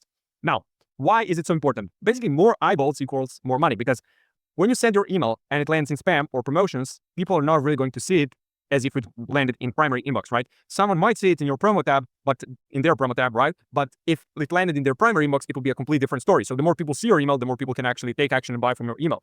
So it's that simple, right? We're not trying to do something crazy, some scientific thing. We're just trying to get as many people to see your email. If you're sending to 10,000 people, but only 3,000 actually see the email in their inbox, people are not really going to buy, right? If you send your email to 10,000 people and 9,500 people see your email actually and they open it and they take action and they buy, it's going to equal to way more money.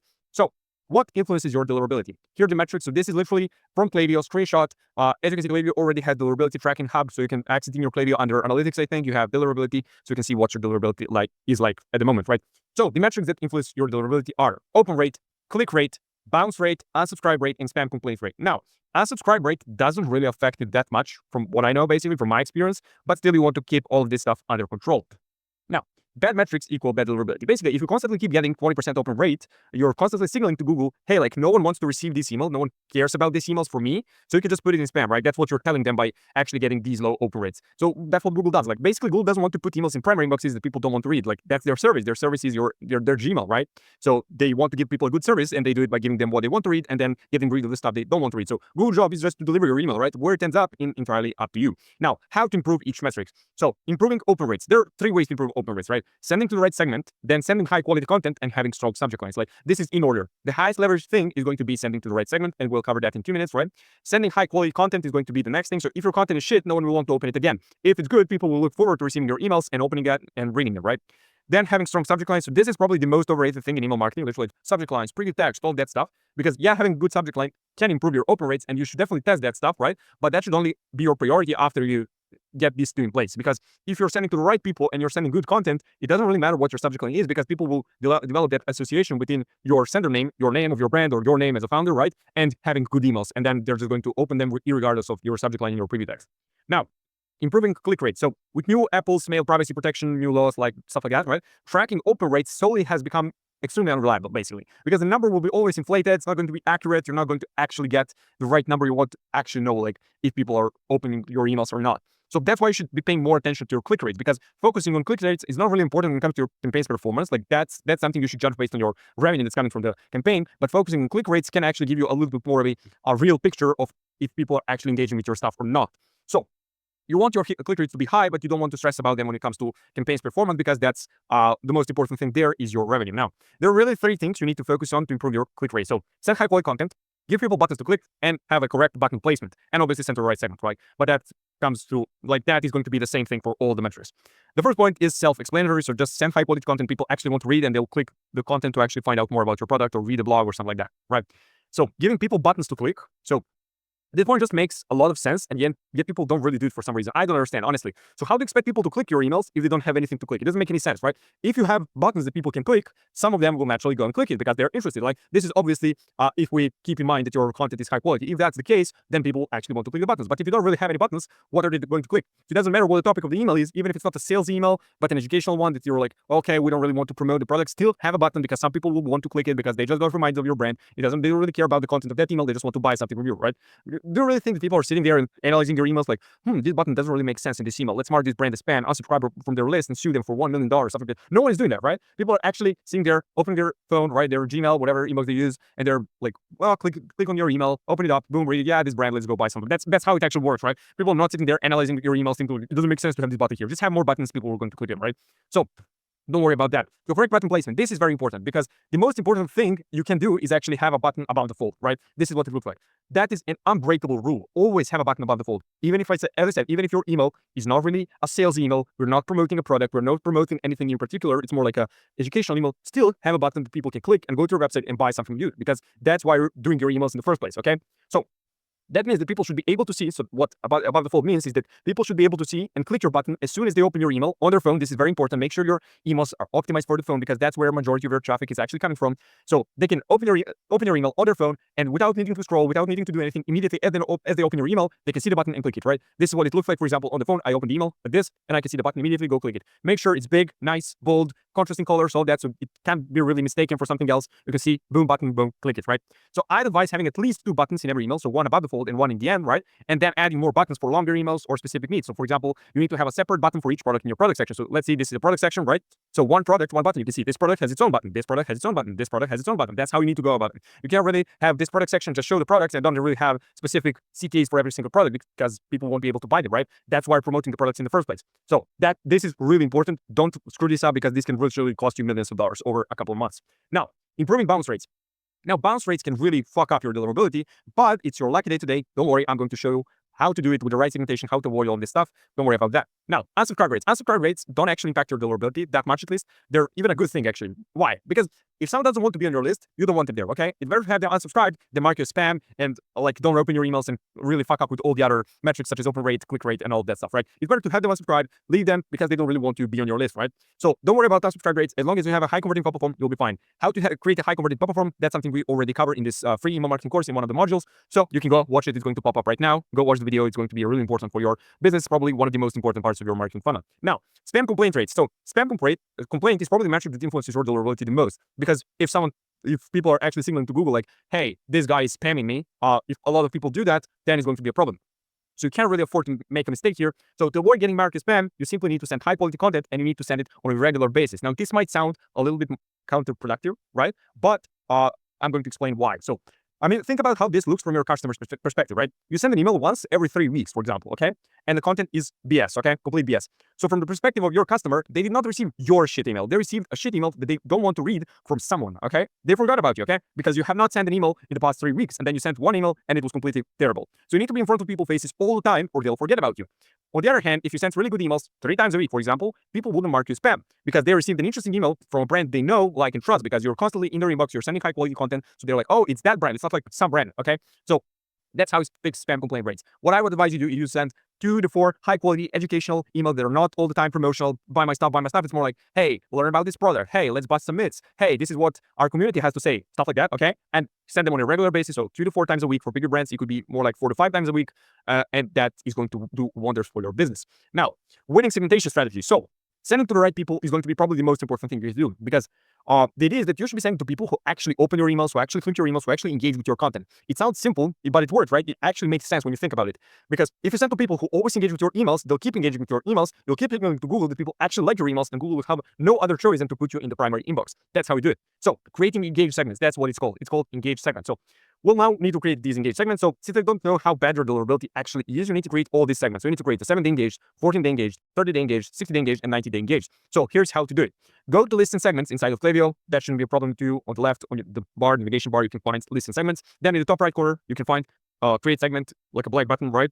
And name it 30 days engaged. That's going to be the first one. And these are the filters you need to set. This is exactly how it's going to look like inside of Klaviyo. So person can receive email marketing, and person has added to cart at least once in the last 30 days, or person has placed order at least once in the last 30 days, or person has checkout started at least once in the last 30 days, or person has opened email at least once in the last 30 days, or person has clicked email at least once in the last 30 days, and person has bounced email 0 times in the last 30 days. Now, there are 2 types of bounces. There are like soft bounces and hard bounces. Hard bounces are going to get removed from Klaviyo automatically, right? Klaviyo does that for you. But for soft bounces, you need to exclude them by yourself, but having a filter like this. Now, when you watch YouTube videos and stuff like that about creating these segments, most of the guys are just going to tell you, yeah, like person has opened emails or clicked emails, and that's it. What you can do instead is add all these people as well, because even if they haven't opened your emails, the guys who actually placed order, who added to cart, who checkout started, right, like stuff like that, right, who actually engage with your website, you can even do like viewed product, visited website, all of that stuff that actually engage with your store might still be a good idea to actually send them emails, even if they're not really opening your emails. For example, this is especially true for a smaller segment. So someone has not opened your emails in 7 days, but they view the product, right? So it does make sense to send them an email, even if they haven't been opening your emails in a while, right? For like more broader segments, like 90-day engaged, it's not really going to even be a case that you get people to not open your emails in 90 days, but then they buy something from you. But for smaller segments, especially, add these people in because you don't really want to miss out on them, okay? It's not going to be a large portion of people, but it's going to be a portion of people that are actually high intent, that are actually looking to buy something from you. So why not include them, okay? For the other segments, just clone this one. So you have 3 dots, click clone, right? Change the name and the time frame. So you change the name from 30 days engaged to 14 days engaged. And then just for this, like in the last 14 days, just change it up from 30 to 14, from 30 to 60, and you'll have all of these segments. So here is the plan how to fix your deliverability. The idea is to start sending to a tight segment, and then as your deliverability improves, you can broaden the segment. So you start with 30-day engaged or 14-day engaged or whatever. If your deliverability is really bad, 7-day engaged, and then as it improves, you broaden the segment up. You go from 14 to 30, from 30 to 45, for example, from 45 to 60, from 60 to 90. And at some point, probably at 90 is going to be the perfect cadence, the perfect segment for most of you guys, right? Some of you guys might be able to do 120, 180, 360, depends on your audience. That's something you'll have to test, right? But in most cases, 30 to 90 is going to be the best. But as I said, since I don't know how bad your deliverability actually is, I can't tell you the exact segment you need to start with. So it's really up to you to decide. You can test it by sending a campaign to a specific segment and then getting these metrics. We're going to talk about them in a minute. But as I said, the worse your deliverability is, the tighter the segment. So let's say start with 14-day engaged. You should be sending to this segment until you get at least 40% open rate, and more importantly, 1% click rate on at least 3 campaigns in a row. After that, you can move into the next segment. In this case, that's 30-day engaged, but you could do whatever. Yeah, 30-day engaged is probably going to come after this one. You can't really do anything smaller than that. And the idea is to move to broader segments as long as you can maintain your open rates above 40% and click rates above 1%. Now, as I said, with Apple's mail privacy protection, this is not going to be a really good way to judge the performance, right? So you should be focusing on click rates more, right? But still, this is something that can give you an idea, okay? So if you see that your open rates dip below 40% or click rates below 1%, okay, if it's like 0.98% click rate, that's fine, right? But if it's like 0.6%, then it's not really a good segment. So in one segment, if it dips below that, you should go back to a smaller segment and then start fixing your deliverability, obviously. Also, as your list grows, it's going to give you a clean slate with all of those new subscribers, so it's going to get easier and easier to fix it. Now, deliverability hacks to implement. So, invisible text. If you're like a normal person, if you're not completely crazy, you're probably designing your emails in Figma or Canva and sending them as images. Unless you're designing them in Klaviyo with your blocks, then in that case, your emails either look terrible or it takes too much time to design. So I'll assume that you design your emails and images and send them that way. So what you should be doing instead is, okay, that's fine, you do that. But while you're sending them that way, and that's what you should be doing, and that's what we are doing at my agency, the problem with that is there is literally no text. You have some alt text, that's fine, but still it looks kind of like spammy to Google. So what you need to do is the following. Now, this is not going to be really make it or break it. This is something that is a nice to have. I'm just giving you a simple hack that you can implement really fast that could give you a little bit of a boost to your deliverability. So don't worry about this too much. I'm not saying that if you don't have this, your emails are automatically go to spam. No, it's just saying that this could give you a little bit of a boost, okay? So this is what you'll do. For your next email, add a text block at the very bottom of your email, right? You go to Klaviyo, you have like all the building blocks, right? And then you drag text to the bottom of your email. So then you go to your website or whatever, copy some text. For example, you can do the about page, that's fine. You're going to run it through spam checkers. You're just going to Google spam checker, and it's going to pop up, right? Make sure it does not have any spam words. All that, you're just going to remove them, and then paste it in that text block in Klaviyo, okay? Make it really small, like literally 1 or 2 pixels, and make the color white. So this will make the text invisible to the reader, but Google will be able to detect it and be like, okay, this guy has some text. It's not like, does not have any spam words, right? It will going to go through the spam filter, and then it will signal to Google, okay, this sounds like a legit email. Warning, people using dark mode on their phone might be able to see the text. Most likely will be able to see the text. So don't put something that is funny, you think it's funny, you're making some inappropriate jokes or stuff like that, so you can ruin your reputation. Don't do that. Just go about page, whatever, and you'll be fine. I'm just saying this for a small portion of people who might do that, okay? Now, ask for reply. This is another hack. So all the metrics that we talked about affect your deliverability, but getting replies is probably the best way to signal to Google that people want to receive your emails, okay? So you need to find a way to get people to reply to your emails, but you can't really do it for most of your emails because, first of all, people are not going to read the entire thing. You're not giving them really a reason to reply. Maybe you can do for the first email, like, hey, let me know whether you got the discount or something like that. But for most of your emails, you can't really ask for a reply. Even if you do, it's not going to be very effective because people won't really do that, okay?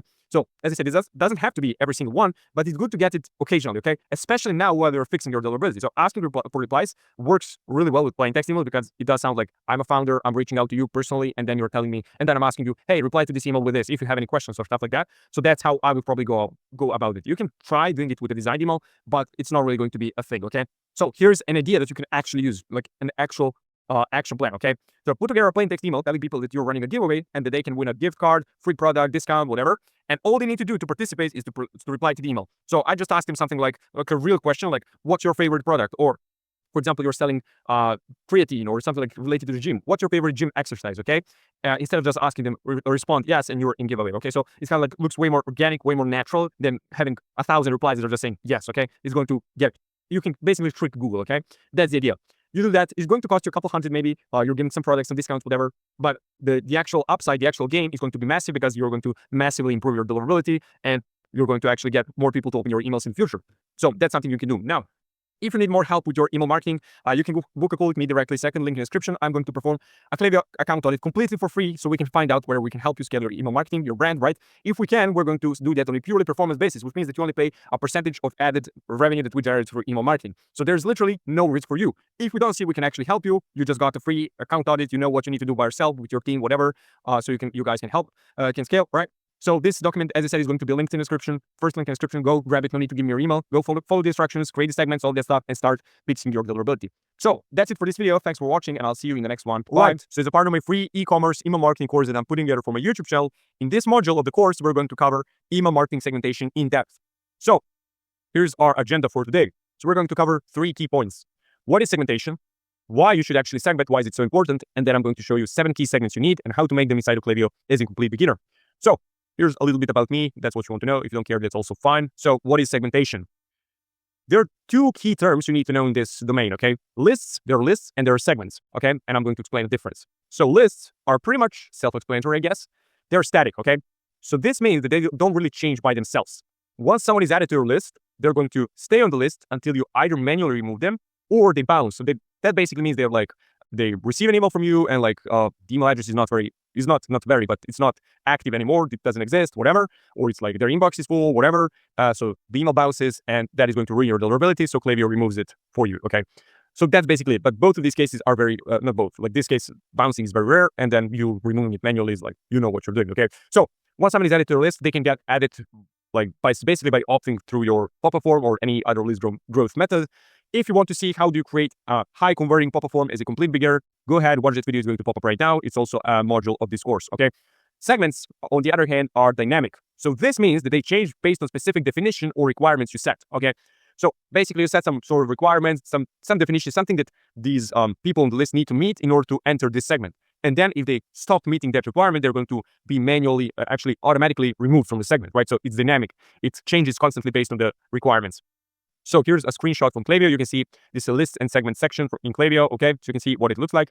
I guess if you're using Klaviyo or any other email service provider, you're going to be very, or at least somewhat familiar with this section because it's pretty much the same for every single one of these. So Klaviyo, Omnisend, whatever you're using, doesn't really matter. But you can see here segments. So 6-day engage, 45-day engage. Then we have a list. So giveaway list. Then we have, for example, these segments, SMS subscriber segment. And then we have 50% random list, whatever you can see. So it's a type here. Then we have members, so number of people in the list or segment. And then we have date created. Doesn't really matter. I just wanted to show you this in case this is your first time seeing this. Now, example of a segment. So here's a segment, an unengaged segment. So this is the definition, okay? So you can see that the requirements for someone to get added to the segment are the following. So person has opened email at least once over all time, and then person has opened email 0 times in the last 180 days. So the first thing you can see is that you can set multiple requirements, right? It doesn't have to be like only one thing. And then you can combine them with these like logical operators. So you have operator and then you have operator or. So and means that they need to meet all of the requirements. So they need to meet requirement A, this one, and they need to meet requirement B, this one, in order for them to get added to the segment. If you had or here, it will be person has opened email at least once over all time, or person has opened email 0 times in the last 180 days. It wouldn't make much sense in this case, right? Obviously. But if that was the case, if they had or instead of and here, that would mean that the person would need to meet only one of the requirements, okay? So these logical operators are very, very important. You need to be very, very careful with that because if you mess this up, if you put or instead of and, the whole thing is not going to really make sense, okay? Now, it's very simple, like it's very logical, right? You're not stupid, I guess, like you're going to get it right, but you need to be careful with what you're putting. Like if you misclick it or something like that, it's going to completely change the definition of the segment. So it's not going to make sense. It's going to be wrong, okay? But as I said, it's super simple. Like I guess you're not an idiot, so you're going to get it right. Like it's super logical. Now, why segment? So segmentation use cases are vast, as you can imagine. So as you can imagine, segmentation allows you to target very specific parts of your list based on their behavior, location, etc. So for example, behavior, you can target them based on their purchasing behavior. So for example, they made purchase 3 times in the last 6 months, or they, whatever, like abandoned their cart, stuff like that, right? Or you can target them based on their behavior when it comes to your marketing. So the way they interact with your email. So they open emails 0 times in the last 180 days, as you could see in that example. Or they, for example, open 3 emails in the past 6 months, whatever, something like that. Like you can target those people specifically, those segments, right? Based on their very specific behavior. Location. So for example, we had a client. I'm not really going to talk about what they were selling and everything, but let me give you a brief understanding of their business. So they basically had their D2C channel, standard direct-to-consumer e-commerce brand, right? They were selling through internet, but they also had some sort of physical locations. So for example, if you have a similar business, what you could do and what they were doing is like they have this physical location, a few of them, right? And they're throwing an event in one specific location. So what they would do is like they would make a segment of the people who live nearby that location, in that town, that part of the city, whatever, and they would send emails to only those people about the event. And they were like, hey, we're throwing an event in this facility. If you want to come, you're invited, whatever. But the email would be sent only to those people who are nearby.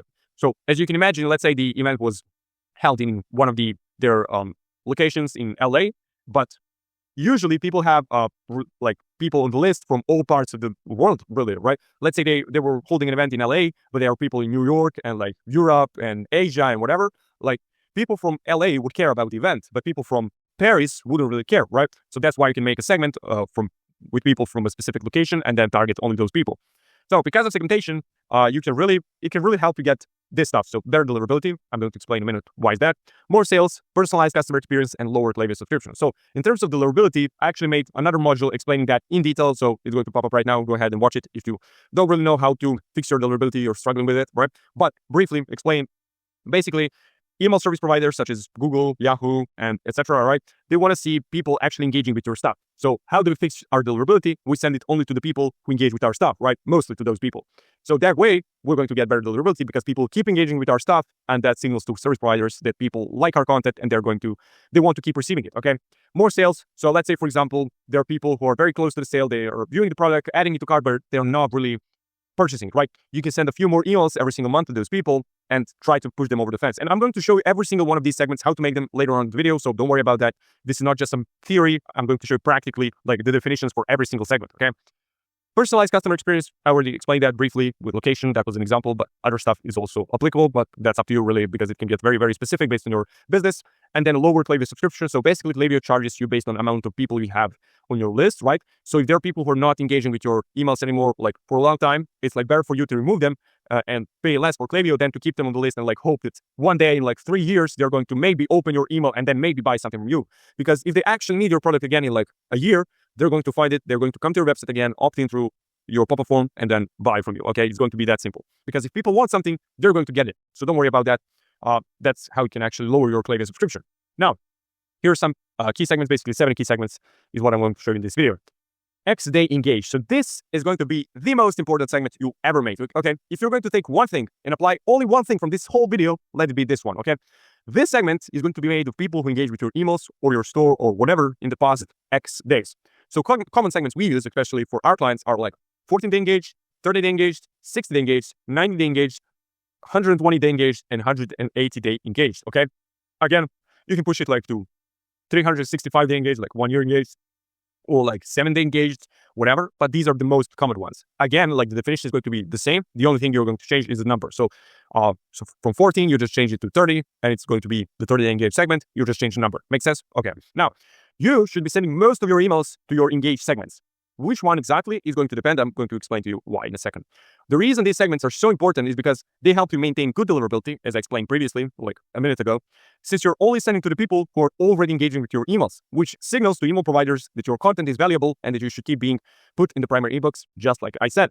The worse your deliverability, the smaller the segment you should be sending to. So for example, let's keep it like, I don't know if you know in Klaviyo, there's some sort of a deliverability score, which gives you a score of your deliverability from like 1 to 100, I think, right? So let me just put it that way. Let's say your deliverability is like 60. That would mean that you would need to send to a smaller segment compared to if your deliverability was like 80, right? So let's say it's 80, you're sending to your 60-day engage. It's like 60, you're sending to your 14-day engage. Obviously, don't take this like, okay, he said 60, so I should say send to 14-day engage. Like, I'm just giving this as an example, okay? Right? But that's kind of like the way you should think about it. Again, like you shouldn't really look at the numbers from Klaviyo, like this is my deliverability score and I should send to like 33-day engage because this is the math. There is no specific formula. It's just based on like, it's mostly based on like experience and like feeling, to be honest, intuition. That's like the way, like we basically validate that experience through working with various clients, right? But usually I'm going to give you a rule of thumb, which is basically that what we follow approximately is that you're chasing at least 1% click rate. If you're getting more than that, you can try sending to a broader segment. If you're getting less than that, you should send to a tighter segment. Again, the thing is like some industries, some businesses, some brands are going to reach like 3% click rate like this. That doesn't mean that their deliverability is so good. I mean, it does mean that their deliverability is very good, but it's also like due to their industry, their brand, their business, their audience, whatever. Some businesses are going to struggle to get like 0.7% click rate, even though like it's nothing they can do. Like everything is optimized. They're sending to engage segments and people are actually engaging. It's just their audience is just not that really prone to clicking an email, at least, unless they're actually interested in buying something. That's like the way it is. But it's just a rule of thumb that you could try following for your business and that an average business could really fit into. Now, every other, as I said, is different, so you shouldn't really take this too seriously, but it's a good place to start, okay? So here's a definition of this segment. So I'm going to walk you through it. Again, you can just go ahead, pause the video, and like get this whole thing. You can see the screenshot from Klaviyo and then the definition here. Also, what you can do is like this document is going to be linked in the description completely for free. No need to give me your email, opt in or something like that on like my email list, whatever. You can just go ahead, click the link, open the doc up and copy and paste this into your Klaviyo, OmniSend, whatever you're using, doesn't really matter. So the definition, here we go. Person can receive email marketing and very important, person has opened email at least once in the last 30 days or person has clicked email at least once in the last 30 days or person has been active on site at least once in the last 30 days or person has added to cart at least once in the last 30 days, or person has checkout started at least once in the last 30 days, or person has placed order at least once in the last 30 days, and person has bounced email 0 times over all time. So basically, person can receive email marketing. There are people on your list who did not opt to receive email marketing, but are on your list. So basically, for example, they bought something from you, but they did not opt through pop-up form, but you have their email address because they had to fill it in when checking out, right? So we're filtering those people out because they haven't opted in for it, right? And we want people who interacted with your emails at least once in the last 30 days, or people who have been interacting with your store in the last 30 days. Doesn't really matter which one you get. Those are all engaged customers. And we don't want people who bounced email anytime because those people are going to ruin your deliverability. So how do you actually create this inside of Klaviyo? So you go to lists and segments. You're going to find it on the left side, right? You come there. You're going to have the button up here saying create list or create segment. You click there. You create a segment and you're going to get something like this. You're going to add these filters, add these conditions. You can see it here. Actually, I can't zoom it in to show you. But it's super simple. Again, as I said, you're going to click add condition. You're going to add conditions like the same ones I told you here, and you're going to get your segment. It's very, very simple, as I said, but you'll need some time to get used to it if you haven't made any segments before, but it's super simple. You're going to get it right. As I said, just go ahead, grab the document description, copy and paste all of these conditions into your Klaviyo, and you're going to have all of these segments. So next segment, unengaged. This will be the segment of people who opened your emails in the past, but haven't done so in a while now. Okay, so with this segment, you have two options. You can either try to re-engage those people by sending them like one email a month, or you can just suppress them immediately and lower your Klaviyo subscription. The choice is really yours. Like there is no better option. What I would probably do is like try to do this once or twice for, let's say, for 2-3 months. Let's say you send them one email a month. Try to see how they react. If you get a lot of people who re-engaged, great. If not, just suppress them immediately the next time because you don't want to waste your time and you don't want to ruin your deliverability. Because naturally, if you send this email to that unengaged segment, the engagement is going to be way lower than if you're sending to your engaged segment. So it's going to actually affect your deliverability. But I would try doing it for like 1 to maybe 3 months, see how it goes. If it goes well, if people actually get re-engaged, great. If not, suppress them and like pay less for Klaviyo. That's it. Now, here's the definition. So, person can receive email marketing. Again, the same thing. For every single segment is going to be this because we don't want to be emailing people who haven't actually agreed upon to it, right? Person can receive email marketing and person has opened the email at least once over time. So we want people who actually engage in the past, like once at least, and then haven't engaged ever since. So in a long time, basically. So person has opened email at least once over all time, and person has opened email 0 times in the last 180 days, or person has clicked email 0 times in the last 180 days. Now you could argue like this condition is like not necessary because if someone clicked an email, it's necessary that they open an email. But the reason I put it every single time is because sometimes like Klaviyo can like mistrack some stuff such as opens and clicks. So this way you're kind of like you're basically avoiding the mistake Klaviyo can make. It's not going to happen very often, but why not add it? It can like add an extra few people if it happens. Okay, so why not? So again, here's the same thing from Klaviyo, screenshot of this segment. Go ahead, grab the doc, copy and paste it, super easy. Now, potential buyers. So this is a segment of people who haven't bought in a while, but their behavior is suggesting that they might be potentially interested in buying from you. So you can try to hit these people up with some sort of a deal to get them over the fence, or like send an extra few emails amount to try to push them that way, whatever. But something like that could be a good strategy, especially if you have a big segment of these people. So you can create this segment and see how many of them there are. And if you have like a few hundred, a few thousand, maybe if you're a bigger brand, you could hit these people up with some sort of a deal, few more emails a month, something like that to try to push them over the fence. Now, here's the definition. Again, person can receive email marketing, and person has placed order 0 times in the last 30 days, so they haven't bought in the last month, and person has been active on site at least once in the last 30 days, so they haven't bought, but they've been viewing your site, or person has viewed product at least once in the last 30 days, or person has added to cart at least once in the last 30 days, or person has checkout started at least once in the last 30 days. Again, you could be like, yeah, if they added to cart, they obviously been active on site, but again, same thing. Let's just make sure there are no holes that these people can slip through because they're very valuable, because they're near purchase. Again, screenshot from Klaviyo of this entire segment. You can go ahead, copy and paste it, grab the doc in the description again, completely for free. No need to opt in, like it's free for you. Win back potential. So this segment is made up of people who bought from you in the past but haven't done so in a while. So try to get these people to buy again in 2 ways. Through your win back flow that we cover in the flows video, is going to pop up right now. Go ahead and watch it after this video. Or by sending an extra email to them with an exclusive deal, for example. So again, pretty much a similar strategy you would do for your potential buyers, but this is just like win back potential because these people haven't bought in a while. So definition: person can receive email marketing, and person has placed order at least once over all time, and person has placed 0 times in the last 180 days. So they haven't bought in a while, so we're trying to get them to buy again. Potential buyers haven't bought in a while, but they also are expressing an interest by like engaging with your site and like viewing products, adding to carts and stuff like that. That's the difference. So super simple segment, but again, could be very, very valuable. All right, ladies and gentlemen. In this video, I'm going to show you exactly how to run your SMS marketing from start to finish for your e-commerce brand in 2026. So you guys ensure you have a great year in front of you and you crush some records. So here's my promise to you. Here's our agenda for today. So this is what we're going to cover. First of all, why you actually need SMS marketing in the first place. Then I'm going to show you some SMS marketing foundations, how to use SMS, how do you collect phone numbers, how do you grow your lists, how do you get more people to send SMS to, then how do you set up SMS flows or basically automations, whatever you want to call them, up to you, and then how to send SMS campaigns. So that's our agenda for today. So let's dive right into it. Here's a little bit about me if that's what you want to know. If not, if you don't really care, that's also fine. By the way, in this video, I'm not going to show you how to set up your SMS technical stuff on Klaviyo and Omnisend and whatever you decide to use. However, I'm going to show you some platforms, some options, and then tell you what my opinion is on those platforms. But in terms of actually setting up the SMS, like all the technical stuff, like setting up your phone number and all that stuff, I'm not going to show you that because actually every single provider has a way better guide than I could ever create. So I just included Klaviyo's one here and Omnisend ones. If you use Attentive, PostScript, whatever you choose to use, they're going to have the same guides for their platforms. It's going to be, first of all, very easy to find. Just Google it, right? And then it's going to be very easy to follow and set up. So I don't want to waste your time showing you that. So you can find these guides in this document that is going to be linked below. So this document completely for free. You can just go in the description, click the link, open it up. No need to sign up for a newsletter. Give me your email. Give me $1 or $2 so I can filter out the buyers and all the sketchy marketing bullshit. No, just go ahead, click the link, get the doc, follow the instructions from the doc, and you can set up your, basically not set up, this is how to set it up, but you can see how to run your SMS from start to finish. So why SMS marketing? So here's a little comparison chart, a comparison table, right? SMS versus email. Now, this is not to tell you SMS versus email, like SMS is better than email and email is better than SMS. You should only run one thing.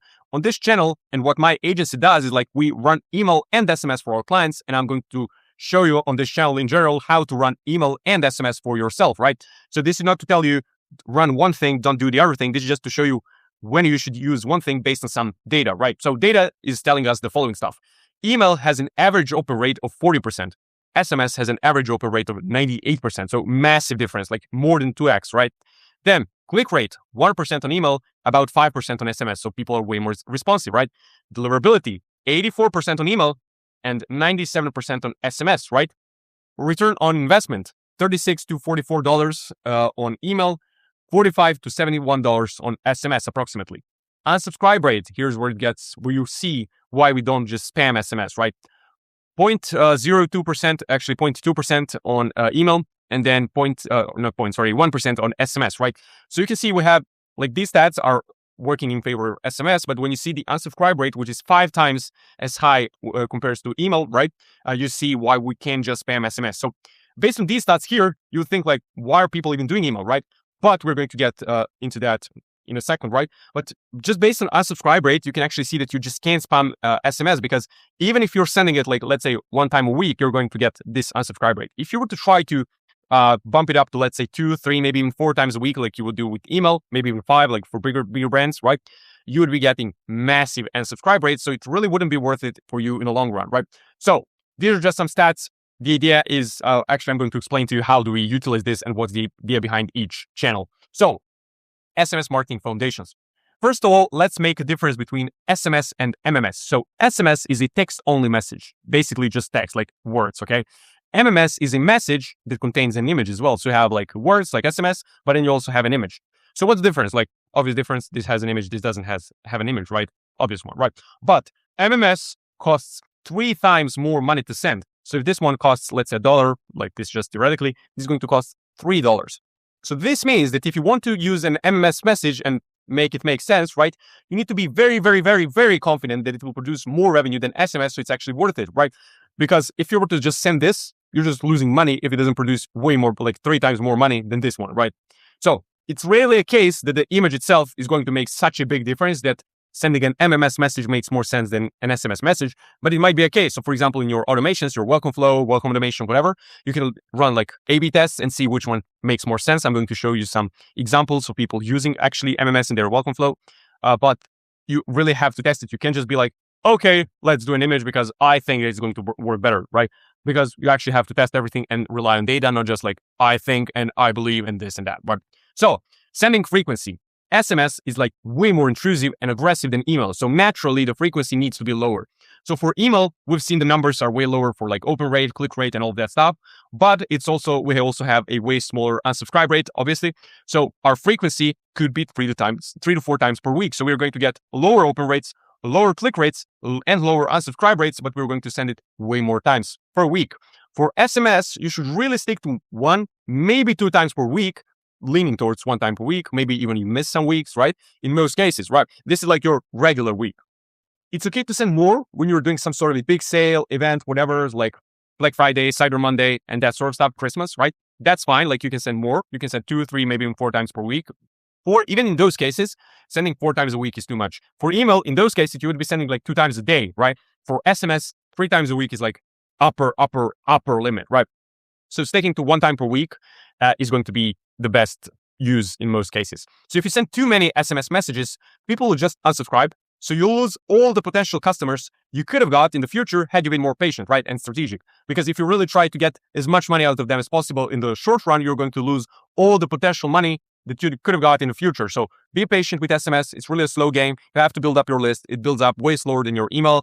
But it can get like way higher ROI if you play it right. Now, message length. So 1 SMS message equals to 100 characters, okay? 160 characters, sorry. So 160 characters is counted as 1 SMS message. Even if your message contains 161 character, okay? Which is 1 extra character, that is counted as 2 SMS messages, okay? Which means that you're paying double the price for the same, not for the same, like for 1 more character, right? You could get it to like 320, you would pay the same amount of money for 320 characters and 161 characters is what I'm trying to say. So if you want to make a longer message and pay twice the money, you need to be very, very, very, very confident that it's going to produce way more money, right? Twice the money. So what I recommend you do is you try to compress your messages into 1 SMS message whenever possible, right? Maybe sometimes you really want to test longer messages and it really proves that it actually works better. That's fine. But at the beginning, like let's say you're starting to take this seriously right now, I suggest you try to get your point across in 160 characters or less just right now. Then as you get better at SMS, you get more experience, you can try doing longer messages. You'll develop that sense of like, okay, this time it will make sense that I include more characters. This time it won't make sense. You'll develop the feeling for it, right, as you do it. But at the beginning, I recommend you stick to 1 message, okay? Now, emojis. So emojis are another thing you need to be very, very, very careful with because including emojis, which is funny, reduces your message length from 160 to only 70 characters. So you're writing, right? You're typing your message and then you include like a smiley face, okay? That is going to make a huge difference because your SMS message limit for like 1 message is going to be only 70 characters instead of 160. Why it works like that, I don't really know. It's like some HTML thing, some code thing, something stupid, okay? But it works like that. Those are the rules, so we have to follow them, okay?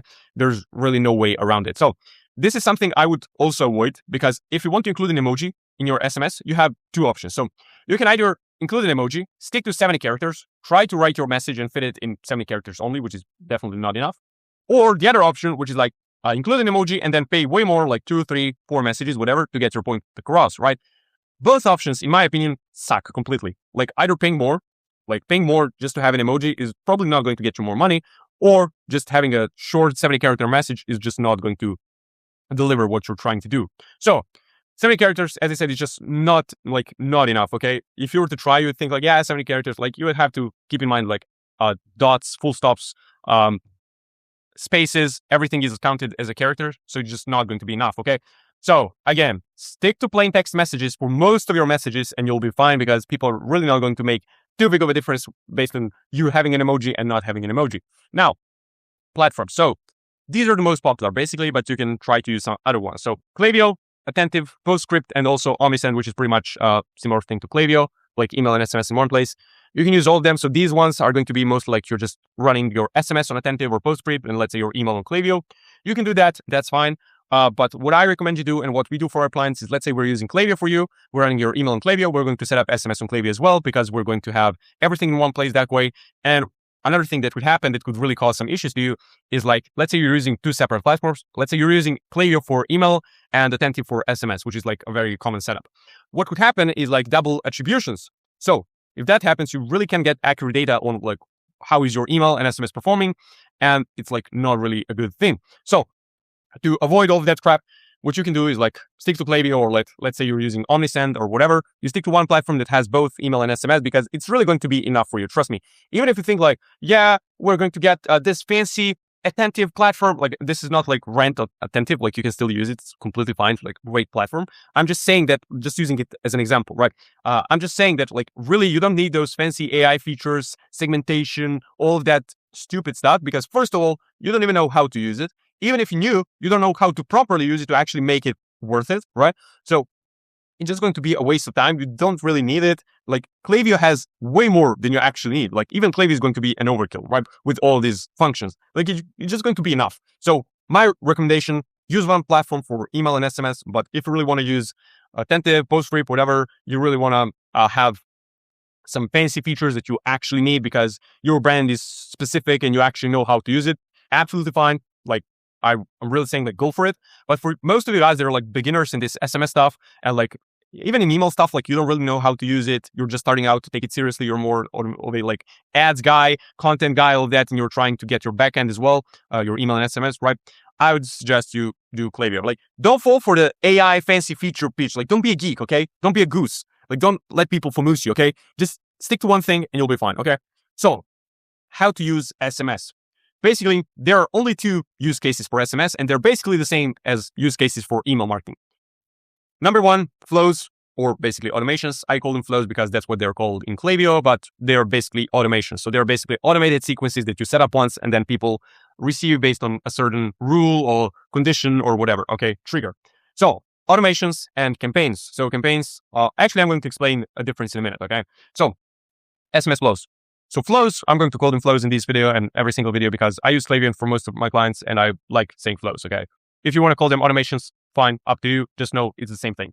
So flows are automated SMS sequences that fire based on a specific trigger. So for example, when someone joins your list, they'll trigger an SMS welcome flow. So the trigger for the SMS welcome flow is like when a person joins the list. So when that trigger fires, they're going to receive this flow. So this flow can have multiple messages. They're going to receive one message. And let's say you set it up this way. You have a message, then after 2-day delay, they receive another message. Then after 1-day delay, they receive the third message. That is a flow, okay? So for example, when someone abandons their cart, they're going to trigger your SMS abandoned cart flow, okay? So for SMS flows, you'll need welcome flow, abandoned cart flow, and abandoned checkout flow. So these are going to be your non-negotiable. These are your bread and butter, okay? These are must-haves. You have to have all three of these. And then you can have some nice to have flows, such as browse abandonment flows. So for example, someone views a specific product on your website, they leave that product page, and then they receive browse abandonment flow like, hey, we know you've seen this product, maybe you want to reconsider the purchase, whatever, something like that, right? Post-purchase flow. So self-explanatory pretty much. They buy something from you. After the purchase, they receive SMS message from SMS. Sorry about that, guys. I've been out of recording for some time. So they receive SMS messages from you, and then you try to upsell them, convince them to buy something again, or just get them like that nice, cozy experience of like, oh, these people actually care about me, and make customers feel nice, if that makes sense.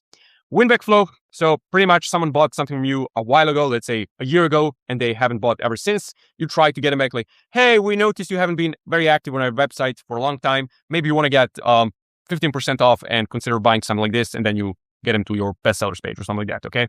So if you don't have much time, or you're like a smaller brand, you're not too big right now, you're not too big yet, right? You don't have to worry about these pretty much, because most likely they're not really going to produce many results because not many people are actually going to enter these. But I don't really care how big of a brand you are. You need to have these. Like even if they don't really produce results immediately because you're a really small brand, I would advise you at least set it up so you have it in place, because this is, as I said, like your must-haves, okay? These are like your bread and butter of your email marketing automations. Actually, SMS automation, sorry.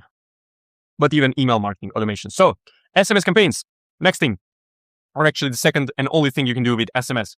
SMS campaigns are messages that you write. You pick a list or a segment you want to send it to. So you pick, let's say, a list, or let's say you pick your entire list of your SMS subscribers. You write the message. You pick a time and date. Let's say you pick 23rd March, Tuesday, or whatever date it is, and you want to send it at like 12:31 p.m., whatever.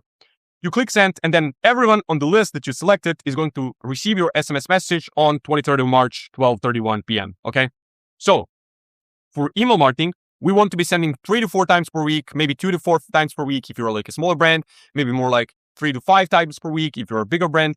And we want to be sending educational, value-providing, entertaining emails. So basically, like, let's say you're a supplement brand, then you want to be sending emails about your supplements and like health and stuff like that, right?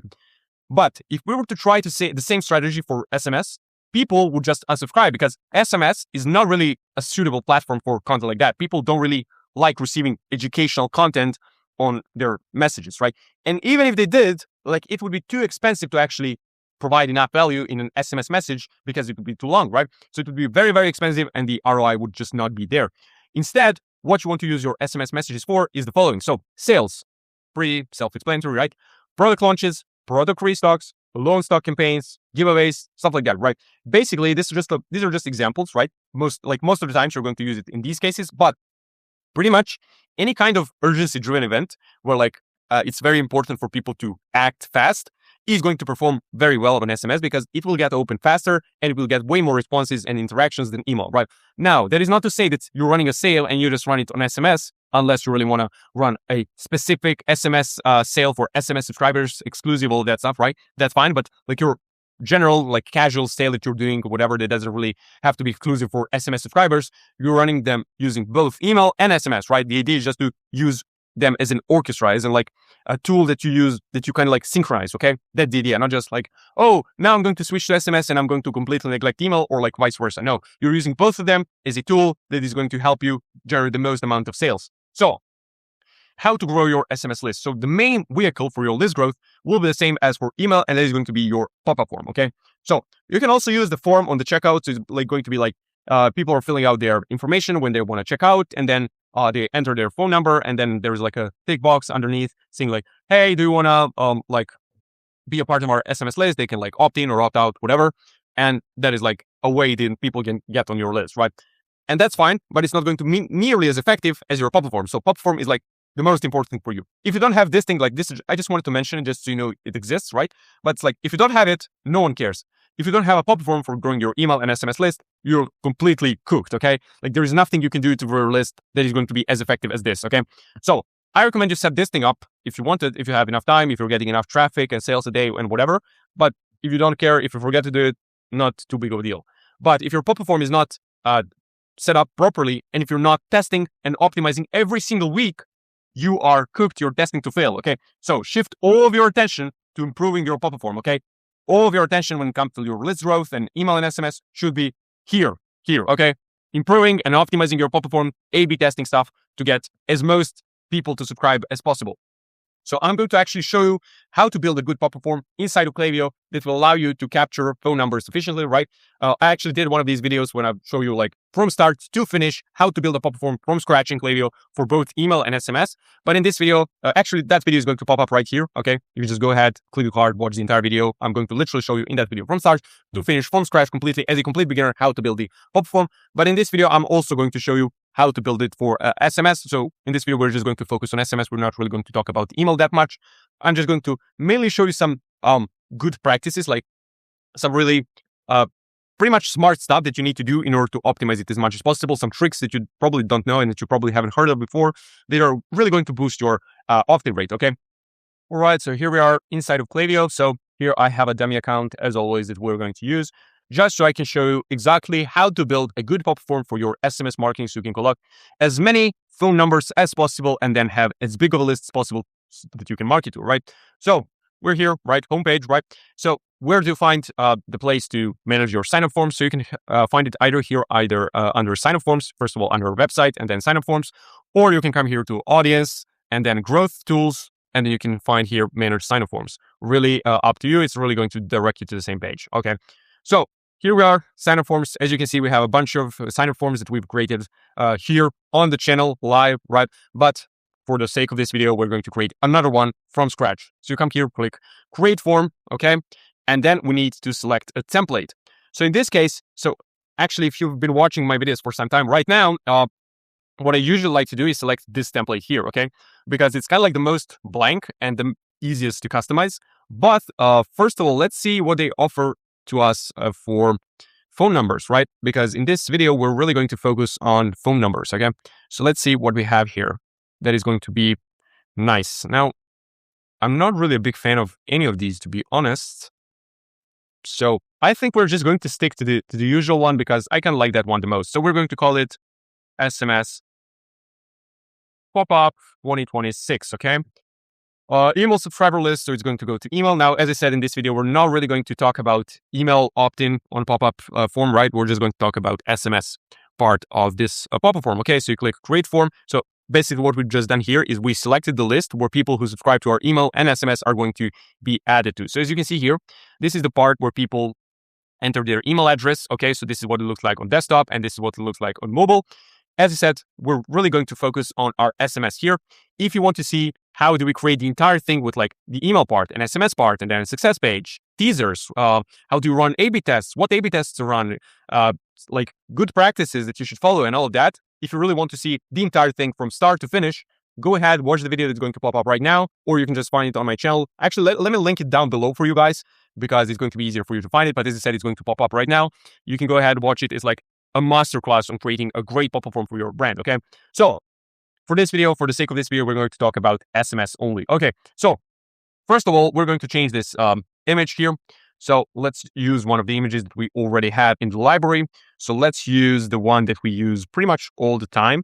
So let's use this one. I really like this one because we're just going to do it for the North Face. Doesn't really matter. Obviously, for your own brand, you're going to find a really good image that you can use here that's going to represent your brand, whatever. I usually recommend like lifestyle images, which is pretty much like people using your product in like real life, or like some really cool product images. Now with the AI, you can also like create some new images that don't really exist, right? You can do that as well, but it's really up to you. Now for the alt text, it doesn't really matter. We're just going to say North Face. Doesn't really matter. And then we're going to add our logo. So how do you add elements to this pop-up form? You come here, add blocks, you drag an image here, drag it up there, select image, and then we're going to find the North Face logo here. So let's just use this one. Doesn't really matter. And you can see what it looks like, right? Next thing. So the next thing we want to do is pretty much change this copy, right? Now, for me to change this copy and to show you how to do it, it probably need to be pretty much aligned to this part here. So what we would say here is like, let's say you've got 10% off, right? Would say that here as like part of the email opt-in, right?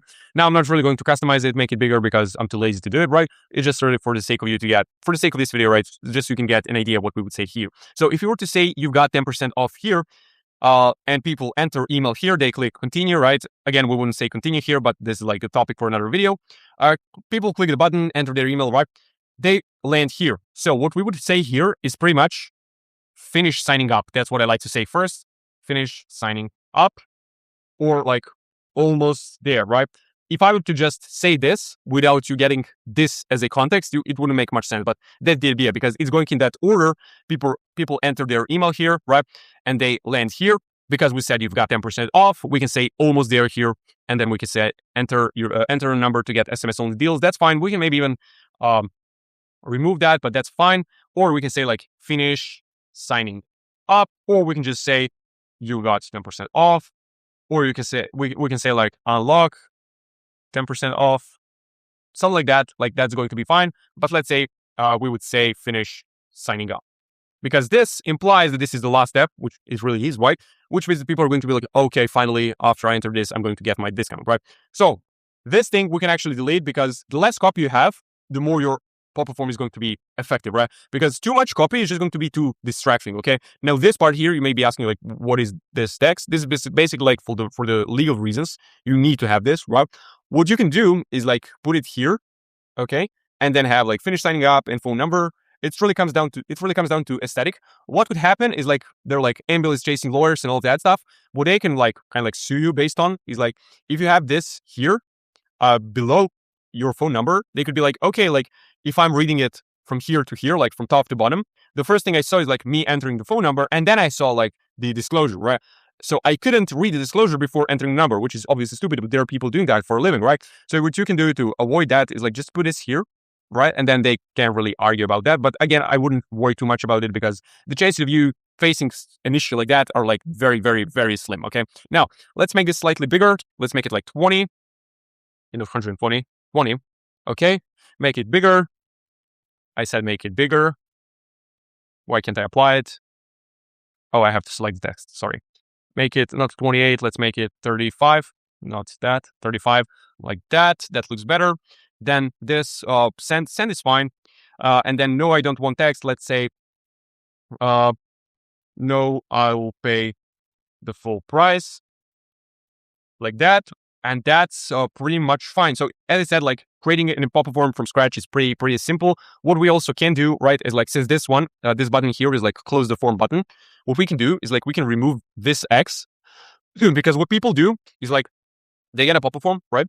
And what they do instantly, like pretty much instinctively, is they reach with their right thumb for the top right corner to close the form. So what you can do, for example, running a test is like having an X versus not having an X, right? So we can remove the X and say like this thing, we can make it transparent like that, and then remove this, and boom, X is not there. Or maybe you can test like having an X in the top left corner. That's also something you can do, right?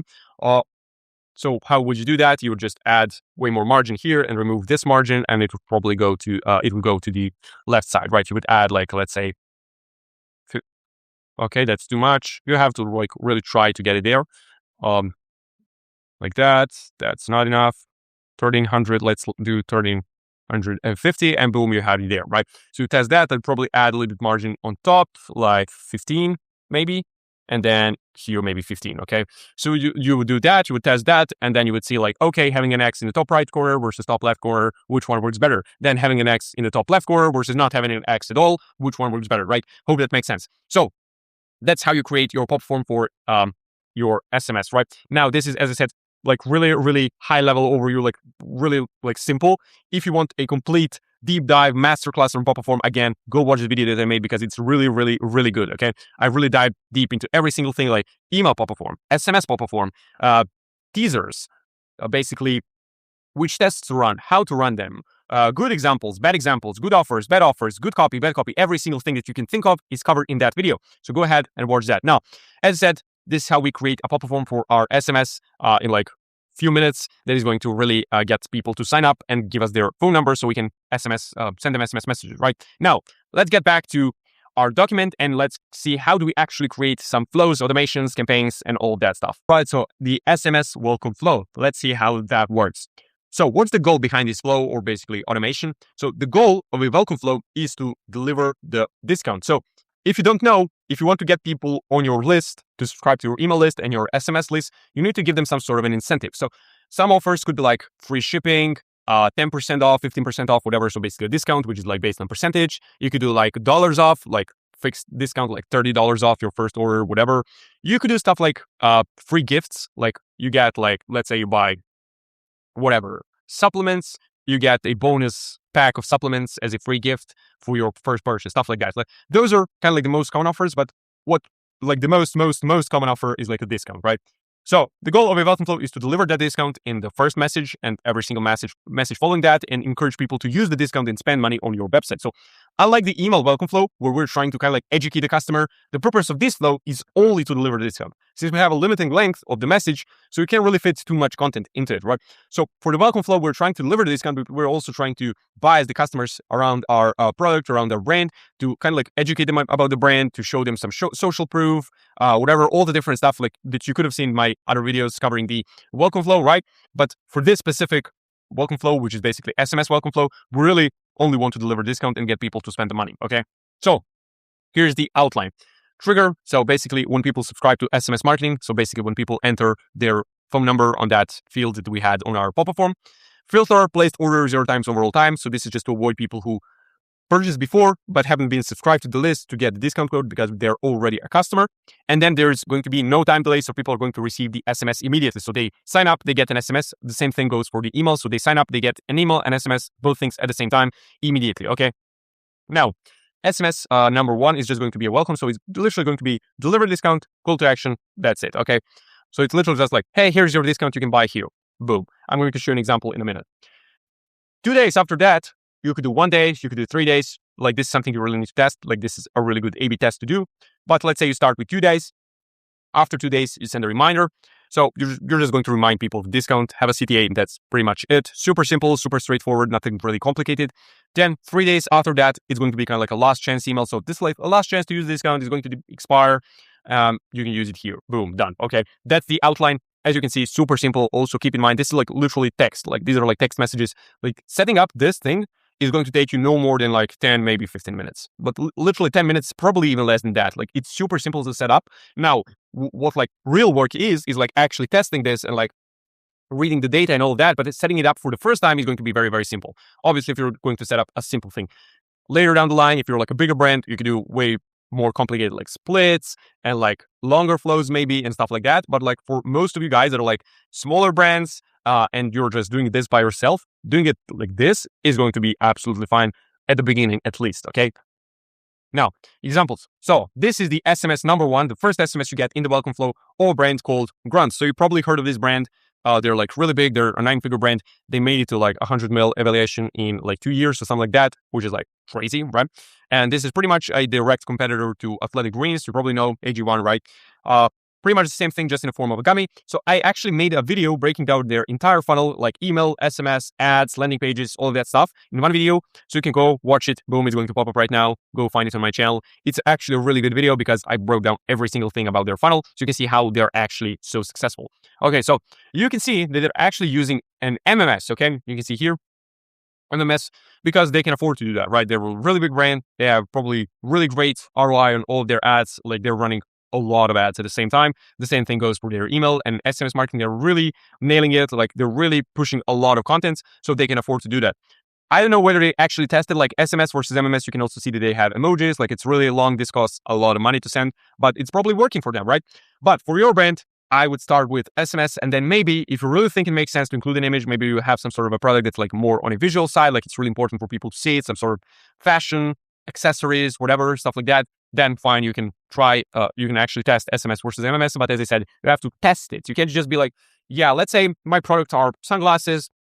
I really think people want to see my sunglasses. Boom, let's do an MMS without testing anything. Because yeah, people want to see your sunglasses, but maybe they'll be fine with just clicking the link on your message and then going to the website and seeing your sunglasses, right? So don't be stupid, actually test it, look at the data, and then if it really makes sense, just go with MMS, that's fine. But if it actually makes sense. So here's their message. Welcome to the Bruns family. We shared our Grunt's contact here, a card here, give it a tap and save our digit as a new contact in your phone. P.S. Our founder's wife didn't save his number in her phone until they got married. Ha ha ha. Don't do that to us, please. Ha ha, little joke. So, Grunts, welcome to the Grunts family. We're thrilled you'll let us help you improve your gut health. Grunts gummies are loaded with gut-friendly goodness like fiber and prebiotics to give your belly the TLC it deserves. Whether you need a little extra support or just want to keep things running smoothly, Grunts has you covered. You're eligible for a welcome offer today. Use code SURPRISE to get up to 52% off. Here's the link. Boom, done. Now you can see this is a long message. It does really give a little bit of education, like background on the product, like how does it actually work? Why do we need the product and all that? For most of you guys, sending this is going to cost too much. It's not really going to be worth it, especially including stupid emojis like this. Again, I'm not saying that they're stupid or anything like that. Obviously, it's working for them. I'm just saying for most of you guys, this is not going to be a very good approach, but something like, welcome to the Grunts family. You're eligible for a welcome offer today. Use code. Obviously, this is even too long probably, but just like use code, use it here, this is CTA, boom, done, right? That's how you want to do it. So here's actually a template. Welcome to brand name, whatever. Welcome to the North Face.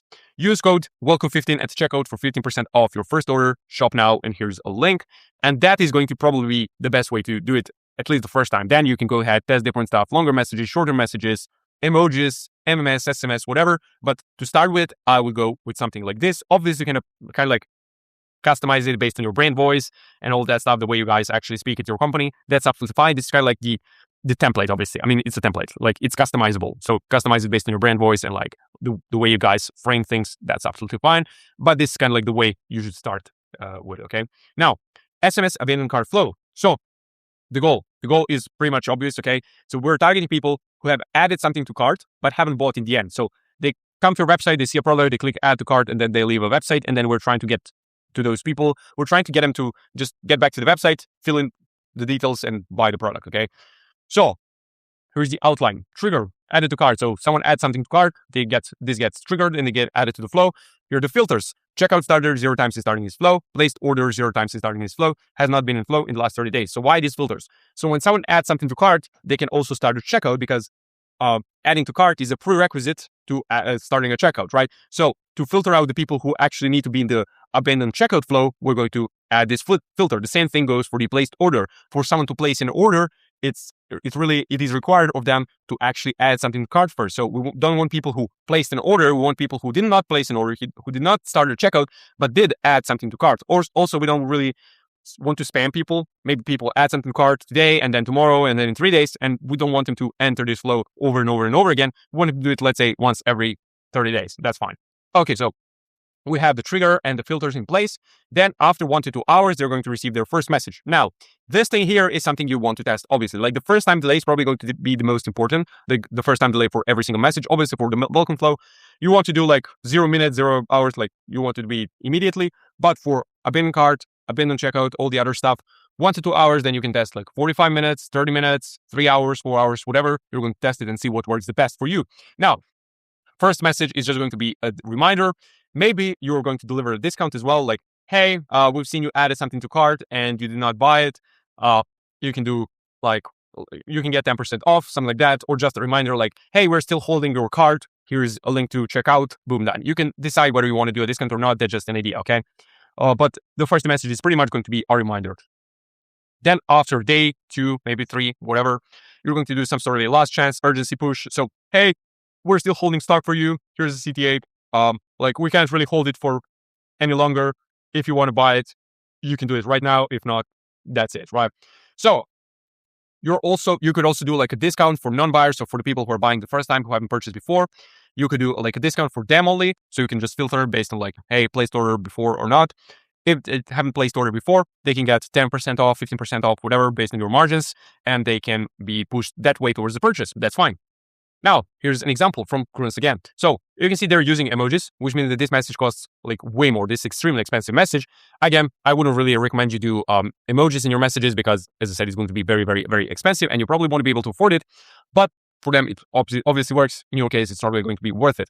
So let's read a message. Kruns, hey, we believe, good joke. You can try to be corny like this. You don't have to. It works for them, so it's fine.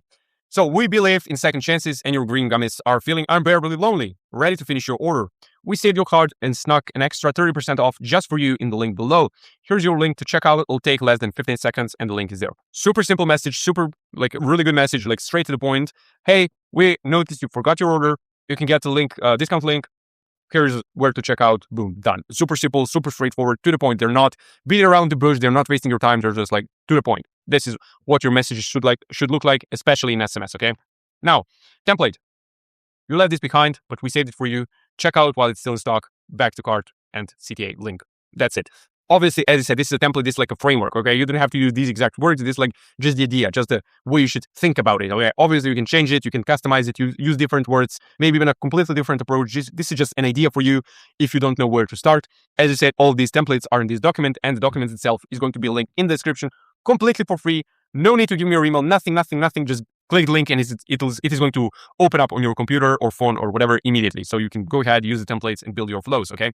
Now, SMS abandoned checkout flow. So the goal is, again, pretty much obvious. So the goal is to target people who have started checkout but haven't finished it. So they added something to cart and then they took an extra step, which is like proceed to checkout, but they did not place an order. They did not finish the checkout, okay?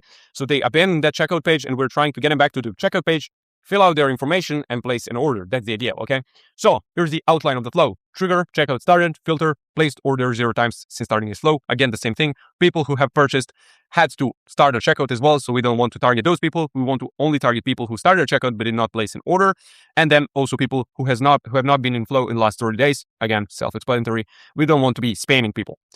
Time delay, 30 minutes to 2 hours is probably going to be the sweet spot. That's what we find for our clients is the best time delay. But for you, again, you have to test it. You might be different. Maybe your customers will respond better to 15 minutes. Maybe they'll respond better to 8 hours. Who knows? You have to test it. Again, I probably wouldn't say that they would respond better to 8 hours than to 2 hours or 15 minutes than to 30, 45, an hour, whatever, but you have to test it. But I would start in this range, okay?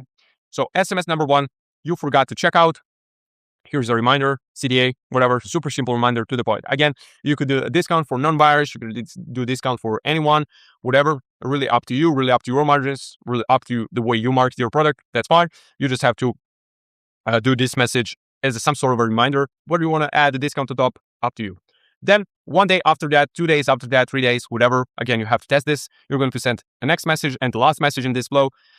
which would be kind of like a last chance. So again, pretty much similar to the abandoned cart. We're still holding stock for you, CTA, and like discount for non-buyers, which is optional. Okay, so these flows are going to be pretty much the same. You're going to just change the wording slightly, and it's going to be overall the same thing. Okay, now as you can see, this is pretty simple. You could make this way more complicated, like add a lot more messages, but I'm just trying to give you guys something that is very simple, so you can just start with, right? Later on, like you can hire a team to manage your SMS and email in-house. You can hire an agency like us, right, to manage this stuff for you and build like way more complicated flows for email and SMS and like send better campaigns and all that stuff. But if you're doing this on your own or like a small team, you guys like are still really small, whatever, this is going to be enough, okay? Especially if you're a smaller brand, like even if you were to build like a 5-message flow, the last 3 messages or 2 messages or 4 messages are not going to generate the results anyway. Like the first 1 or 2 messages are going to get you all the results if you're a smaller brand. Then if you're a bigger brand, you have a way bigger sample of people, you can run tests way faster and all that stuff, then it makes sense to extend the flow. But for you smaller brand guys that are right now small, that's fine, it's going to change. Don't worry guys, I believe in you. I would stick to something like this. So template, hey there, you forgot to check out, but we saved your cart, complete checkout or proceed to checkout or whatever. Again, customize this up to your brand voice and all that stuff, up to your preferences. It's going to be fine. So if you need more help, you can book a call with me. The link is going to be in the description. We're going to perform a completely free Klaviyo account audit so we can find out whether we can help you scale your brand. And we do that on a purely performance basis, which means that it's pretty much risk-free for you, like completely risk-free for you. What we do is like we generate revenue for you from email and SMS, and you just give us a small percentage of that as our fee. So if we don't perform, you don't pay us. If we perform very good, you pay us, and you're happy in both instances, right? Again, free Klaviyo account audit. We're just going to give you some tips and tricks on what you should do to scale your brand. If you see there is a fit for us to work together, great. If not, you just got some free tips and tricks, some free game. So it's pretty much no risk for you. Whether you work with us or not, you're going to get some really good value. So as I said, the link to the doc in the description, completely for free. The link to my calendar in the description to book a completely free Klaviyo account audit so you can work with us pretty much for free because we're making you way more money than you're paying us because it's on a performance basis. Okay. So that's it for me. That's it for this video. Thanks for watching and I'll see you in the next one. Bye.